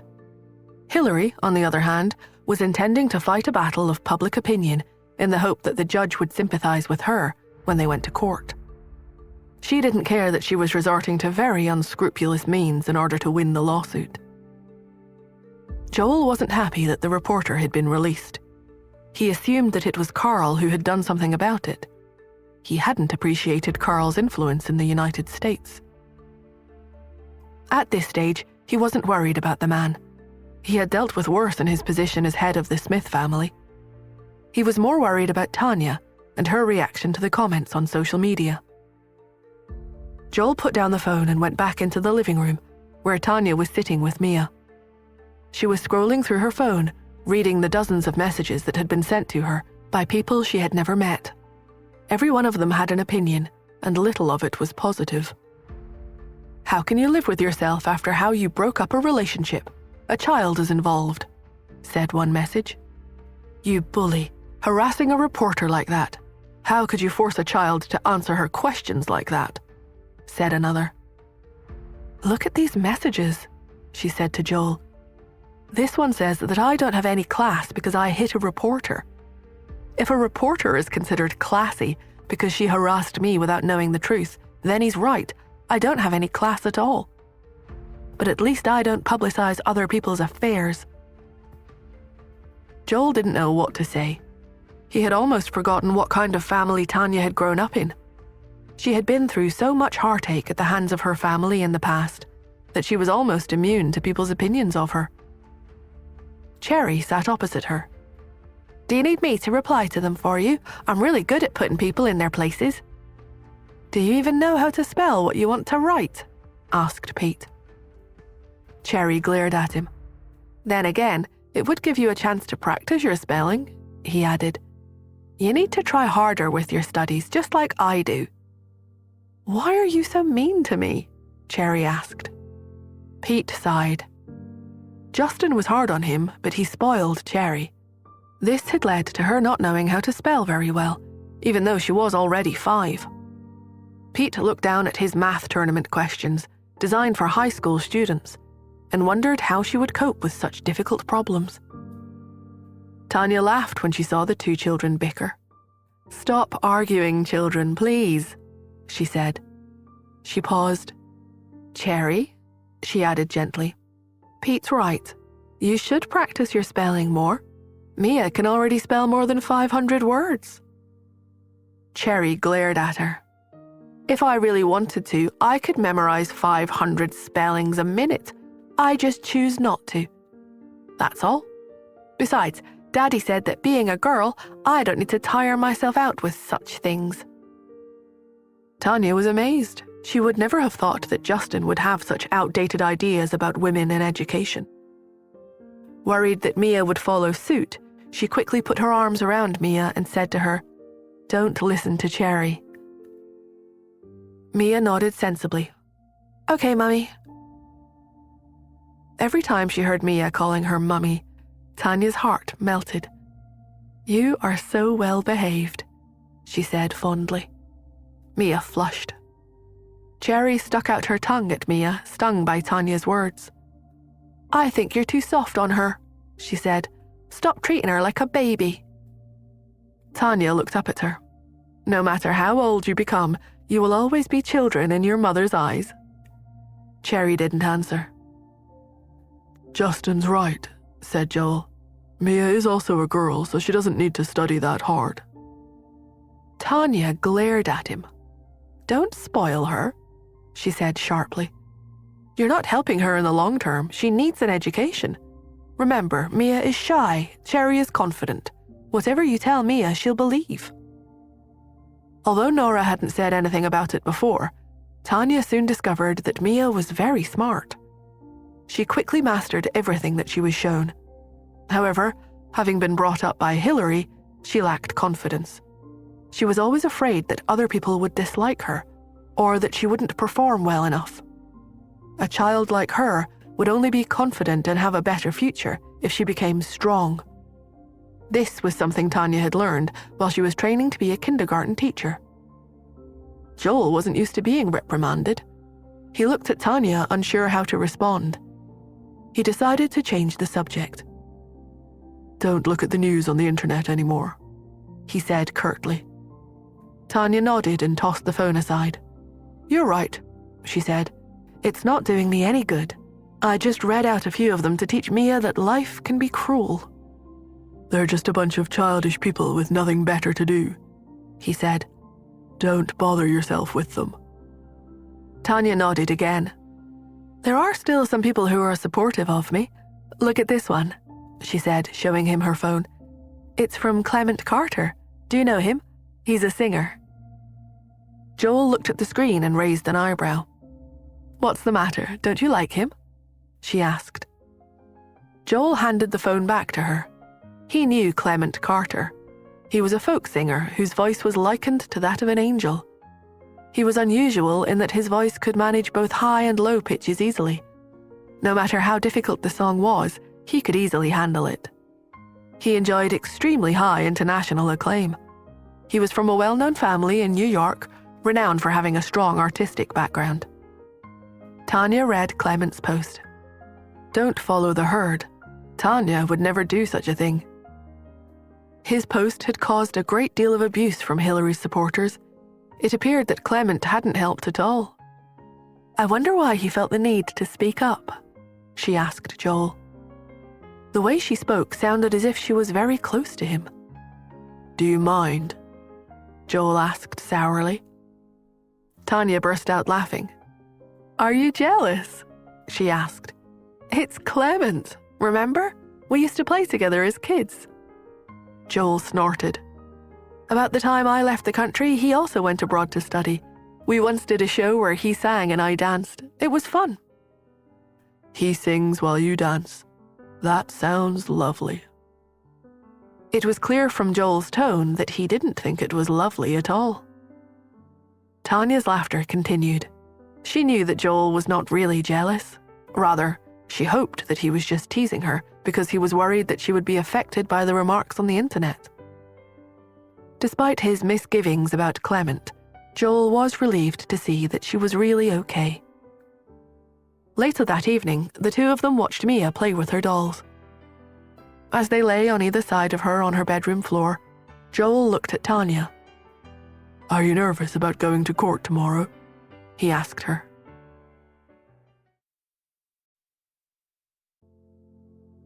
Tanya put Mia to bed. It wasn't until the little girl had fallen asleep that Tanya answered Joel's question. Fearing that she might wake Mia, she kept her voice very low and soft. "No, I'm not," she replied. Joel smiled. He closed his eyes. When Tanya thought that he had gone to sleep, she pulled a quilt over herself and Mia and closed her eyes. It was summer, so the air conditioner in the room was turned very low. Tanya and Mia shared a quilt, while Joel used another quilt. They were all on the same bed, something that Mia and Tanya were enjoying while they got to know each other better. Tanya had nearly drifted off to sleep when Joel's soft voice reached her. "Don't worry," he said. "I'll definitely make her pay for what she did." Surprised, Tanya turned to Joel. In the dark, she could see a cold look in his eyes. He didn't raise his voice, but his words were full of conviction.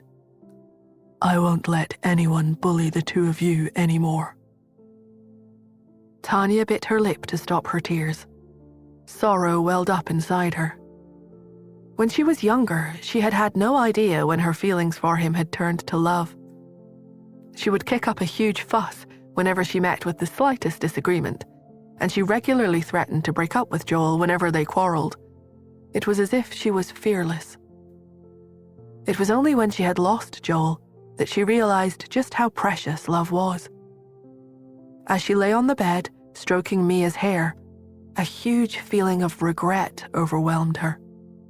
Regret for all that she had done, and for all that she could have done to prevent it. Why hadn't she called Joel when she saw the photo? Why hadn't she gone to him with the photo and asked him for a clear explanation? These were questions she had been asking herself for a long time.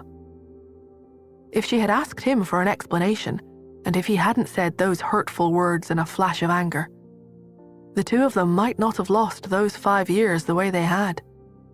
She probably wouldn't have lost Mia either.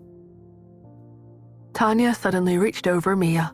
She fumbled around and found Joel's hand. "This time," she thought, "I won't let go." The next morning, when Joel and Tanya had finished getting ready for the day, they saw Justin coming out of Nora's bedroom. Justin stopped dead in his tracks when he saw them. "I slept in the guest room," he said when he saw the expression on their faces. The beauty mark at the corner of his eye shimmered as he said calmly, "I just went in to see if she's awake." Joel said nothing. He didn't want to make a mountain out of a molehill. He coughed. "Oh, I wouldn't dream of suspecting you of anything else. I was only going to ask if you slept well last night."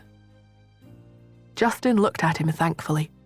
After all, Nora's father still disliked him for some strange reason. He knew he would be glad of any help Joel could give him. "I slept pretty well, thanks," he said. "Would you like me to come to the court to support you later?" "Actually," said Joel, "you don't have to go to so much trouble. We're well prepared. We have everything we need in court today, but thanks." Justin coughed. "I'd like to go for Nora. She'll get angry if she wakes up and finds out that I haven't shown any concern." An hour later, 2 cars were seen leaving the house and heading toward the courthouse.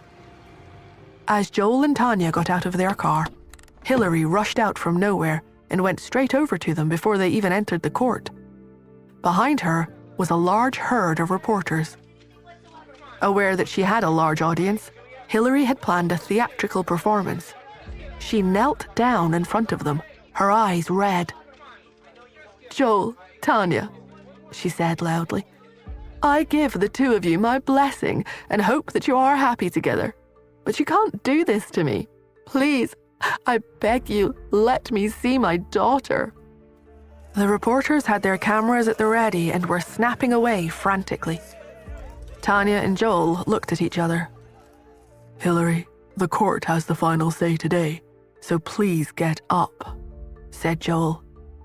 Hillary, however, was crying very loudly, milking the exchange for all it was worth. "I was wrong. I should have ended the relationship myself, but you can't just drive me out of the country this way. Mia's my daughter. You can't just separate us like this. I can't believe she's happy with this arrangement." She looked behind them to see if Mia was with them.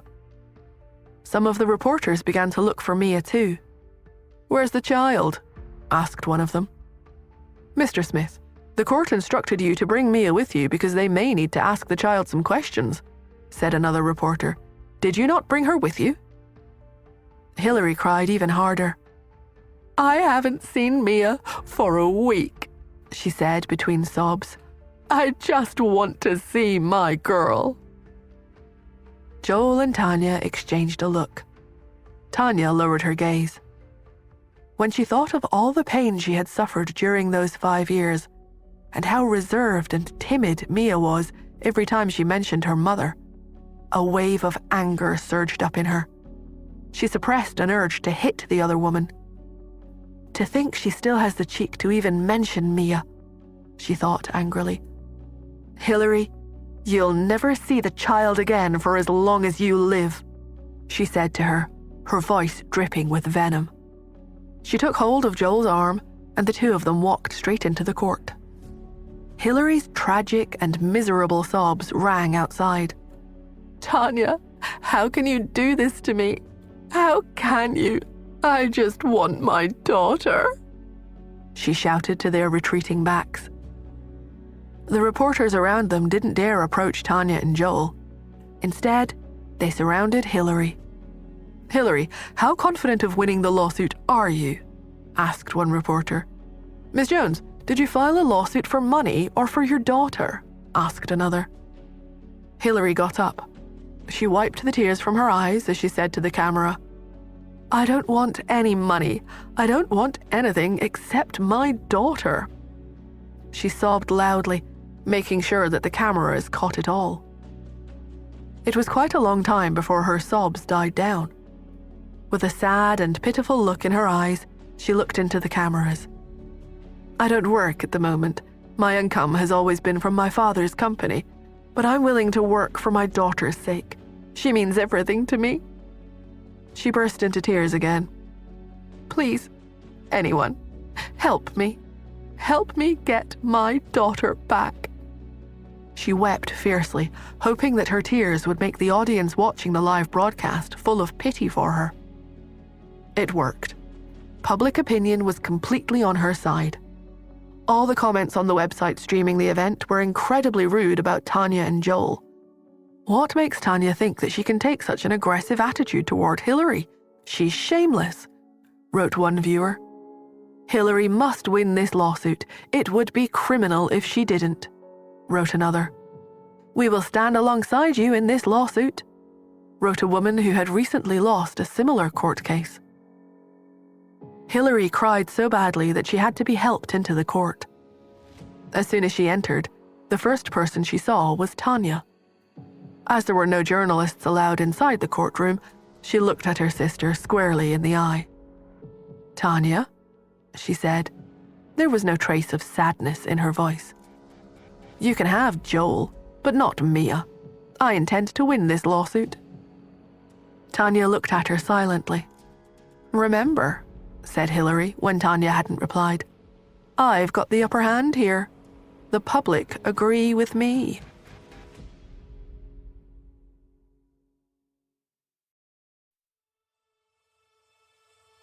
Tanya stared at Hillary, the woman who had bullied her all their lives. She had grown accustomed to her behavior over the years, but she still couldn't believe that Hillary had gone so far as to steal her child. Hillary looked like Tanya, but her personality was almost identical to that of their mother, Jill. Tanya had assumed that was why Jill had preferred Hillary over her for so many years. Eventually, Tanya spoke. "We won't know that until we reach the end of the case," she said, keeping her voice as cool as possible. Hillary looked at her impassively, her stare only interrupted by the arrival of their mother. As she spotted her two daughters, she marched over, pushed past Hillary, and slapped Tanya across the face. "You witch," she shouted. a look of pure hatred in her eyes. "Who gave you permission to come back to the States? It's all your fault that we have come to this." Tanya took a step back. She was no longer a little girl who wasn't allowed to fight back. "We're in court. Please show some respect for our surroundings, Mrs. Jones. Otherwise, I'll sue you, too." Jill was furious. "Who are you calling Mrs. Jones? I'm your mother." "Really? But didn't you already tell me a long time ago that you've severed all ties with me?" replied Tanya, a mocking smile on her face. She took out her cell phone and played an audio recording. It was from when she was pregnant and living abroad. It had been hard for her to find a job at the time, so she had bitten the bullet and approached Jill to ask for a bit of money for living expenses. Jill's voice was very calm and clear in the recording. "You want $3,000? She could be heard asking. "What are you thinking? I could buy a handbag with that money. You're an adult now, so I don't need to support you anymore. Didn't you work part-time during college to pay for your tuition fees? Didn't you say that you would never use even a cent of my money when you were a kid?" Tanya's voice could be heard indistinctly, but Jill's voice could be heard interrupting her. "I'm so disappointed in you. I can't believe that I even have a daughter like you. I hope that we will never see each other ever again." With just a few words, Jill had successfully severed all ties with her daughter. It was why Tanya had never visited her since she had returned to the States. Jill listened to the recording in silence. It wasn't until it had finished that she spoke. "It doesn't surprise me that you've stooped to such a low level as this," she said. Her voice was almost a snarl. "You're just trying to get out of supporting me in my old age. It's typical of you. You're nothing more than a bully." Tanya looked at both Jill and Hillary. She wasn't surprised at the behavior she was seeing. "I think you'll find that I'm not the one who's the bully here," she said calmly. Hillary and Jill exchanged a look. "Does it matter who the bully is?" said Jill. "You're targeting us now. You'd better agree to settle out of court, otherwise I'll make you pay." Joel could stand by no longer. He pulled himself up to his full height and stood closer to Tanya. "And just how do you intend to make her pay?" he asked. His voice was calm, but there was a distinct undercurrent of malice to it. "When did the two of you get engaged?" asked Jill. She was still coming to terms with the amount of loyalty he was showing Tanya. "I wouldn't bother yourself with that if I were you, Mrs. Jones," he replied, looking her squarely in the eye. "I think the two of you could use the time better to discuss the case with each other, instead of glaring at my fiancé." By that time, Mr. Jones had arrived. When he saw that his wife and daughter were arguing with Joel, he rushed over to intervene. He had had enough of them winding up a man who could destroy his business empire, and their lives too. He smiled at Joel. "Please forgive us, Mr. Smith," he said, trying to defuse the situation. "This affair has been blown out of all proportion." Joel didn't answer. Instead, he took Tanya gently by the arm and walked away. As soon as they were out of earshot, Mr. Jones turned to Jill and Hillary. It was obvious that he was in a rage. "When will you two stop causing trouble?" he demanded. "You're already taking them to court, so why do you feel the need to provoke them in private too?" "Dad, all you've ever done is blame me when something goes wrong," snapped Hillary. "But they've created this problem, not me. You're just afraid of Joel's power." "That's enough," said Jill, more to her husband than to Hillary. "Now, Carl has agreed to intervene, so nothing will go wrong," she added in a matronly voice. Mr. Jones stared at the two women. "You do realize that Carl will eventually leave," he said matter-of-factly. "And once he does, Joel will use any one of 1,000 ways to make us pay." Jill and Hillary both glared at him. "If the worst comes to the worst, we can just move to Switzerland. Carl has both power and authority over there, So he will protect us, said Jill. She smiled smugly. Move to Switzerland? Shouted Mr. Jones. The way I see it, it's more like you and him are still in love, isn't it? Afraid that others would overhear what he had said, Mr. Jones turned and left angrily. Hilary stared at his back and pursed her lips. Look at him, Mum, she said angrily. Why do I have such a pushover for a father? He doesn't even have the courage to stand up for his daughter. If only Carl was my father. Jill's eyes flickered for a moment. She patted Hilary on the hand. Don't talk nonsense, she said quietly, but she was lost in thought. A few minutes later, she and Hilary entered the courtroom. The trial was due to start soon. Joel and Tanya were already seated on the other side of the courtroom. After both parties took their seats, the judge asked the plaintiff to speak. Carl had found a very powerful lawyer for Hilary. He stood up and looked around the room before he spoke. Mr. Smith, where is Ms. Mia Smith? He asked. The court has instructed you to bring her here so that she can be asked whether she wants to live with her father or her mother. Why didn't you bring her? Not waiting for an answer, he glanced at the judge and went on. Or is it because you have no respect for the court at all? Is it because you think you can do whatever you want, because you think your family is powerful? He took a sip of water before he continued. It has been a long time since my client last saw her daughter. By separating a mother and daughter from each other and showing no respect for the court, your actions show us that you are an atrocious person. At Joel's request, the trial was being streamed live on the internet. He had asked because Hilary had kicked up a fuss in the preceding days, accusing him of bribing the judge. The judge had agreed, if only to protect his own reputation. People were commenting fiercely on the live stream, mostly in defense of Hilary. The comments were appearing on screens alongside the live footage. Isn't he showing too little respect for the law? Said one post.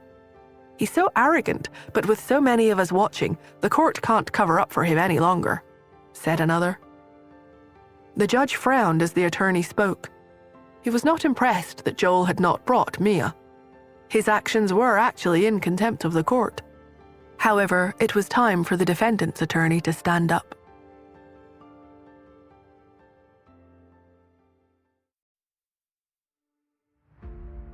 The comments section of the livestream website overloaded as the defense lawyer stood up.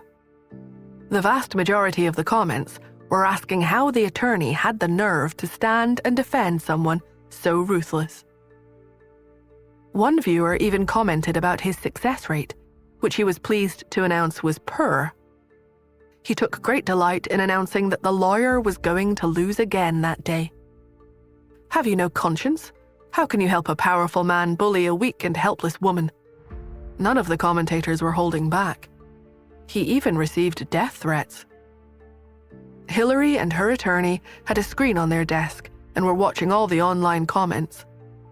The judge had an assistant in the courtroom who was also watching proceedings on the internet.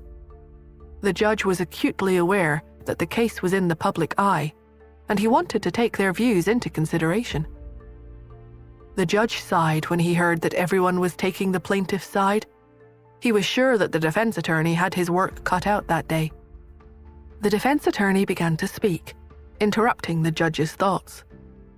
Your Honor, members of the jury, first of all, I would like to explain the relationship between my client and the plaintiff. He walked out from behind the desk and looked at Hilary. According to my investigations, he said, Mr. Joel Smith and Ms. Tanya Turner have been in love since they were in junior high, and their relationship continued even after they entered college. They were recognized by everyone as a model couple. Mr. Smith and Ms. Turner's classmates can testify to this, and I'm sure the plaintiff won't deny this. Hilary narrowed her eyes. Her attorney stood up and said, That has nothing to do with the case. A lot of people's first relationships don't last. Does every spouse have to give way to their partner's first girlfriend just because they've returned? Be it true love or his inability to forget his previous lover, there's no excuse for Mr. Smith to cheat on Miss Jones. His answer was very well worded. A whole row of thumbs-ups appeared in the comments. Tanya shouldn't have come back, said one comment. She's just out for revenge, said another. Why did they break up? Asked another viewer. The defense attorney continued, oblivious to the comments. My client has requested that I make that point clear in the courtroom today, in front of a judge and everyone in the country, because he doesn't want Miss Turner to be known as his mistress. The plaintiff's lawyer stood up again. Objection, Your Honor, he shouted. That has nothing to do with the case. What we are here to talk about is Ms. Mia Smith's custody, and not who the third person is in this relationship. My client gave birth to Mr. Smith's daughter. As a mother, she has the right and duty to raise her own child. Tanya, seated in the defendant's dock, was surprised. She turned and looked at Joel. The two of them had agreed that they would lay out sufficient evidence at the beginning of the trial and change her status from the defendant to the plaintiff. She hadn't expected her attorney to actually stand up and say anything like that. Is Joel trying to clear my name? She thought. The defendant's attorney looked straight at the judge. Your Honor, I mentioned the past because this case can no longer be looked at normally. Humans are creatures of emotion. While everyone is criticizing my client, they have a right to a defense. I ask the court for permission to explain things clearly to everyone. The judge looked at Hillary and then at Tanya and Joel. At last, he nodded. Objection overruled, he said. The defense attorney looked straight at Hillary.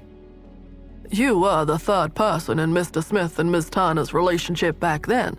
Do you admit to this? Hillary glared at him. They were just dating back then. It's not like they were married, so you can't say that I interfered at all. Mr. Smith and I were also really in love back then. Is that so? The defense attorney smiled.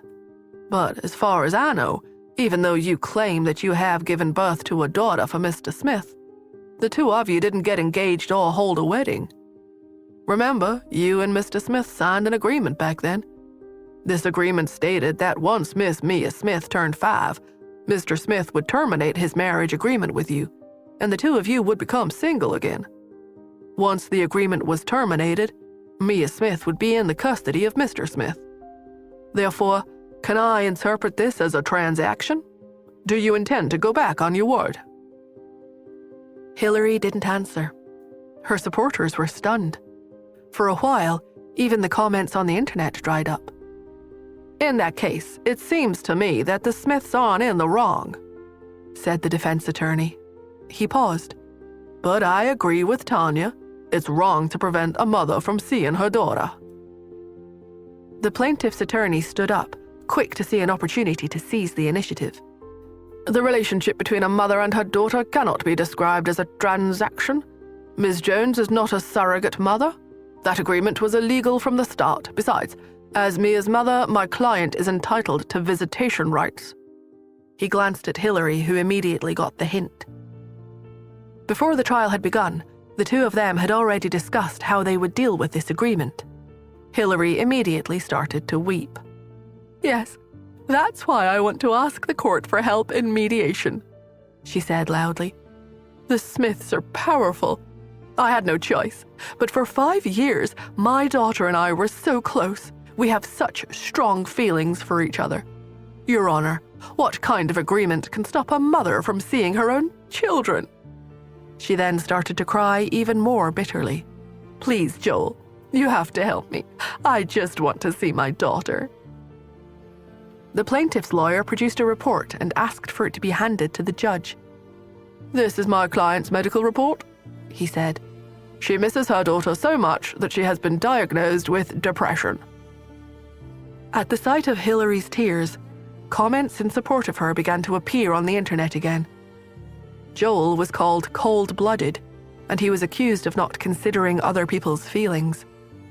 Some even questioned how a child could be brought up in such a family. but most just mentioned that it wasn't too much to let a woman be with her own child. "Maybe the Smiths had threatened her into signing the agreement back then," said one comment.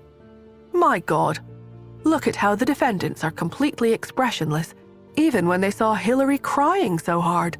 They are so heartless," said another post. "They are inhumane. That poor child might not understand anything right now, but she will hate them when she grows up and realizes the truth." Everyone's words and the stances they took were conveyed to the judge. He glanced at the defendants. They had completely lost the public's support. Tanya was glaring at Hillary furiously, while Joel's face was expressionless. Even their attorney looked completely calm. It was as if he was not moved by Hillary's cries at all. "What else do you have to say?" asked the judge, looking at the defendants. Joel and Tanya exchanged a look. Tanya tried to maintain a firm look in her eyes, but they were beginning to shine with newly formed tears. Joel turned to the attorney and nodded at him, his face impassive. The attorney walked out from behind the desk and looked at the judge. "Your Honor, I have a piece of evidence I'd like to submit," he said, glancing at the other attorney as he spoke. The judge nodded. The defense lawyer handed over 2 documents to the judge. The judge spent a few minutes reading them. As he read, his expression changed. His stern look was replaced by one of complete shock. He looked at Tanya sympathetically before he turned to Hillary. Disgust flashed across his eyes. Speculation was rife amongst the viewers. "What is he reading to make his expression change so drastically?" asked one viewer. "His opinion of the 2 sisters seems to have totally changed," said another. "I bet it's a bribe or blackmail," said a third. Hillary glanced at the comments on the screen out of the corner of her eye. When she saw that all the comments were siding with her, she struggled to suppress a smile. "Your Honor, members of the jury," said the defense attorney gravely. "On behalf of my client, Ms. Tanya Turner, I will now file a lawsuit against Ms. Hillary Jones for maliciously stealing Ms. Turner's child 5 years ago. This led to my client being separated from her daughter for 5 whole years.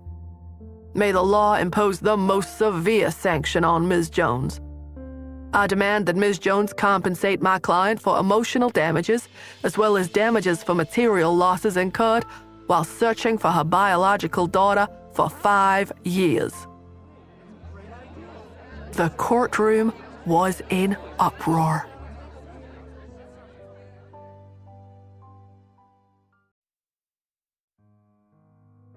Hillary stood up abruptly and looked at Joel and Tanya in disbelief. How did they know? She wondered. She understood Tanya very well, and she knew that the other woman loved Joel too much to tell him that she had lost their child. Joel would never have guessed that Mia might be Tanya's daughter, unless it was me who told him, which I never would, she thought. So, how did they realize the truth? Hillary's attorney was dumbfounded and asked, "What nonsense are you saying?" The defendant had turned into the plaintiff at that point. The defense attorney looked straight at Hillary. As a lawyer, he had always remained calm when handling cases. However, when he had learned the truth, even he found it impossible not to become angry when he looked at the woman. He said loudly and forcefully, "The evidence in the judge and jury's hands can prove whether I'm talking nonsense or not. The evidence consists of a DNA test report conducted for Ms. Turner and Ms. Mia Smith, along with the proof that Ms. Jones stole the baby. It appears that on the day that Ms. Turner gave birth, Ms. Jones booked a return flight from Switzerland. Even though she had gone there by herself, she returned with a baby." His words made Hillary's attorney feel hopeless. Before the trial, attorneys typically probed into their clients' private affairs to prevent the other party from producing surprise evidence they weren't prepared for. Hillary had told her attorney the truth about her being the third wheel in Joel and Tanya's relationship. After being made aware of that fact, the attorney hadn't once accused Tanya of being the third wheel in Hillary's family, for fear that the other party would take advantage of it to counterattack. Because Hillary hadn't mentioned returning from Switzerland with a baby, her attorney had been caught totally unprepared for the revelation. He didn't doubt the authenticity of the evidence, because the judge and the others would undoubtedly verify it. He just stared at Hillary in shock, astonishment, and disbelief. Hillary had made him seem incompetent, and he was concerned that it would have a negative effect on his career. With Joel and Tanya providing evidence that Hillary had stolen their child, the lawsuit between Hillary and Joel had turned into one about Hillary's crime. Hillary panicked because her attorney wasn't saying anything. She stood up and said, "I didn't do any such thing. That's total nonsense." Tanya glared at her and said, "The evidence proves that I'm not talking nonsense. The DNA test shows that Mia and I have a 99% DNA match. The test doesn't lie." Hillary swallowed hard and looked at the gallery where Carl and Jill were seated. Jill looked at Carl in amazement. He also seemed stunned by the news, and he looked back at her quizzically. She was about to say something when Justin, who was sitting behind Carl, said, "Mr. Moore, I'm sure you must realize the truth of the matter by now, and you must see that it's unreasonable for you to continue to help Hillary Jones fight for the child's custody." Carl had only been helping Jill on account of their past relationship. However, with the fresh evidence, he saw that if he continued to help Hillary fight for the child, he would be making trouble for no reason. He coughed and replied quietly, "The assassin organization won't be unreasonable. I can assure you of that." Justin then looked at Mr. Jones, who was seated near Jill. The astonishment in his eyes seemed real, and he obviously hadn't been aware of his daughter's actions. "Mr. Jones, are the Joneses still supportive of Hillary's fight for the child's custody?" Justin asked. Given how even Carl wasn't going to help anymore, there was no way Mr. Jones would have the guts to continue the fight. He shook his head and stammered, "Mr. Hunt, I really didn't know about what Hillary did. She acted alone, and it has nothing to do with the Joneses." Jill looked at Mr. Jones furiously and asked, "How can you say that? She's your daughter. You should be standing up for her." An annoyed Mr. Jones retorted, "Even if she is my daughter, I can't accept what she did. She stole someone else's child, and that's indefensible." Jill said, "Even so, you can't just ignore her and watch as she goes to jail?" Justin was satisfied that neither Carl nor Mr. Jones were intending to help anymore, which meant that Jill and Hillary would no longer be able to make trouble.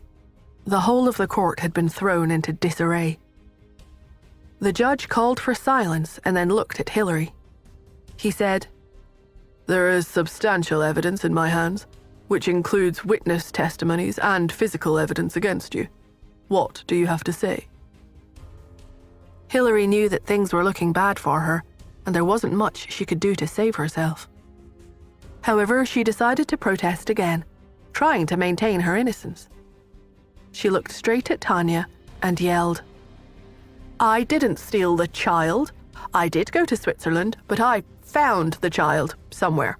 It was Tanya who abandoned her child. Yes, that's it. Your Honor, you can't convict me. I saved that child's life. In fact, you should be holding Tanya responsible for abandoning her newborn baby." Everyone was stunned. They found what she had to say hard to believe, and they thought that she was just making up a story out of desperation. Even her attorney was unimpressed by her unlikely tale, and was unwilling to defend her anymore.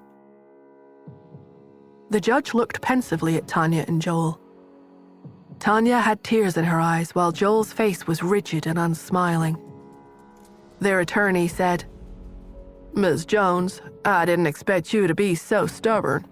It seems like you're someone who clings on to a fantasy even when faced with grim reality." He then turned toward the judge and said, "Your Honor, I have a few pieces of evidence here that will prove that Ms. Jones stole the baby. On the day the child was born, Ms. Jones went to the hospital where Ms. Turner had given birth and bribed 2 nurses there. That was how she was able to remove the baby from the hospital.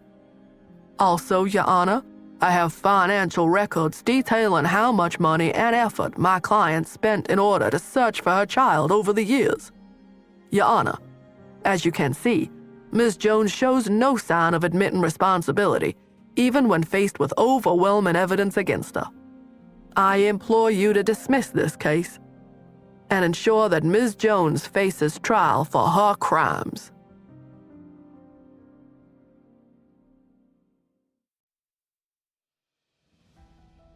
The more Hillary refused to admit responsibility in the face of conclusive evidence, the less likely she would be to receive mercy in court. The judge frowned, and the way he looked at Hillary changed. Hillary's legs went limp, and she slumped into her chair. She hadn't expected them to be able to find evidence of her bribing the nurses after so many years had passed. On top of that, they had even managed to get the 2 nurses to provide witness statements. It's all over, she thought. They've outplayed me, and now I've lost everything. Tanya's attorney continued. Your Honor, my client is a dancer with a sizable income, but every year she has used almost all of her money to pay for private detectives to search for her child. If she had really abandoned the child, why would she spend that much money searching for her? Ms. Jones is still slandering my client even at this point. Not only that, but she even bribed reporters to create public pressure on my client in an attempt to reverse the lawsuit's outcome. Therefore, I implore you to take serious action against her. After some discussion, the judge finally announced, given the severity of Ms. Hillary Jones's crime in stealing the child, and the fact that she shows no intention of admitting to her actions, let alone any sign of remorse, we will submit the case to the judiciary and have the Office of the Attorney General bring charges against her so that she may receive the maximum sentence possible. Upon hearing that, Hillary gasped, because she knew that the maximum sentence was 30 years of imprisonment. By the time she was released from prison, she would be old. The court had its own procedures, and the hearing that day was concerned with Joel and Hillary's fight for the custody of their daughter.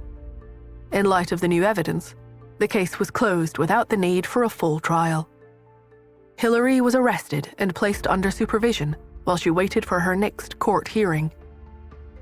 The comments in the livestream had undergone a complete reversal, and everyone was censuring Hillary. My God, that's disgusting. She's so wicked. Let me give everyone a summary of what happened. Not only was Ms. Jones the third wheel in their relationship, but she was fighting them for custody of the girl, claiming that she had given birth to her, even though she had stolen the child from her real mother. She's so wicked. That woman is beyond salvation. The fact that Ms. Turner has been searching for her daughter for so many years has moved me so much. I apologize for the derogatory remarks I made against her before I was aware of the truth. I also apologize. Not only did she steal a child, but she even tried to accuse the mother of abandoning the baby. She shows no signs of remorse. People like her should spend the rest of their lives in jail. I agree with the life imprisonment sentence. 30 years is too little. I agree with the life imprisonment sentence. When the handcuffed Hillary was being led away, Jill rushed over to her and hugged her. She looked at the court officers and shouted, "Let go of my daughter! Let go of her!" The sobbing Hillary yelled, "Mum, save me! Save me! I don't want to go to jail! Dad, save me!" The police officers were unmoved, and they dragged Hillary out. Jill went up to Hillary's attorney and shouted furiously, "Why didn't you say anything just now? We paid a lot of money to hire you, so why didn't you defend my daughter?" The attorney said with a sense of resignation, "Mrs. Jones, it was stated clearly in our contract that the client was not to conceal any information related to the case. Are you demanding an explanation from me when your daughter hid such an important matter from me?" He seemed angry as he continued, "If I had known that the child had been stolen from someone else, I would never have taken on the case. I have children too, and people like her should go to jail." Jill retorted furiously, "You're the one who should go to jail. You're a trash lawyer who's taken our money and given us nothing in return." The attorney sighed and said, "I'm not going to argue with you anymore, but I just want to prepare you for the fact that because Hillary and you were the ones who directed public opinion on the case, she'll have to face a public backlash now." Jill was taken aback. "What do you mean?" she asked. "The two of you created a buzz to make people take your side in order to put pressure on the court.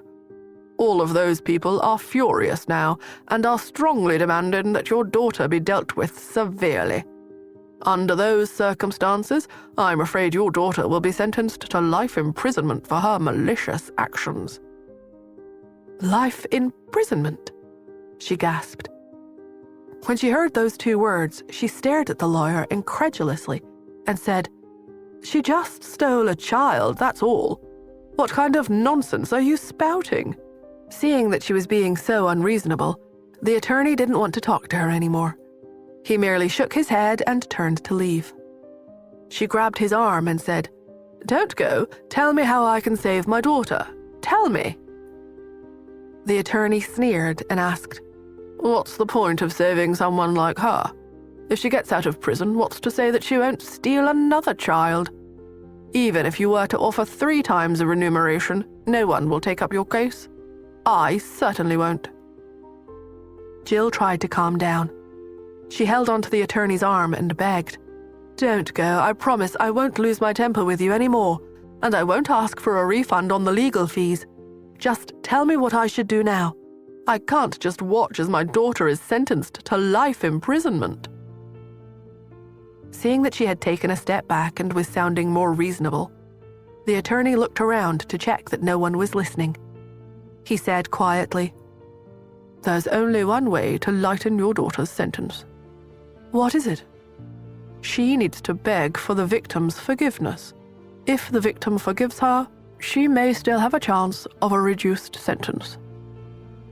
Jill looked across the courtroom at Tanya, who was about to leave with Joel.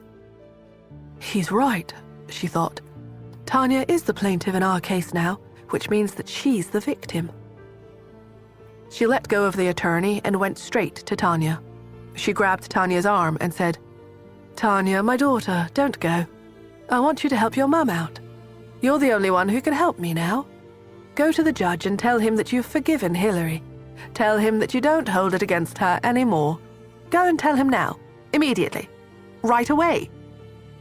Tanya scowled. Her mother's desperation sickened her.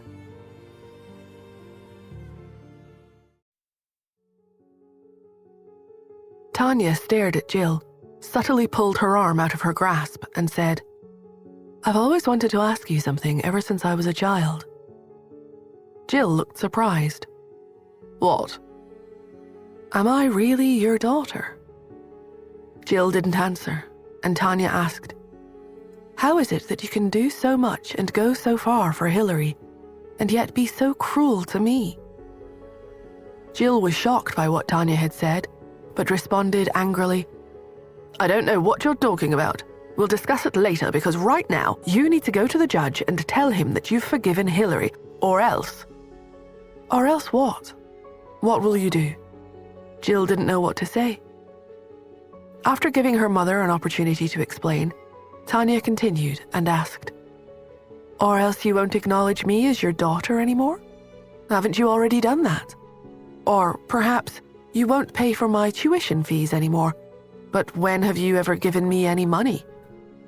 Or maybe you won't give me any food. That worked very well when I was young. I was traumatized when you locked me up in that dark room and didn't give me any food or water. But I'm no longer that 4-year-old kid, Jill, so you can't control me anymore." As Tanya spoke, her voice became colder. "As for Hillary..." She paused and put her mouth next to Jill's ear. "Why do you think the Smiths didn't bother with damage control and allowed public opinion to get to this state? She whispered. It's precisely so that she could have a taste of her own medicine. Jill was dumbfounded. When the lawyer had mentioned a public backlash, she hadn't understood that it had been orchestrated by Tanya and Joel. They had encouraged the public anger against them so that it could be weaponized and deployed against Hillary. No wonder they hadn't explained themselves in the run-up to the hearing and even assaulted the reporter, she thought. Jill's eyes widened as she stared at the daughter, who seemed so foreign to her now. Tanya straightened her back and said, She stole my daughter and my boyfriend, and even abused my daughter for 5 years. Jill, even if you kneel before me for the rest of your life, I'll never forgive her. Then she took Joel's hand and walked away.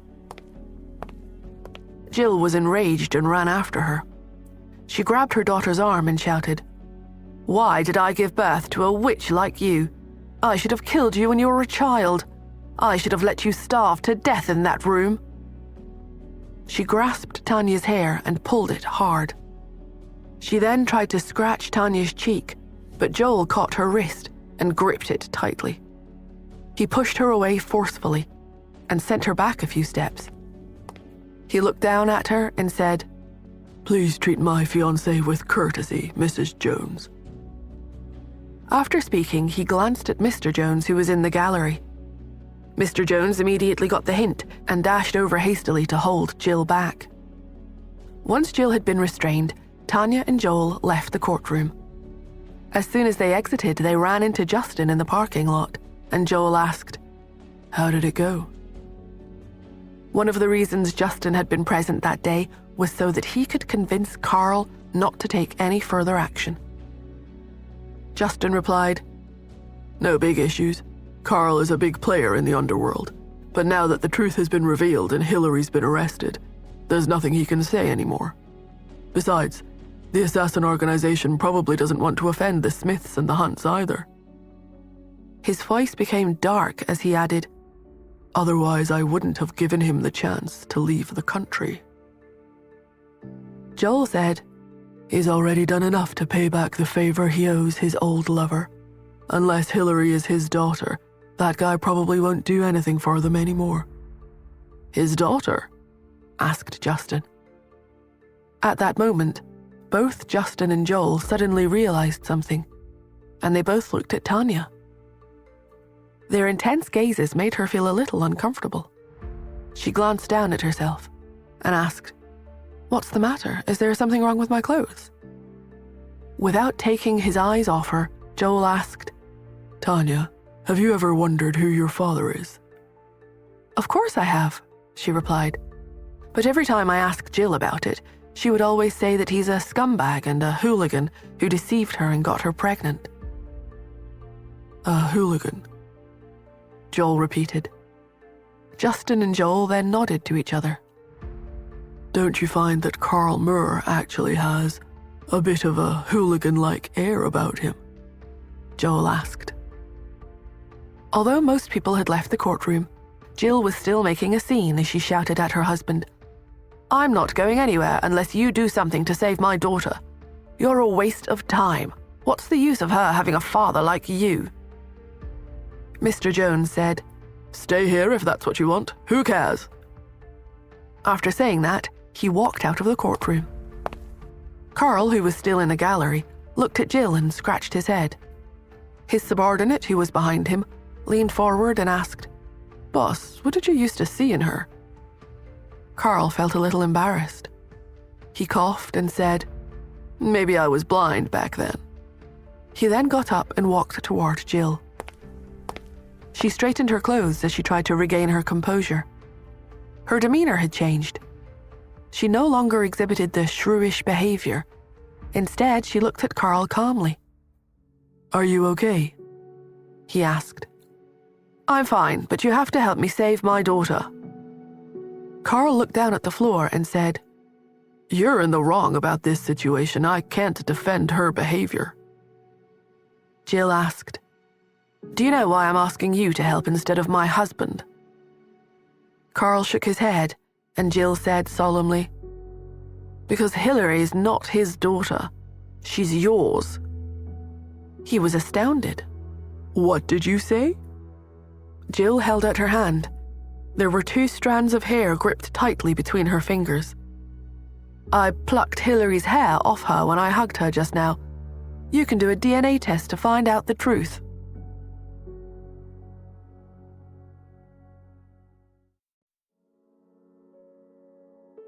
Carl was dumbfounded. He stared at Jill incredulously, and then at the strands of hair she was holding.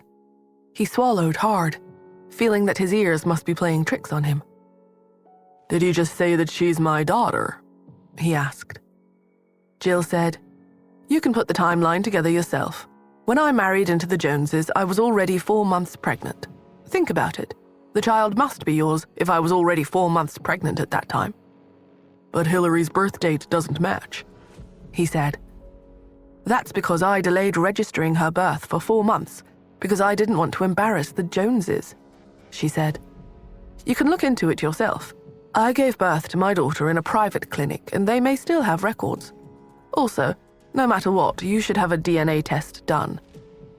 She handed him the strands of hair and said, "Only hair with the follicles intact can be used in a DNA test, so be careful not to damage them. By the way, my daughter doesn't know that she's not my husband's child." She told him that out of fear that he would send someone to the prison to sound Hillary out. "No matter what, you should make sure that your daughter stays safe," she added. He said, "Don't worry. If she really is my daughter, no one will be able to harm her." Jill finally looked relieved and said, "I won't ask for that child from the Smiths anymore.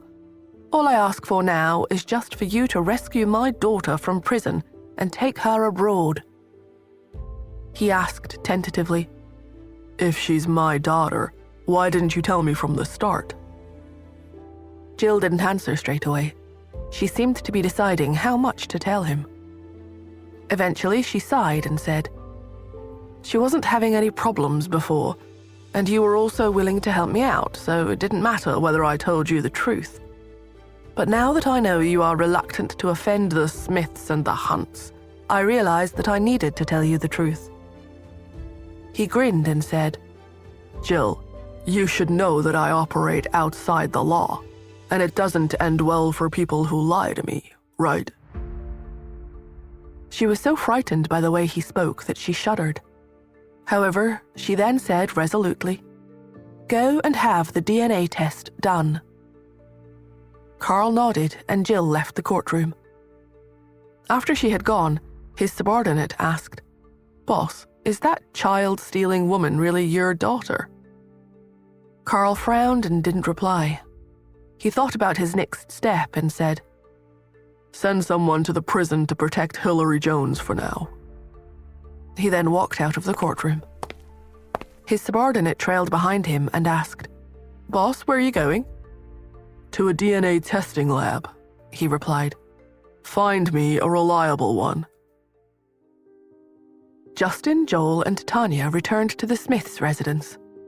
As soon as they entered the house, someone came up to them and whispered something to Joel. Joel frowned when he heard what was said. "What's wrong?" Tanya asked. He didn't want to hide anything from her. After being apart for 5 years, they appreciated each other very much. He replied, "I sent someone to the jail to teach Hillary a lesson, but I just received news that someone has acted on her behalf." "Who arranged it?" she asked. "Carl Murr." Tanya wasn't happy to hear that name again. Ever since Joel and Justin had suggested that he might be her father, she had been feeling a little uncomfortable. She had done some calculations of the timeline around her birth date and didn't think it matched. It seemed like her date of birth was 6 months too early. Besides, it was impossible for her date of birth to be wrong, because Hillary had been born a year later than her, and Jill couldn't have been pregnant with both of them at the same time. While she was thinking about it, Justin said, "It doesn't make sense that he's protecting her." Joel nodded his agreement. If it's just because Jill is an old lover, he's unlikely to help Hillary anymore. After all, the combined power of the Smiths and the Hunts is substantial. Carl's assassins may be powerful, but he may not necessarily be willing to offend two big families at the same time. That was why Justin had had the confidence to threaten Carl when they were in the courtroom. Justin said, "Still, it's quite strange. Something must have happened that we're unaware of." He took out his cell phone and sent messages to both Sean and Lawrence. Investigate why Carl Moore helped Hillary Jones in prison. With the leaders of the two big families simultaneously investigating the same thing, they could expect to get results very soon. After sending the messages, he turned to Tanya. "I do think that you and Carl are somewhat similar." Joel looked closely at Tanya and asked, "Why don't we do a DNA test? That way we'll know for sure." Tanya wasn't sure about the idea because Carl had helped Jill to bully her. However, given how the two men were staring at her, it seemed that she had no choice but to do the DNA test, so she agreed to it. At that moment, Lily walked down the stairs, and Justin nervously asked, "What's the matter with Nora?" She replied, "Relax, Mr. Hunt, she's fine. She's been sleeping the last 2 days, so I was afraid she would have low blood sugar. I just gave her some nutritional fluids." She stretched and added, "The last few days have been so exhausting. Now that things are looking better, I can finally have a good night's sleep." "Before you go to bed," Justin said hesitantly. "What's up?" Lily asked. "Because Nora trusts you so much," he continued, "I wanted to ask if you could help us do a DNA test."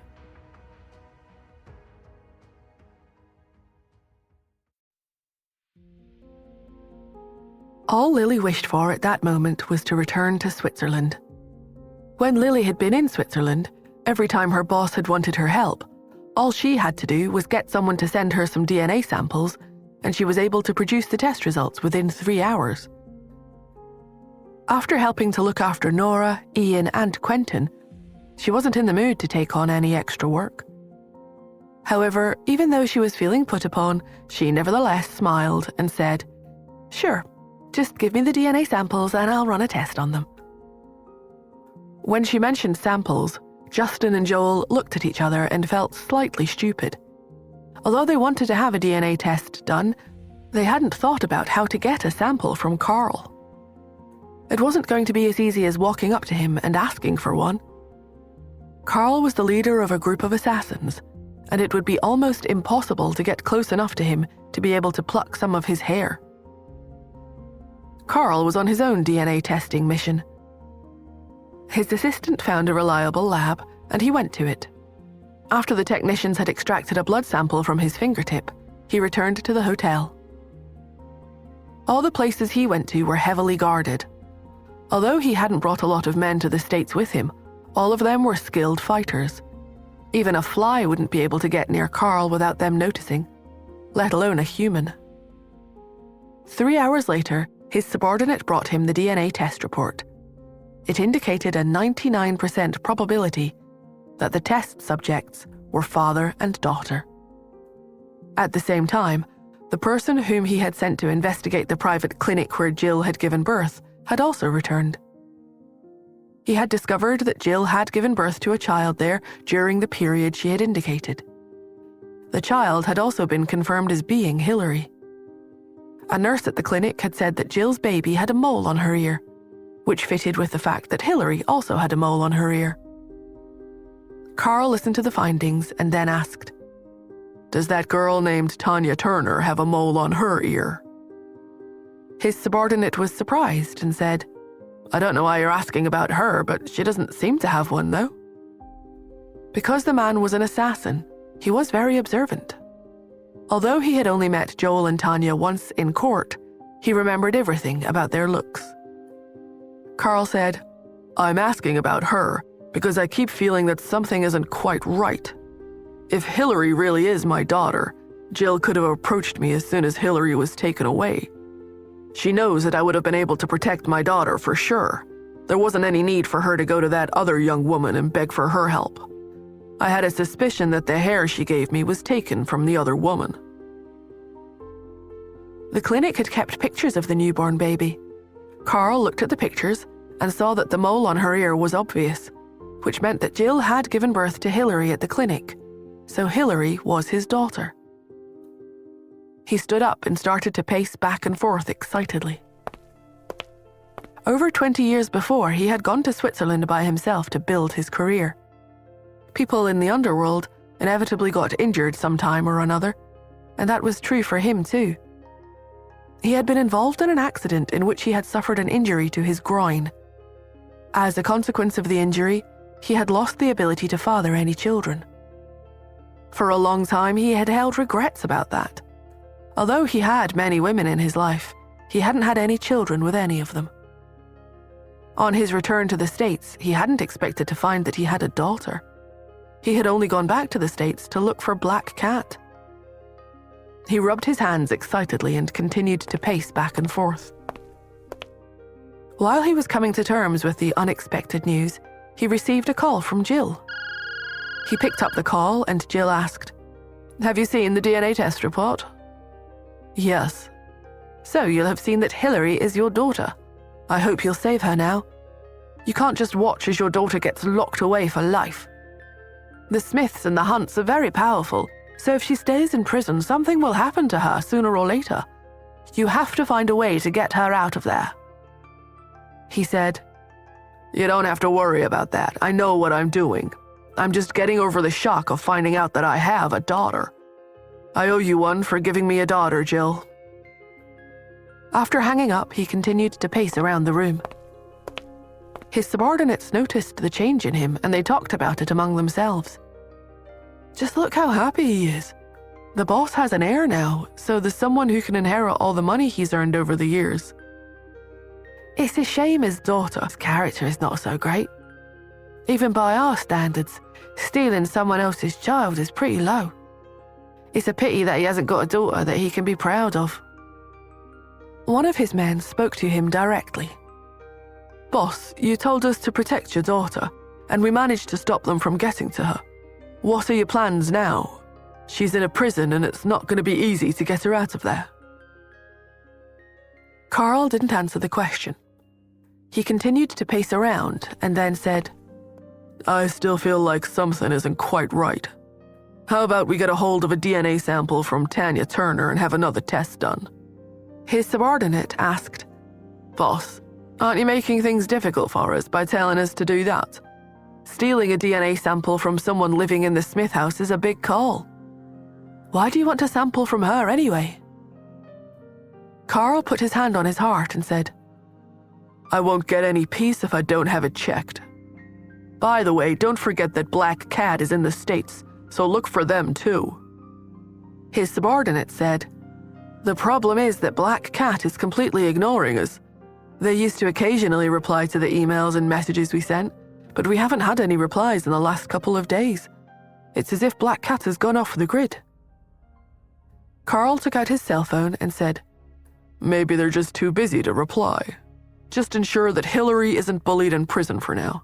I'll contact Black Cat and wait for a response." Black Cat was his top assassin. The two had worked together for many years, and they had a very good relationship with each other. Carl had never considered the possibility that Black Cat might refuse to help. He drafted a message and sent it. "I have something to ask of you, Black Cat. Can you help me steal a DNA sample from someone?" At the Smiths' residence, Justin, Pete, and Cherry were in Nora's room.